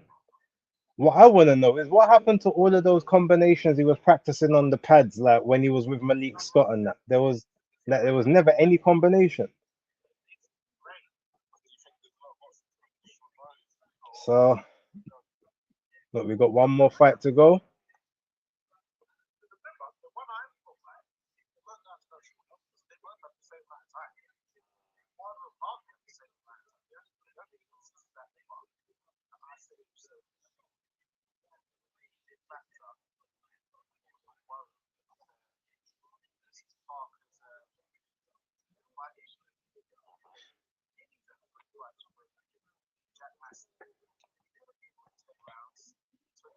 Wilder versus Ngannou coming. Just wait. No, no, no. He if Wilder faces Ngannou, well, if it's boxing, he might be able to do something. But you got to remember, Ngannou's got the exact same reach as Wilder. So if he steps back and tries to frame him with the hand, like Wilder's not going to catch him. But he said he wants Ngannou in MMA. Let's not forget that. That's the joke. He said he wants Ngannou in the cage. Wilder finally made no excuses. I'll give him that. Didn't make any excuses. But there's two fights that go. I didn't predict any fight would go to the cards. I thought they'd all be KOs, even if it wasn't the person who I fought.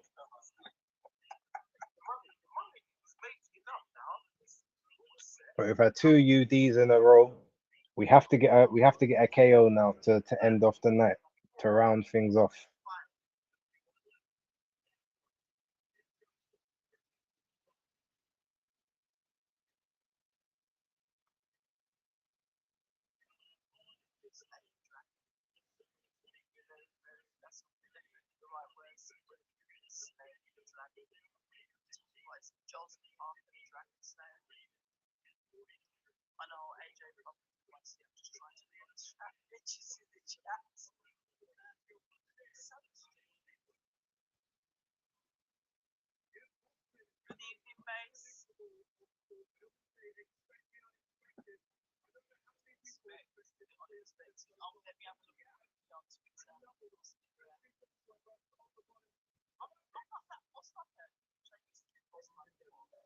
Right, let's see what the old Twitter X is saying.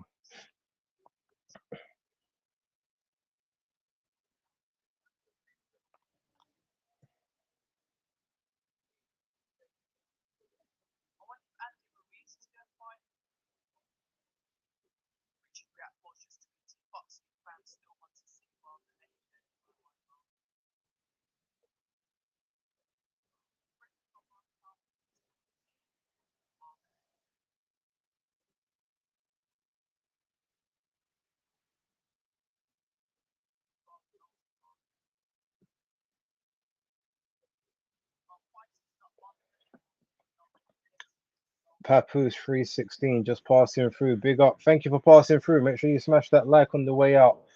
I need all of those and all that traction I can get. I appreciate you. You men are done for. We would still get AJ versus Wilder for the culture. Do it in Nigeria. We should still get it. I mean, the thing is, if we get, I don't want it next. If that's the case, like, I want Wilder to come back with another win because even though he took big punches, he didn't land anything. So his arms and everything should be fine. He didn't take no damage. Come back, fight again, and then we can have AJ Parker. I mean, we can have sort of AJ Wilder. If it's gonna be Saudi, fine, or you have it in Nigeria, like towards the end of next year. You can even have it for the IBF title. Put the title on the line. That would be good.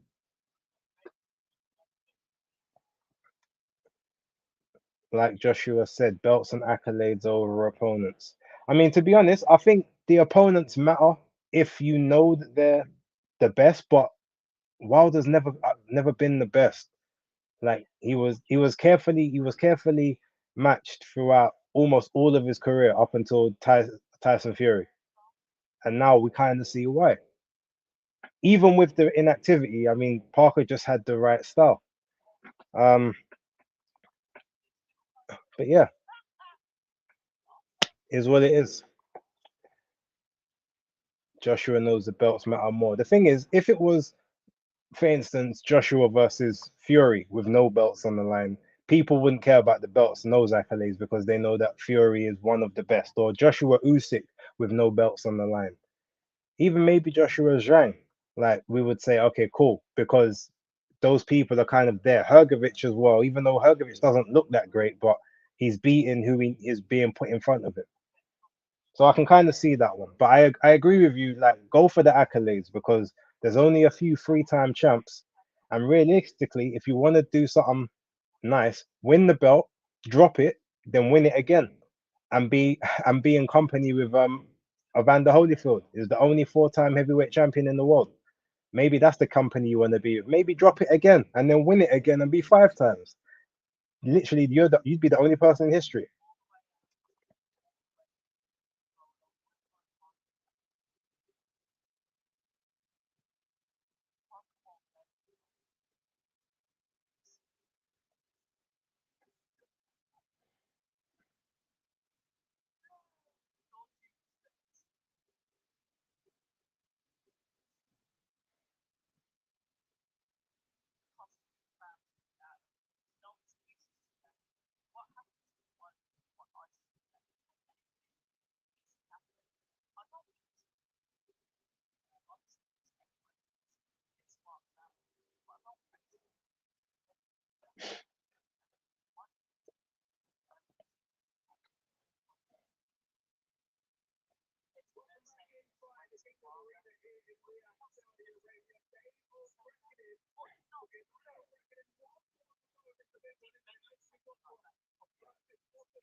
I just seen a comment on X from a guy called Curve Z02.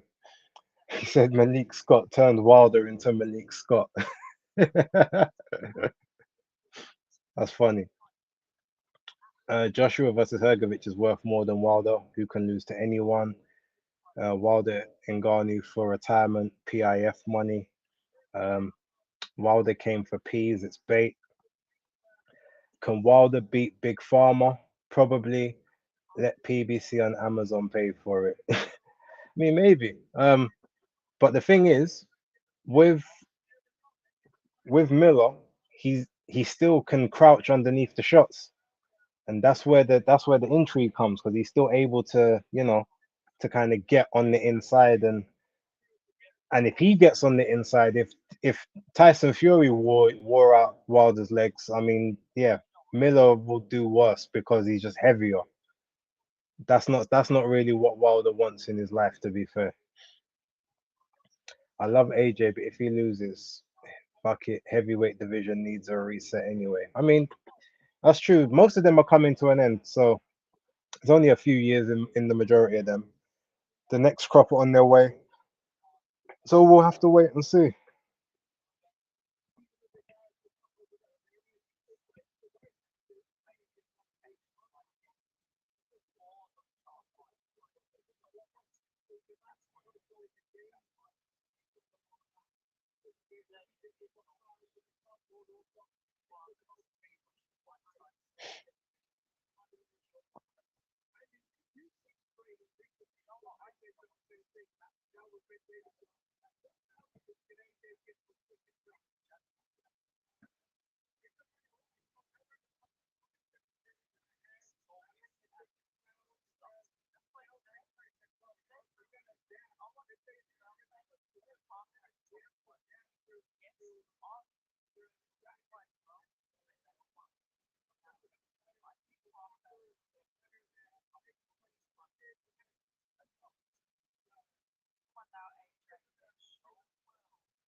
Good stuff.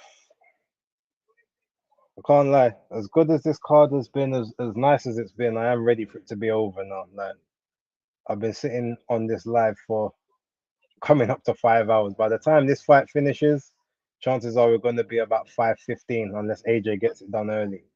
So yeah, it's definitely been a long live stream.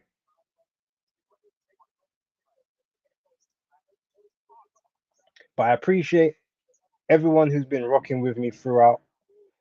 Those who have dipped in and out, those who have gone, come back, and those who have stayed throughout the entire thing. It's very much appreciated.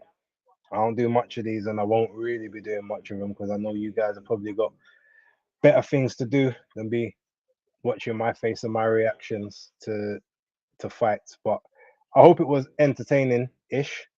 If not, I mean, feel free to put in the comments any trolls that want to sort of come in and say something. I'm all here for it. I need to improve and get better. So be it.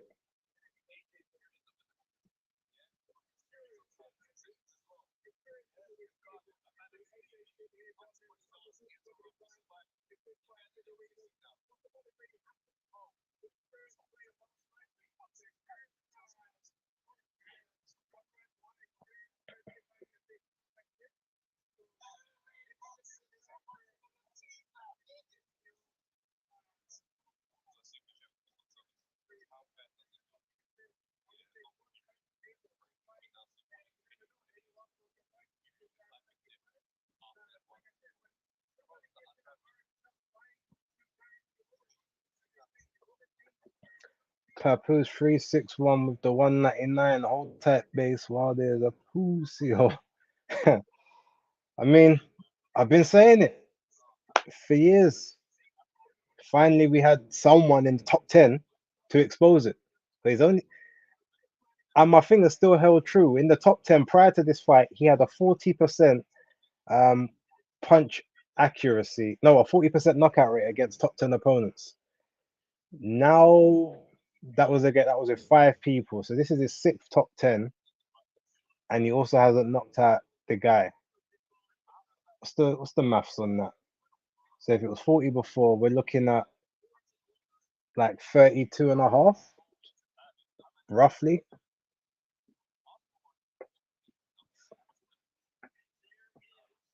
But thank you very much for the super chat. It's much appreciated. Every little helps. I'll take any little I get. Is it 30%?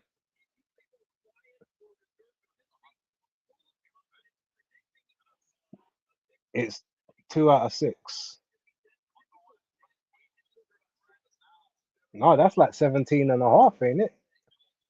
He's had 6 fights against top 10 opponents and he's KO 2. Trying to You know, I'm here trying to do quick maths in my head, and I got my calculator right here. 2 divided by 6, 33.3%. Yeah. Oh, we're doing national anthems and thing. All right. If that's the case, um, give me 2 minutes. I'm gonna go grab another drink. I'll be back in a sec.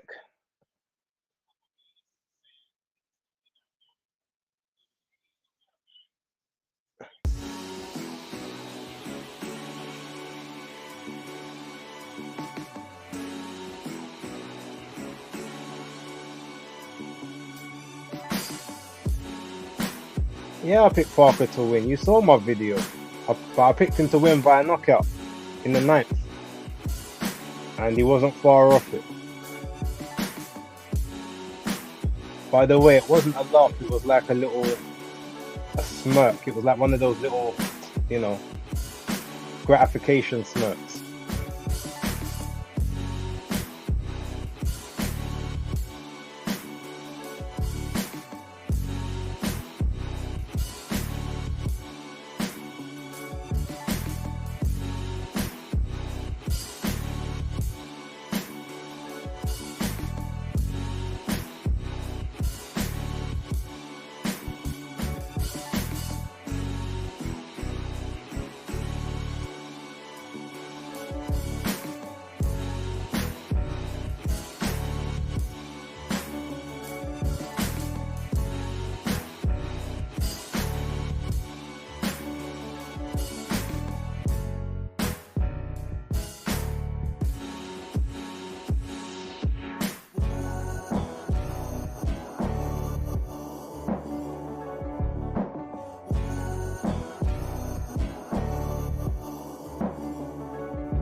Okay, and Wallin is in the ring. Otto Wallin is in the ring. Should be interesting. I hope we ain't got any more national anthems to go, because this ain't even a world title fight. I don't need to hear no national anthems.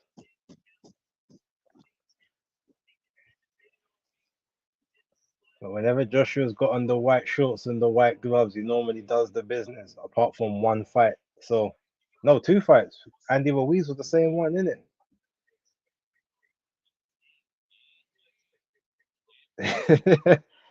Yeah, you man, he revised his pick. Danny's probably back on his own channel at this point, so he probably won't even see this comment. But yeah, Danny definitely, you man revised his pick.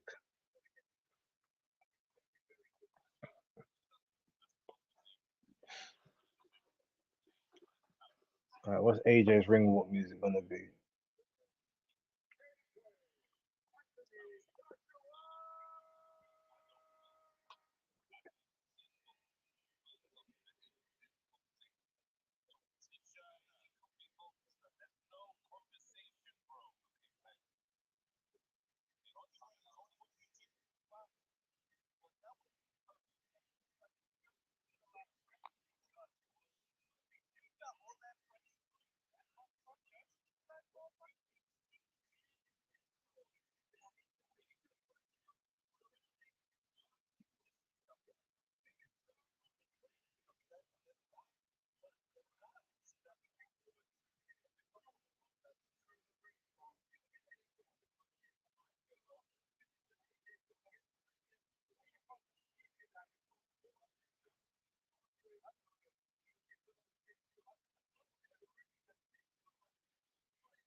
Okay, anyone who's still here, thank you very much. We're at the final stretch now.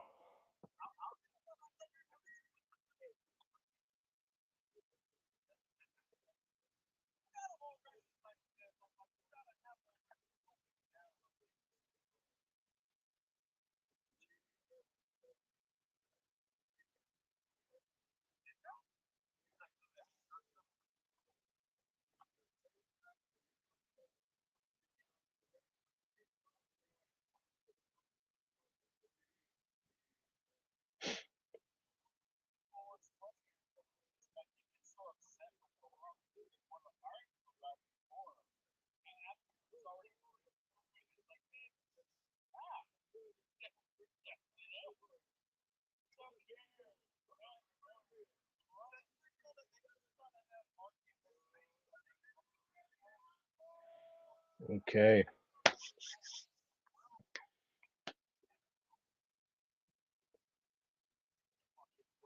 we're almost here.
Okay,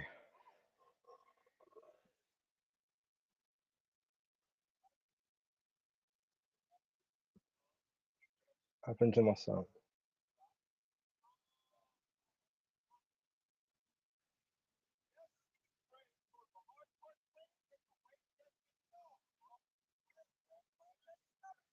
Steve Gray for the. Oh man, no one wanted Steve Gray. My sound's gone. Is anyone else's sound gone?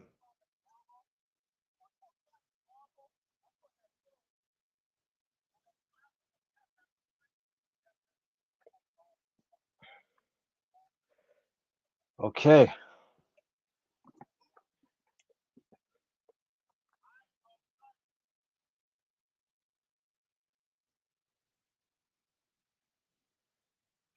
All right, they start round one in the center of the ring. Joshua's holding center. Varlene is stepping back. Joshua's trying to jab over his lead hand. Oh, Joshua's already trying to turn Varlene.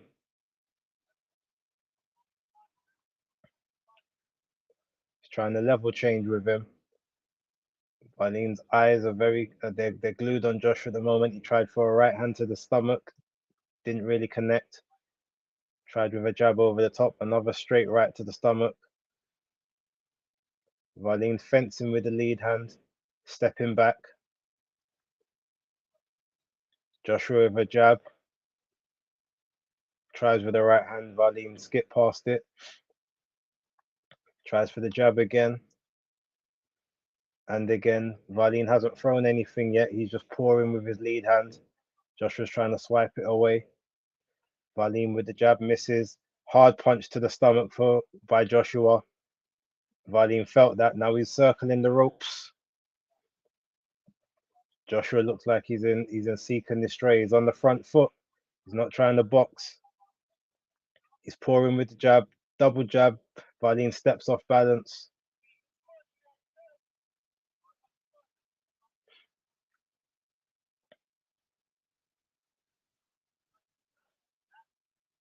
Oh, Joshua with the straight, but Valine skips it. Hard, so there's audio issues on it. It wasn't just me. Joshua's trying to pour down Valine's lead hand.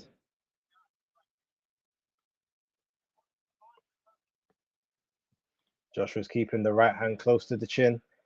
Oh, they exchange with a little short inside hook.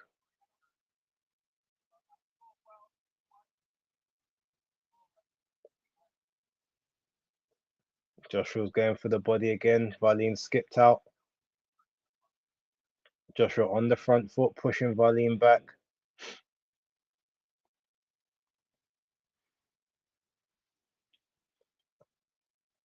Otto looks like a cruiserweight compared to Joshua in there right now. Another big shot to the body by Joshua. Valine tries to come back, but Joshua keeps his left hand up to block it.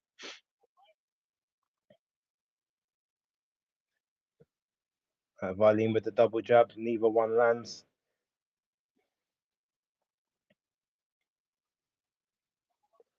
Valine with the straight left to the chest.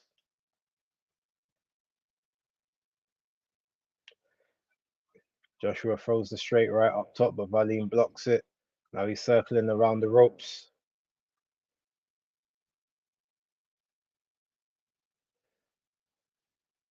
Joshua missed the last backhand of the round. He was countered by Valine, but it was a good round for Joshua. That's 1-0 to him.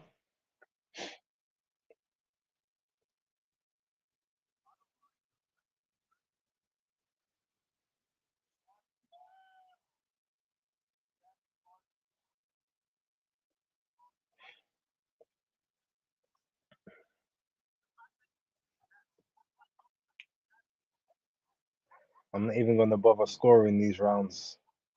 I don't expect it to go the distance.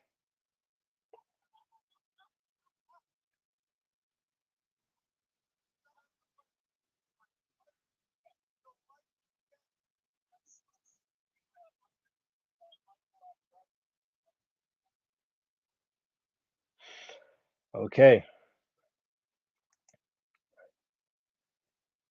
And round 2 looks like it's about to start.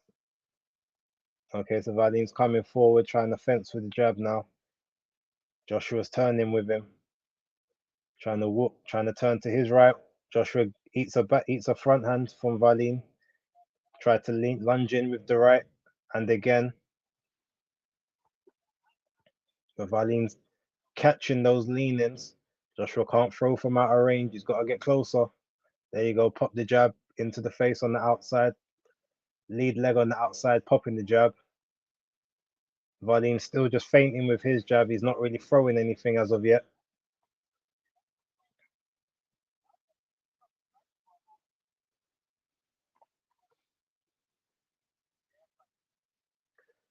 Joshua with a big shot to the body, then a left up top. Valine pokes the jab out, doesn't land. Lands that jab. Joshua steps back.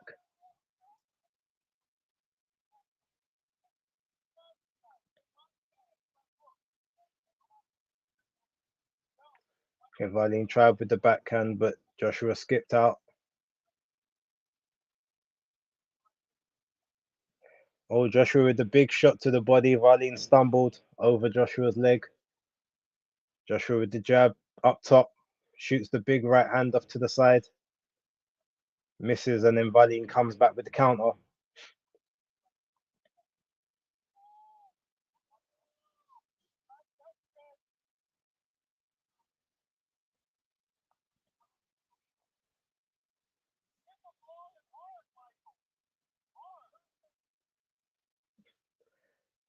Joshua throws the right hand again from out of range.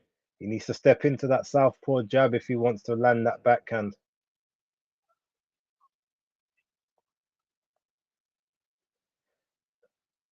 Tried to pull counter with Wallin, didn't quite work. Wallin still probing with that lead hand.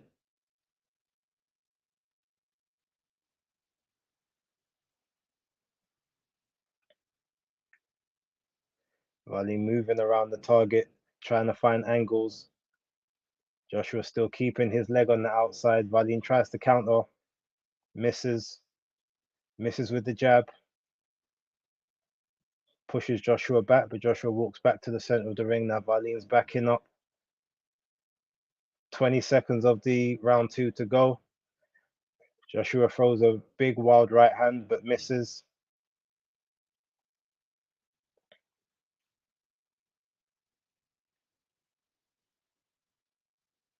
Wallin aims a big left at the end, but it doesn't land it. And that's the end of round 2.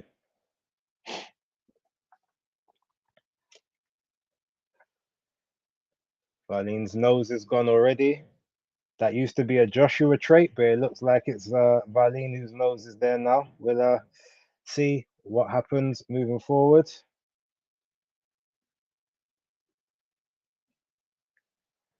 Francis Ngannou is on X. He says, licking my lips after watching this fight.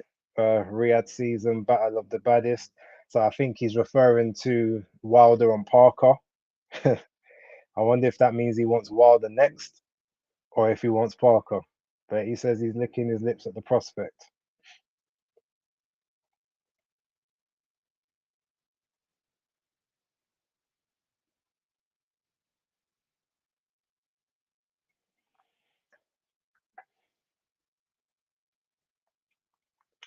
All right, round 3 starting.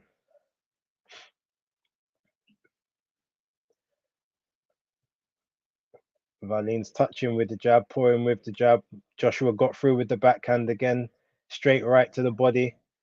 Wallin's feeling those shots, but he's now stepping forward. He hits Joshua with the jab, pops his head back, and again. Joshua's trying to get him to bite on the front foot feint, but Wallin doesn't bite, catches him with another jab.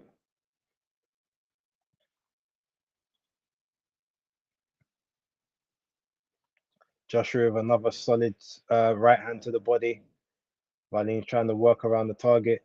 Joshua's trying to aim that right, but he's not throwing it just yet. Wallin with a double jab. Joshua tries to jab, misses the target.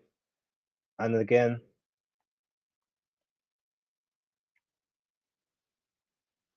They're both pouring with the left hand at this point, or the jab hands, the left and the right.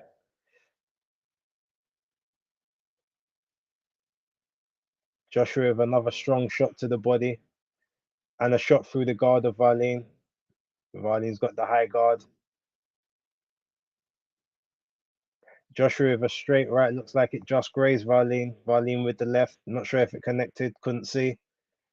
Joshua tried to pull counter, didn't quite connect. Wallin with a stiff left to the body.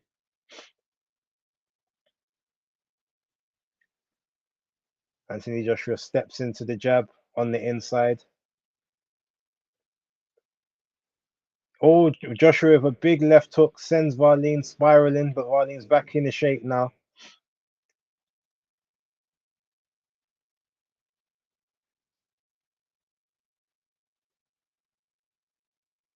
Joshua gets caught with a jab over the top.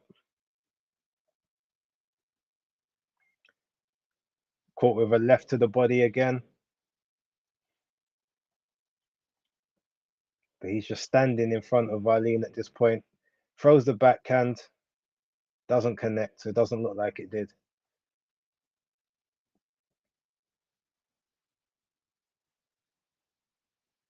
They're jostling for position in the center of ring. Both jousting. Wallin gets in with a short left to the body. Circling. Joshua tries to aim a big overhand right. Wallin rides it. Oh.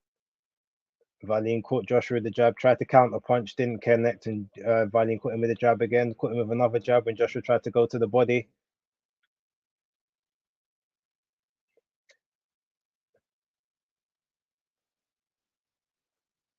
All right, and that's the end of the third round. All right, the battery on my pod is low. 1 second.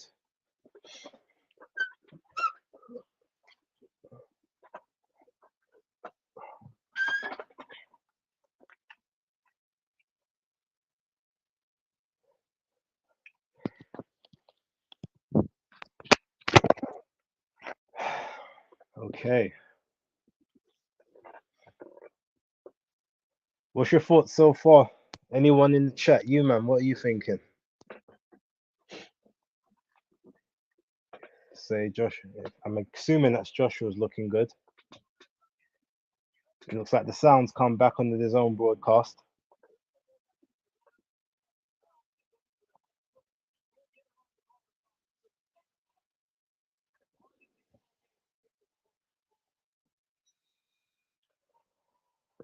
Right.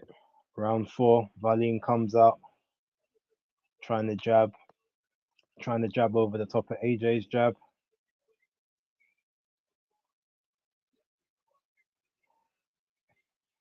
Right, he's just trying to break Otto up at this point, cutting off the ring. Looks like he caught him with a right hand up top. Couldn't really see from this angle.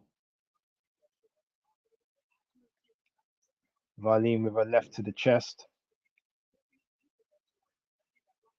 Joshua's pushing Valine back with the jab and a little bit of front foot pressure. Valine circling out to his right. Joshua's trying to keep him in that trajectory, but Valine's fought his way out with the jab behind the triple jab. Oh, Joshua caught him with a counter left over the top.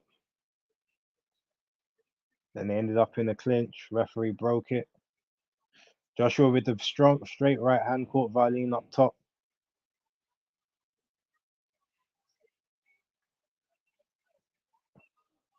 Valine caught Joshua grazing with the left hand.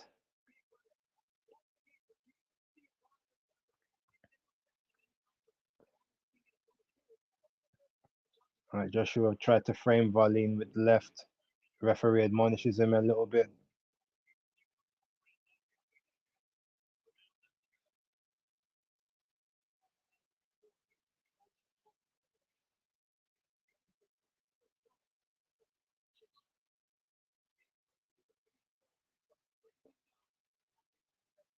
Right, Joshua feinting Valine as he goes off towards the ropes, pops his head back again with a jab. Goes in with the right hand, but Valine's got the high guard up.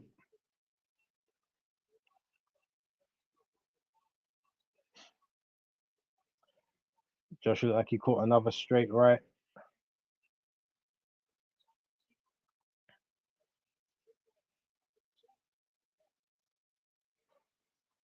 Valine, the check right hook from Valine. Joshua tried to come in for the big right. Hits Valine to the gut and a right up top. Misses the left hand, but then leans on Valine. Referee's telling Valine to keep his head up. Back out of the corner now. Joshua gets caught with a lead right, trying to exchange on the inside.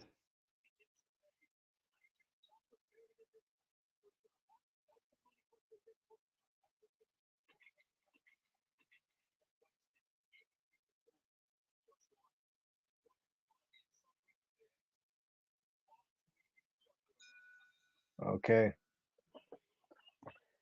Yuma says AJ needs to keep going to Otto's body. Yeah, very much. It looks like it's working. He's busting up the nose. We'll see how much resistance he's got left.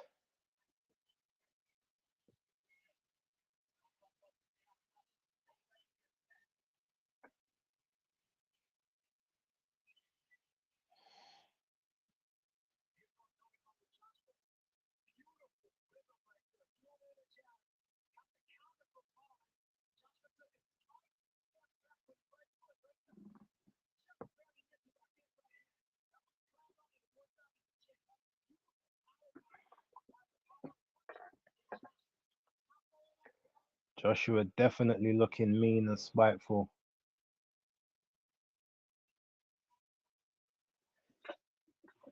Round 5 upcoming. Varleen's looking wary at this point.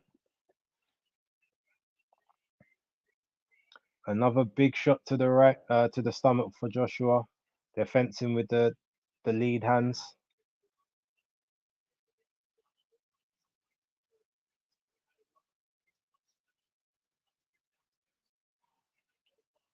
Okay, a jab up top and a screw right hook up top for Joshua. Varleen's running the ropes. Joshua goes for the body, misses. Varleen pops the jab out.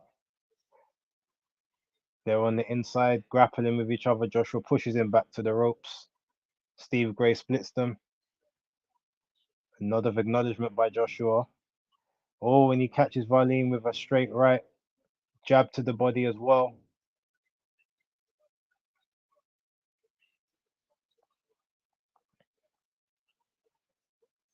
Varleen with a shot to the stomach as well. Pushes Joshua back, but he's back on the front foot now. Big shot up top. Catches Varleen. Misses the straight right. Varleen dodges, tries to counter, and Joshua evades the counters.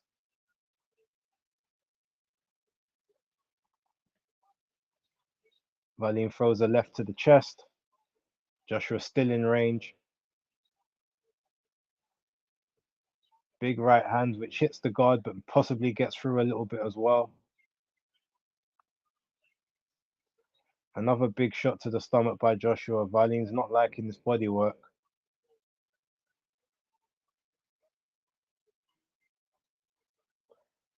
Stiff jab by Joshua, another stiff jab, but Varleen counters over the top of it. Oh, big 1-2 by Joshua. Varleen's backed up to the ropes, and Joshua's after him. He's run after him. He's keeping up the pressure.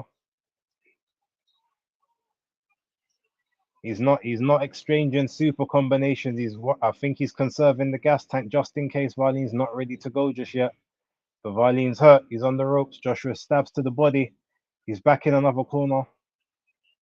Joshua just in front. A big right hook over the top, but it gets blocked on the gloves. But Varleen, they're all starting to tell at this point. Tried the pull counter again, just missed it.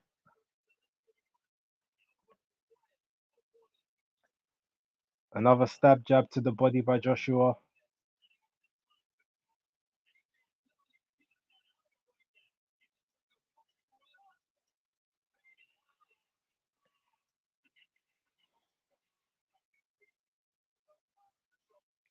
Oh, another 1-2 by Joshua, and Varleen steps back towards the ropes, but the bell's about to go to save him, and he goes back to his corner. Yeah, Varleen is not looking in a great way at the moment. Cesar Torres, AJ doesn't look too bad with Ben. I mean, yeah, if he said that Ben's been in the background for his last couple of camps, so you know, doing well, looking really good with Ben Davison. Boom, boom, yep. I mean, Varleen's got a good chin. Give him that. Oh snap! They waved it off. Oh, the corner stopped it.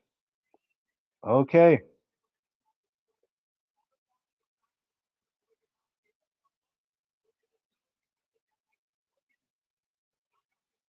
Okay. Joey Gamache stops the fight. Anthony Joshua gave us all an early night. Thank you very much, Joey Gamache. AJ 5th round. I think I predicted within 5 to 8. I think I predicted the 8th round. So yeah, big ups. Big ups to Anthony Joshua. Big ups to Otto Varleen. Yeah, what can I say? Ladies and gentlemen, look, I've been on here over 5 hours. You man are done for. I know you've been rocking Cesar Torres, Papoose 3105. Josh, I know you was here earlier, skipped out. Thank you very much. Anyone else who was in the chat, Philip Answer, big up to you. Any trolls, if any of the trolls are here, big up to you guys as well. Like, you made it fun. I need to get out of here. Thank you very much for tuning in. I appreciate it, and possibly see you on the next one. Maybe I'ma make it, maybe I'm not. In time we'll see. But who better than me? I don't care if you agree. I ain't saying that I'm better than anyone. But who better than me?